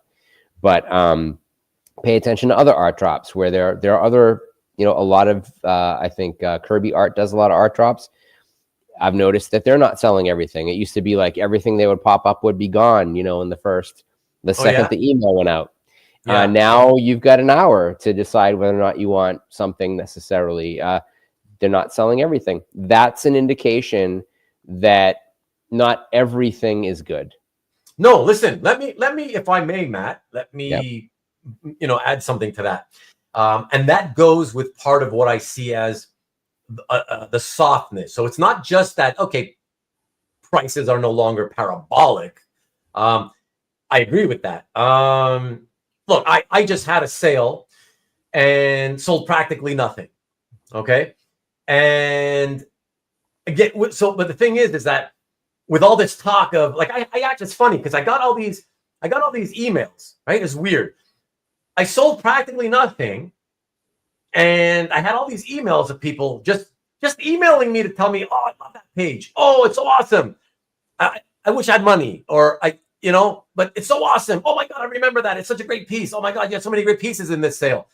I'm like, yeah, but you're not buying them. Like, but one thing that I want to say is that aside from prices not continuing to go parabolically crazy anymore, you make a good point, Matt. The fact that when you can tell that a market is, or let's stick with our market is softening, it is by looking at dealers' sales, art reps, dealers, you're right, because the fact of what I mentioned earlier about all the auction houses, right? They're selling through, right? The sell through is 100%. They're selling everything. The thing is that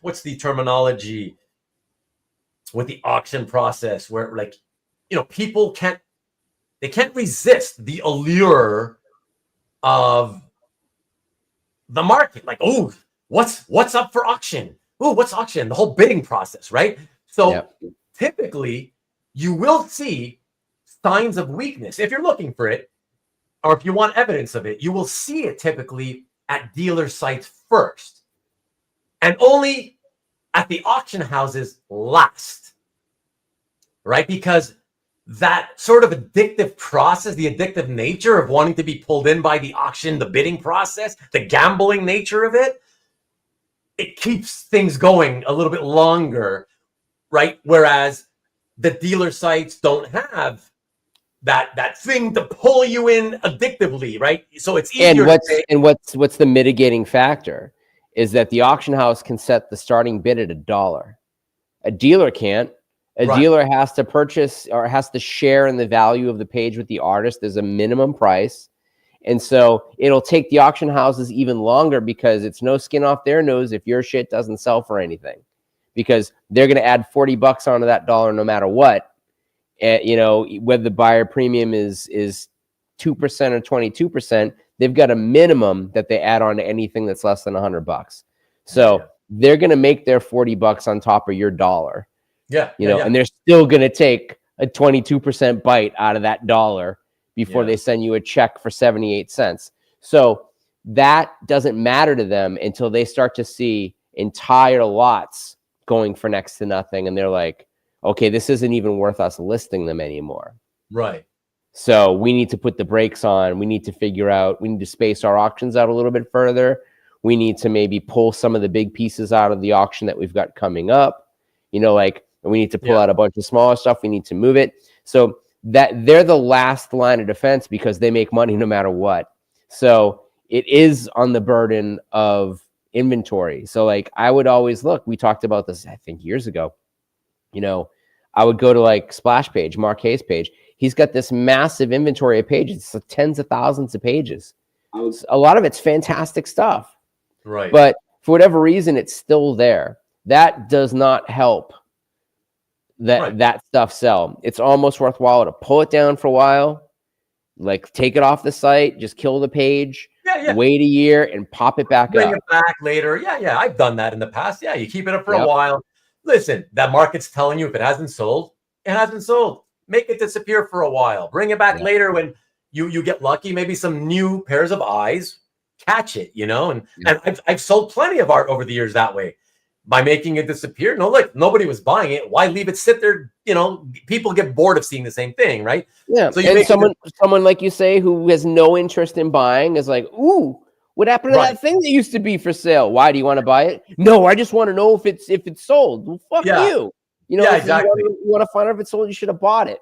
But there's that whole thing of like that people, there's this idea that if they think it's going to be there forever, they have no value for it.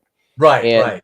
And so that the availability of inventory in general every month for new stuff can be crippling to an artist's career, to the dealer, because it becomes demoralizing if you just keep listing stuff and it doesn't sell. I've gone through it many times. And it's just like, then the buyers are kind of like, oh, I thought he told me if I don't pick it up, this month, that I'm not going to get a chance to buy it anymore. Then they start to lose faith in you as a dealer. They think that you're trying to sell them stuff that isn't going to be worth anything. A lot of dealers leave stuff up and the prices stay the same for 20 years. They just don't go back in and change the art prices. So, absence does make the heart grow fonder. There are ways of dealing with a weak market, and the way of dealing with the weak market is to present, not necessarily to make artificial scarcity, but to diminish availability. If you can diminish availability to everybody, it will at least become special to that person who's on the fence about it. And when they get it, they'll be happy that they did it because you didn't rip them off. It's not like you jacked the price up 20 times beyond after pulling it away. You've just raised the interest and made people realize, oh yeah, this isn't going to be around forever. Right. And it's a great opportunity for people to deep collect. Good point. Yeah.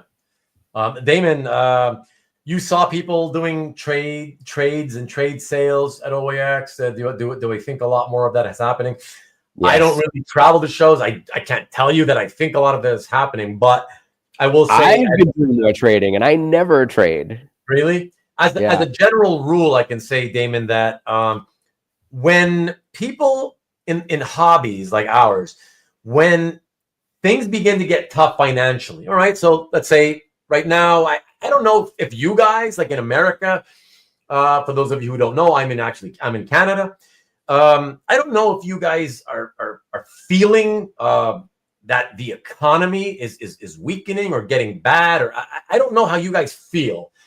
But I feel like there's a lot of uncertainty in the air. That's what it feels like to me. So even if the economy's still relatively okay, most people still have their jobs. When there's uncertainty and craziness going on, like, with politics and all that, I think people start getting a little worried. And so they start to, first of all, the first thing they do, a lot of them, not all of them, but a lot of them start to, okay, I'm going to hold my cash. I'm not going to buy that piece. I'd like to, but I'm going to hold off for now because I don't know what's happening, what's going on here, And then the ones who are so addicted, if you will, for lack of a better term, but you want to keep being active. Yes, I agree that they will try, when they have to hold on to their money, they will try to do more trading. They will reach out to people. I know that when the economy has gone in cycles and the down cycle has come in, I absolutely get more emails saying, "Hey, would you like to trade? Can you trade? Can I trade? Can you look at my gallery and tell me if there's anything you want?" Yeah. So I haven't seen it recently, Damon, but it definitely, you can expect it to happen if the economy starts to weaken, if it hasn't already started to weaken, I see people would reach out to me and ask if I was willing to trade a lot, and I would generally say no. And I became more open to it. If they had something that I thought that I could turn into money faster, right? Like, so I may have a piece that I can't sell that somebody wants that they don't have the money to pay for, but they may have something that I have a client for that they can't sell. And so it makes sense to do that. And so I've done that a couple of times in the last month and a half. I had a great piece from the Joker year of the villain, had somebody reach out. I had it discounted. They had mentioned that they wanted it, and I was like, okay. And then they never made a payment, and I'm like, oh, another tire kicker. And then somebody else reached out and bought it, and then they reached out about something else and bought something else. And when they reached out to buy something else, I was like, how badly do you really want that Joker page? Because I think I kind of want to keep it now. Yeah. And they're like, oh, well, yeah, I mean, I could be willing to trade something else for it or put that money towards something else. And I was like, let's talk about it. And so I've found myself in a couple positions over the years where I've sold and purchased back something that I'd sold, and where I've been doing a little bit more trading just in general. And it's certainly, I want to be conscious of finances. I had a car expense come up, which kind of supposedly put my buying on hold for like 3 months, except that it absolutely did not. And I was able to kind of recover faster than I thought I was going to, but it still left me open to like, well, if I've got stuff that I've had up for sale and it hasn't sold, rather than heavily discount it, I'd rather work out something where I can trade for something that I actually want and have there be, some kind of a little bit extra on top of it. If someone's asking me to trade, then they should put in the extra. If I'm asking to trade, I'll put in the extra. But there's definitely a protocol to it, and I have less of a problem with it than I used to. I used to really, really hate people asking me to trade because I knew they didn't have what I want, and now I think people have a better idea about what I collect, and they seem to be a little bit more targeted. Yeah. just one quickly thing to quickly add to Damon regarding trading. Now that I think about it, as you, Matt, were speaking, I did actually just get somebody reaching out to me, I don't know, a week ago ish, in the last 10 days anyways. But it was one of those that I dislike. One of those, yeah. Oh no, it was not 10 days ago. It was because it was part of, he wanted something that was in my recent sale, my art drop. So it was within this last week. He says, kind of typical for me, what I get often. Oh yeah, I really like this. You want to take a look at my gallery and see if there's anything you like? I'm like, not really. No, I don't want to waste time looking at your gallery to see if there's something I like. Like, I hate that. It's like you want me to spend my time and effort digging through your collection to help do you a favor. You know what I mean? Like, no, I don't want to do that. I didn't say that to him. I just said, no, I'm not interested in trades at this moment. I mean, the reason I'm selling is because I want to raise money for something. Clearly, So, yeah, that's what the art job's for. Obviously, if you don't buy it, okay, I guess I'm not going to get money raised with that piece. But why would I add even more to my plate in terms of work and effort by now having to spend time looking for something on your behalf so you can get a piece you want? Like, no, I'm not. No, thank you. But I also find myself in a kind of era of my collecting where most of what I'm buying now are not what I would ever consider to be good investments, because I'm buying commissions, and commissions are almost never a good investment.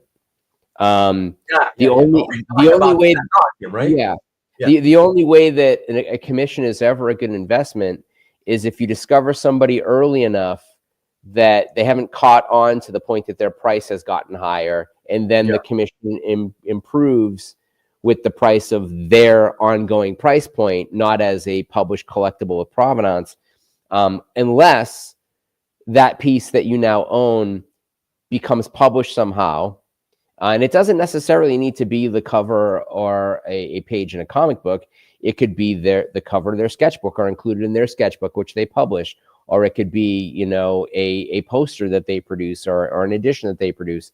If you allow them to do that, if you're the person who commissioned them, because, I mean, it's kind of shitty if you give somebody an idea and they just decide to start making 1 million of it, or even 10 of it, to be honest. But, that will improve the price of what you initially bought as a commission. But I know that going in, that I'm not buying this because it's going to be valuable. Right. I'm buying this because I want this thing. And if I don't get what I want, I may immediately sell it if it's not exactly what I want, because you never know what you're getting in a commission. Yeah, for sure. Which is the other kind of drawback of it, right? Is the hassle of putting money out to get something that you don't actually love to offer back out to the market, hoping somebody else actually loves it. So that being the case, I have to change the way that I fund this. Otherwise, it's just a mania. And so I'm requiring that only money made from selling artwork can go into a new art purchase, unless it's something that is published provenance and likely to become valuable, in which case I will think about it as an investment. And then I have to be smarter about that. And I have to use the things that we talk about every week about why I deem it to be collectible, why it has investment value, and understand that that's, to me, not a 5-year investment, a 10-year investment. So, I know that there are a lot of people that collect sketches because sketches are fun to collect and they're not expensive. It's a fun activity. It makes the convention more fun. There are people that do commissions as well. And there's you get into a list, and then you become friends with the other people that are on the list of that artist. It's like, oh, you have a commission with so-and-so. I can't wait to see yours. And then what you really think is I really hope mine's better than yours. And then you get it back and you show it, and hopefully you like yours and the other person loves theirs, and you both walk away happy. And that's a perfect scenario. Yeah. But as far as published art, provenance published art, we go through this all the time, 5 to 10 years. don't sell before 5 years. If you can hang on to it 10, even better. Don't overpay. Don't pay above market value. You know what the market value is. All these artists are repped. You see what the costs of the pages are. Sometimes the price disappears. That drives me crazy when the piece is there and the price is gone and it just says sold. That makes me insane. It's like, why are you leading me to this page? And that's why they're leading you to their page for traffic, but to get their numbers up. But this is trackable stuff. You have these tools at your disposal. You can, if you've ever set up an auction account with all the different auction houses, look at what stuff sold for. Granted, this is all unique things. There's different criteria you can use at which to compare. But if you're in this hobby long enough, you get smart about it. You start to understand why this piece might be more valuable than this other piece. So, be smart about it, and you can have a very long, fun time in the hobby. Where things can start to get rough is if you feel like you've been taken advantage of, if you feel like you're participating in some art drops and then those pages wind up on the secondhand market 6 months later for half as much. Right. That doesn't make you feel good because you want to buy it. It makes you feel good. It makes you feel bad because you're like, oh, I guess it wasn't worth what I paid for it. And that may not even really be the case. To be quite honest, one person may have bought an entire issue to get one page and then shits out the rest of the pages. But as people always say, yeah, collect what you like, for sure. I think that's the best first way to collect. And if you want to collect other stuff because you want to have leverage to be able to get things that you can't afford now later, and you feel like you're seeing a trend and you're seeing certain art become valuable, that's a completely viable way of collecting as well. There's also people who want to taste the rainbow. They want a little bit of this. They want a little bit of that. They want to cover a lot of ground. Some people want to keep up with the Joneses. Some people like to compete with other collectors. There's no wrong way to collect. There's wrong ways to overpay. That's for sure. Well said, Matt. Guys, I just want to bring up, since we're talking about commissions, we got to wrap up, but I wanted to mention a couple of things. I actually, I haven't planned it, but I'm going to do a commission show soon. We haven't done one since that first round table, probably close to 3 years ago now, about commission collecting. I'm going to do one again soon. First of all, I've wanted to do one for quite some time because it's such a large part of the hobby. I feel like it seems like I should have done more than just one commission-based show, So I think I'm due, and for that reason, I'll do one. But also because a gentleman who I first met in the chat of Nick's show, Jerry Bourne, as in the Bourne identity, spelled that way, he reached out to me privately, and people rarely do that. I mean, a lot of people reach out to me, but he reached out to me because with the intent of saying, hey, you should do this kind of a show, and I'd like to be on it, He pitched his own guest appearance. Bold. I love it. I wish people would do that on a weekly basis. How how much easier it would be for me to do that. Yeah. And so he just reminded me of the fact that, yes, I, for the longest time, wanted to do another commission-based show. And so the thing is with Jerry, he was like, oh, I have this thing that happened, blah, blah, blah. He was like riled up. So his thing that he had issues with something negative that happened, right? So I said, look, Jerry, I've been wanting to do this for a while. I'm going to do it at some point, yeah. And I'll be happy to have you on. I'm glad you reached out to me. But at the same time, you got to be careful. I can't have you on the show if your intent is strictly to shade somebody. to ream some guy. Yeah. Right? It can't just be about that. You got to be really careful about this shit. I gave him a link to the roundtable of commission collecting that I had done. And specifically, the link was, so we could press play right at a specific point or whatever. And he was like, oh, yeah, great. Oh, and I love this section. This section, he sent me the link back. Oh, this section right here is my favorite. And it's the section where that you I were go afraid off. of. Yeah. I go off on the thing that really bothers me about commission collecting, and it's kind of like, no, but like, yeah, okay, but look at it in context. I said a lot of positive things, and then I said back and forth things that really bother me. So I get riled up, but yeah, it can't just be about you getting riled up all show long, you know?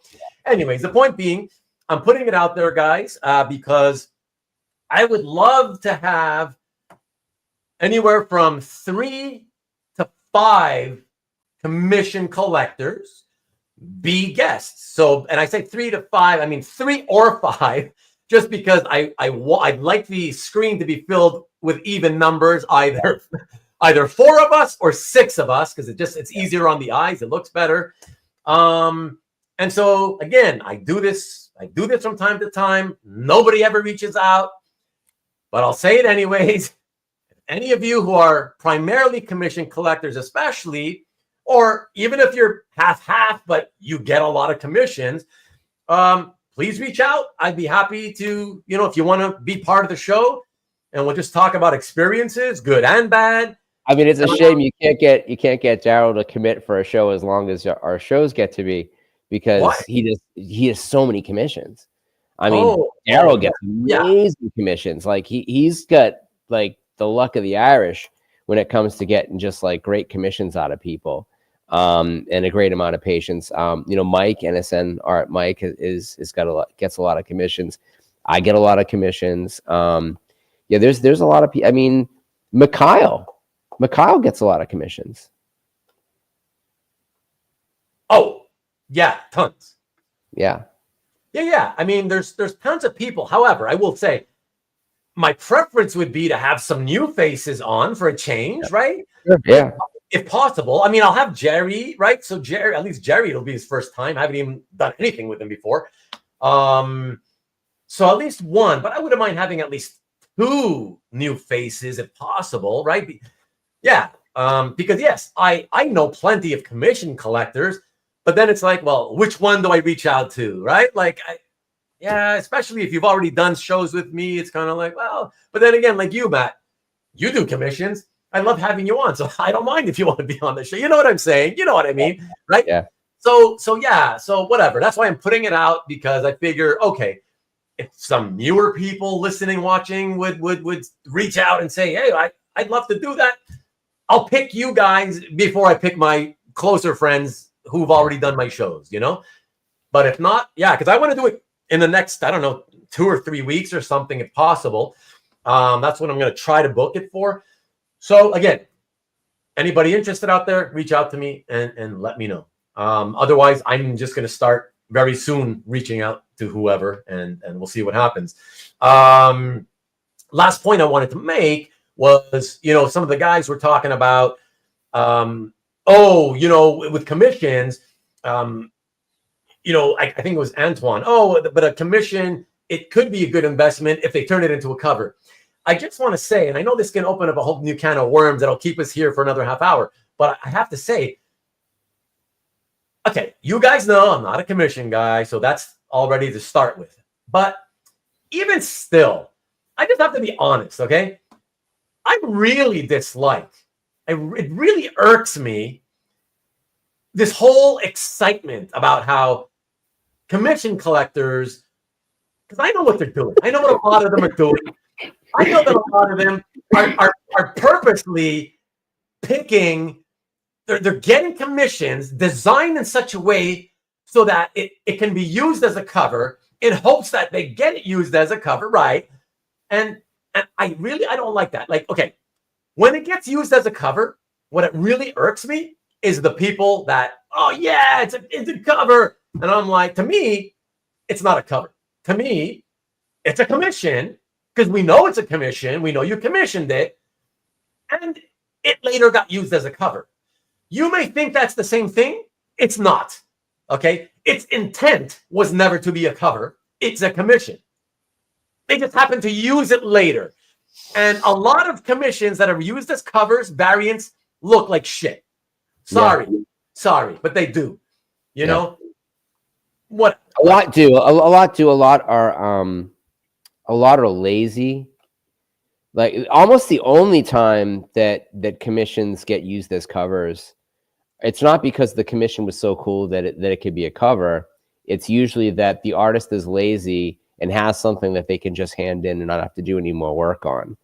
And so the likelihood of such a beautiful set of circumstance falling into an artist's lap where you ask them to do a character that they don't usually do, and or that they do, and I'm waiting for Marcus to comment on that.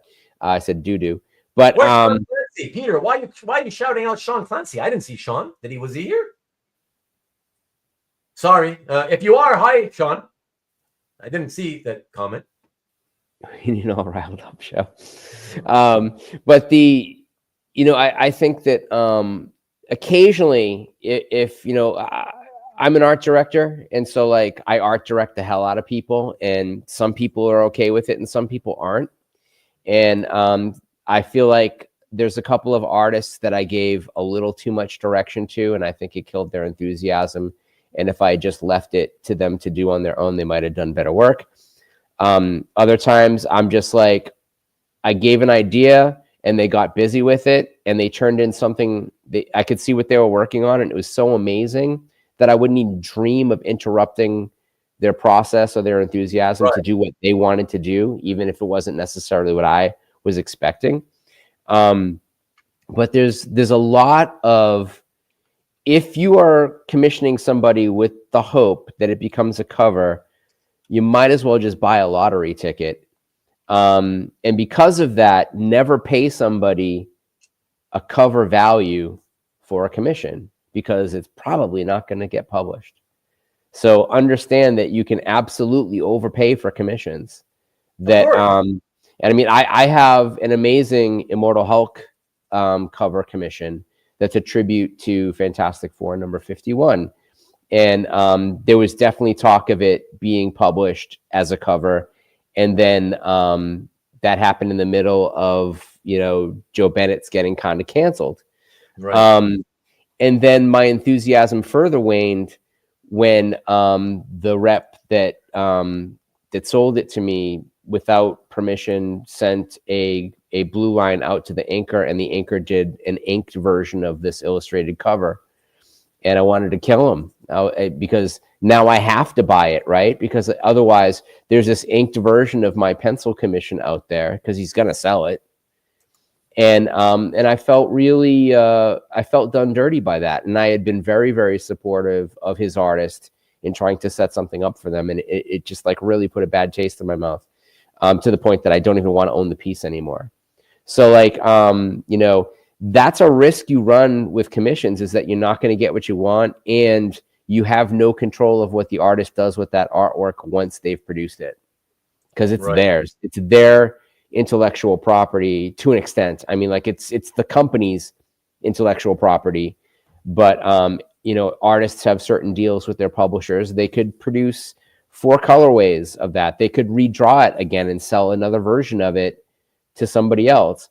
So, this is going to be an amazing show, the way that different people approach it and how they think about it and what it comes down to, and people telling their great stories and their horror stories and, outing people and the whole 9 yards. Did you ever watch that first round table I did ages ago? It was with Derek, Eranga, and I forget his name. He goes by his nickname. I never knew him at the time. Those guys, they knew him from a Facebook group for sketch collectors or whatever. I'm so sorry. I'm confused about the weird nickname that he uses. I'm so sorry. It's not Jeff. No. But I just heard he's getting out of commissions. He's getting out of collecting, and not only stopping collecting commissions, he's selling off his collection. Jabo. He goes by Jabo. Jabo, the commission guy. And so maybe you didn't see that one, Matt. But it was a fantastic show. I do say so myself. It was so much fun to do. just great back and forth. We only showed a couple of pieces. Like everybody showed 1 or 2 pieces of art, and the rest of it was just discussion. Yeah. I loved it. It was so good. One of my all-time favorite shows I've ever done. That's why I want to do more. What about cover commissions by the publisher that never make it to being covers? Those superior or inferior to private commissions? You mean you're talking about an unused covers? Yeah. Oh no, that's still superior in terms of demand. There's more demand.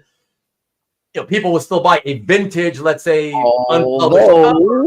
Although, I mean, again, it's like you have to rely on the artist to be honest about whether it was an unused cover. Just because they do it for Marvel.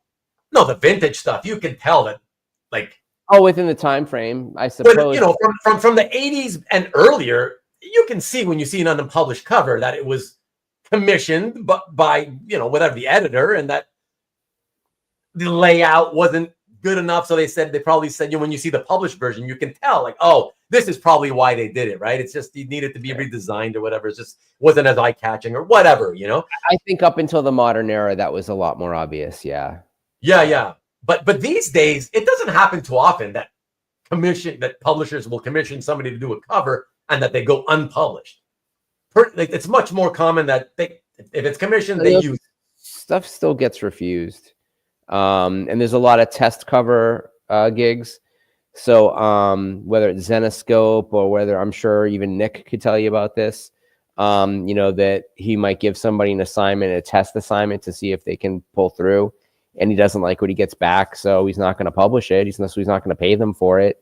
So that now it's their artwork to sell on the open market, I suppose. Right. I think that there's probably an amount of time that should pass before they're necessarily allowed to sell that thing off. But who knows?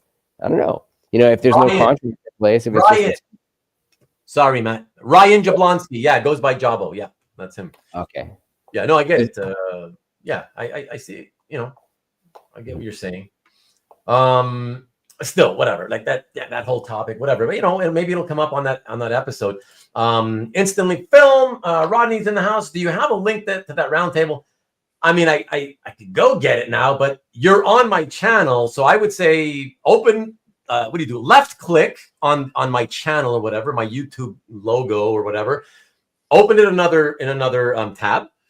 And just hit the playlist tab, okay? And look for my comic art roundtable playlist, and you'll find it in there.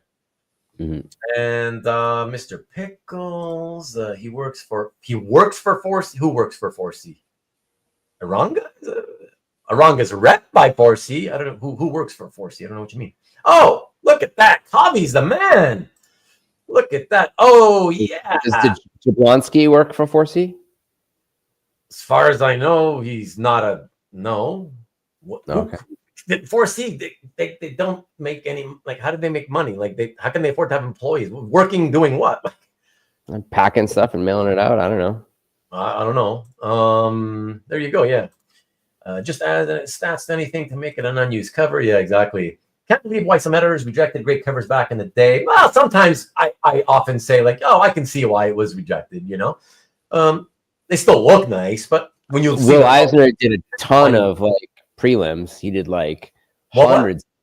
Will Eisner did hundreds of cover prelims. Oh, sure. Yeah. Maki Pupu saying it was Jablonski that worked for 4C. Okay. Later, Kavi. Have a good one, and I'll reach out to you because I still need an answer about the show that show and tell we talked about with 4 of us together, with Mike and Carl. So because that would be happening 2 weeks from tonight. So I really need a yes or no so I can and I need pictures from everybody so I can do the thumbnail. Okay, Jabroni works at the Smack Hotel. The Iron Sheik, Jabroni. Okay, Kavi, try to get me. See if you. I know it takes you forever to do pictures. See if maybe you can get at least on your phone or something. Whatever. Yeah, check and let me know. All right. Thank you. Appreciate it. Thought we were going to discuss Golden Age. No, we're not. No time. Stanley wants us to go for another few hours. Of course he does. Of course he does. Of course he does. Well, there was one more thing I wanted to ask or tell you guys. So there was the show about commissions. Yeah, no, I think that's it. I think we've covered it all. We're good. So yeah, I don't know, guys. Yeah, it's shockingly, we did go almost 5 hours like I didn't expect it to. Tom made the comment. I don't know if you saw Matt. Tom made the comment earlier. Wow, it's been 4.5 hours. This one went quick. It doesn't feel like it. Insinuating that it usually feels way too long. I'll have you know, Tom, every guest I've ever had, sure, some of them, like Matt, he's under the weather. Sometimes they're just tired from a long work week, whatever. But for the most part, everybody who I've ever had, especially people that I've had for the first time, they've all, to a man, said, wow, like, I can't believe we went 3.5 hours or 4 hours or whatever. It doesn't feel like it. It flies. The time really flies. It's fun, So there you go, Tom. Says, I watched your previous shows on the Rewind, learning lots. Thank you, Ruben and Matt. Very informative. Oh, I appreciate that. Thank you, my friend. Thank you, S. Hey, and thanks for dropping in and joining us live. It's so much more fun live, I think. You can tell us what you think, obviously, but I really always highly recommend live is the best because of all the interaction between all of us, It's a show for all of us. This is not just me and Matt, So, but yeah, thank you for being here. Great night. Thank you. Appreciate it, Hart. Thank you. Talk to you soon. I'll email you. I'll give you your reply to the email tonight. Went by fast because it was fun. But what I'm saying, Tom, is that it always is. Give me credit. It always is. Another educational show. I do think so. And that's why I switched the series from show and tell, part of the show and tell, and made it part of the Comic Art 101 educational series. Thank you, Zero Kiori. Good to see you again. Haven't seen you in a little while. And thank you, of course, Ian. Appreciate it. Thank you. Thanks for a great show, Ruben and Matt. Set within 5 years in December on Comic Link. Got it. Sell within 5 years. Yeah, in December, exactly. 7 months if you can in December. Yeah. Awesome, Peter. That's a great way to end it. Thank you. Have a great night and a great Cut week. The corners, peel off word balloons, splash some glue on it. Stanley, the Oscars show, the Oscars follow-up show starts in a few minutes. After we close down the broadcast, it'll start within 10 minutes. Just stick around. Always something to be gained from the show. Thanks, guys. Good night. Thank you. Appreciate it. Have a good one. And join late, but always a good show. Thank you, Rodney. Appreciate you. Steve, you're still with us. Yeah. Thank you for your insights. Remember, ABC. Always. I never forget that. Come on, Steve. And Steve, let me know. Remember to let me know when you're back in town again. And yeah, we'll get together for some coffee. Mike D's in the house. Yeah. Not sure if you know anything about Beastie Boys, Mike D, but that's what I keep alluding to. Thank you, man. Appreciate you hanging out with us for as long as you did. And I'm glad that you let us know you enjoyed it. That's really cool. I can turn the volume down and watch Ruben gesticulate and laugh my head off. Thanks, Anton. I appreciate that. Cheers to you, my friend. Cheers. Marcus always refused to sell in the December and January auctions. Yeah, or not refuse, just don't send your art in around that time to make sure that they don't surreptitiously stick it in there without you wanting to, and then you have to fight them to get them out of there. You know what I mean? Yeah, have a stipulation if you can. Although now these days it's harder to get. It's just a form that you have to fill out online now. Don't open your mouth if you don't know the score. Love that. Yeah, no, for sure, Matt. Yeah. Will this insanity stop? You know what, Marcus? I have a feeling it's going to go on for at least 2 more episodes, because that's how much art I have available for 2 more. No, that's not true. I have enough for 1.5 currently. 1.5. But then we will be doing that. I don't know what reverse show, showing gains, but focus on the fact that hey, you should hold long-term hold, people, long-term hold. Good night, Ruben and Mac. Great show as always. Thank you, Lee. Appreciate it. We'll do hopefully soon in Montreal. Great. That's fantastic. I look forward to it, man. Yeah, Damon, thanks for hanging out with us tonight. Great to have you here. Have a good night and a good week. And I'll whatever you want, my friend. That's fine. We'll talk about it when you email me once you're planning to come in that week. It's just all torture now. What's torture? Not my show. You better not be talking about my show. Will the insanity stop in the next 12 minutes? It's going to stop in much shorter than that. Thank you for the awesome show. Look at that. Comic Collector UA. I love that. Thank you. And of course, big hand to you, Matt, man. You're always awesome. Love to have you. You know that. So thank you so much, man. Thank you. And thanks, guys. I'm going to leave you with, as I always do, with the thumbnail for next week. And next week is a show and tell. Oh, I just remembered. Shit, there's still 35. I guess I can put it out there. For those of you still listening, real quick. I don't want to get into this because I don't want it to be long, but I've been thinking I would really like to, and I don't know if it's going to work or not. I would really like to. You guys know for a long time, for several months, I've been saying it's getting harder and harder to find people to do new people to do show and tells with. And those are the shows that take a lot of my time and energy. I would love it if at least for a few months, even just 3 months or so, I would love if I could just do like, let's say there's 4 episodes per month. I would love it if it was just 3 talk shows, 1 show and tell. 3 talk shows, 1 show and tell. I need a break. I really feel like I need a break. It's so much energy is spent just looking for people. It's hard. It's getting harder. So, and I know a lot of you guys love to look at art. You always, you always bitch about us talking. Let's show the art. I know that. But at the same time, I know you stick around no matter how long we talk for.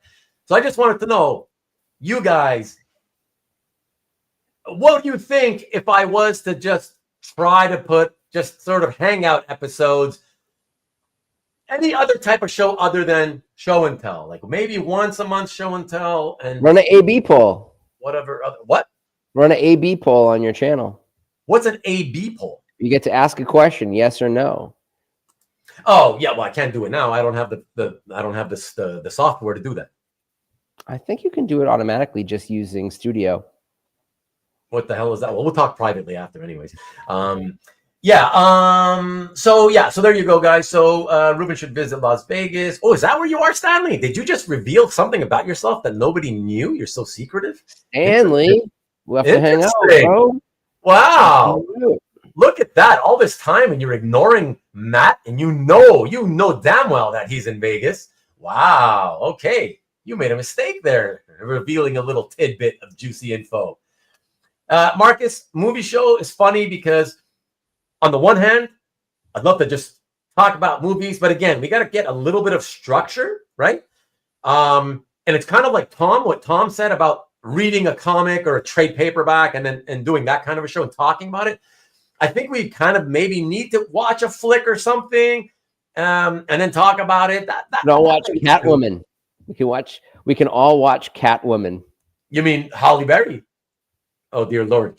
Yeah, I would do that. I'll do something like that. I had talked to Josh Flanders, and he got excited about the whole movie idea, but he took what I was saying way too far. Unfortunately, we were not on the same wavelength. I feel bad because he went and 3 to 4 days later came back to me with this whole outline of the plan for a show. Because I said I had told him that the one time we did the show, it wasn't as good because it just wasn't structured. We went live and it wasn't so great. And so he went and did this whole structured thing, but he went so far as to make it sound like, this whole plan was to do a weekly show of movies, where it would be all kinds of different guests coming in and out. I was like, no. I'm so sorry. That sounds great. But this still has to be in place of one of my usual shows on a random Sunday. Right. I can't be in addition to, and it certainly can't be a weekly series. Right. I barely have time to just do my weekly show. And so that fell apart. So anyways, so it has to be simple, not time consuming. But again, just a little bit structure, so we're all on the same page, whatever. but yeah, at some point we will do some kind of a movie thing. Marcus, you should reach out to me by email, and if you got some interesting ideas you think that, throw them at me. We can talk about them. But yeah, in terms of what I said, I need a break from having to make fucking scans over and over and over. Slides.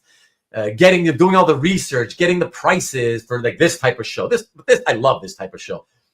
It's very image heavy, yes, but I don't mind doing this once every few weeks. Like if this is the once per month image heavy show, I would love to do this show, indefinitely if people are still interested, and as long as you, Matt, want to do it with me, But anyways, let me know what you think.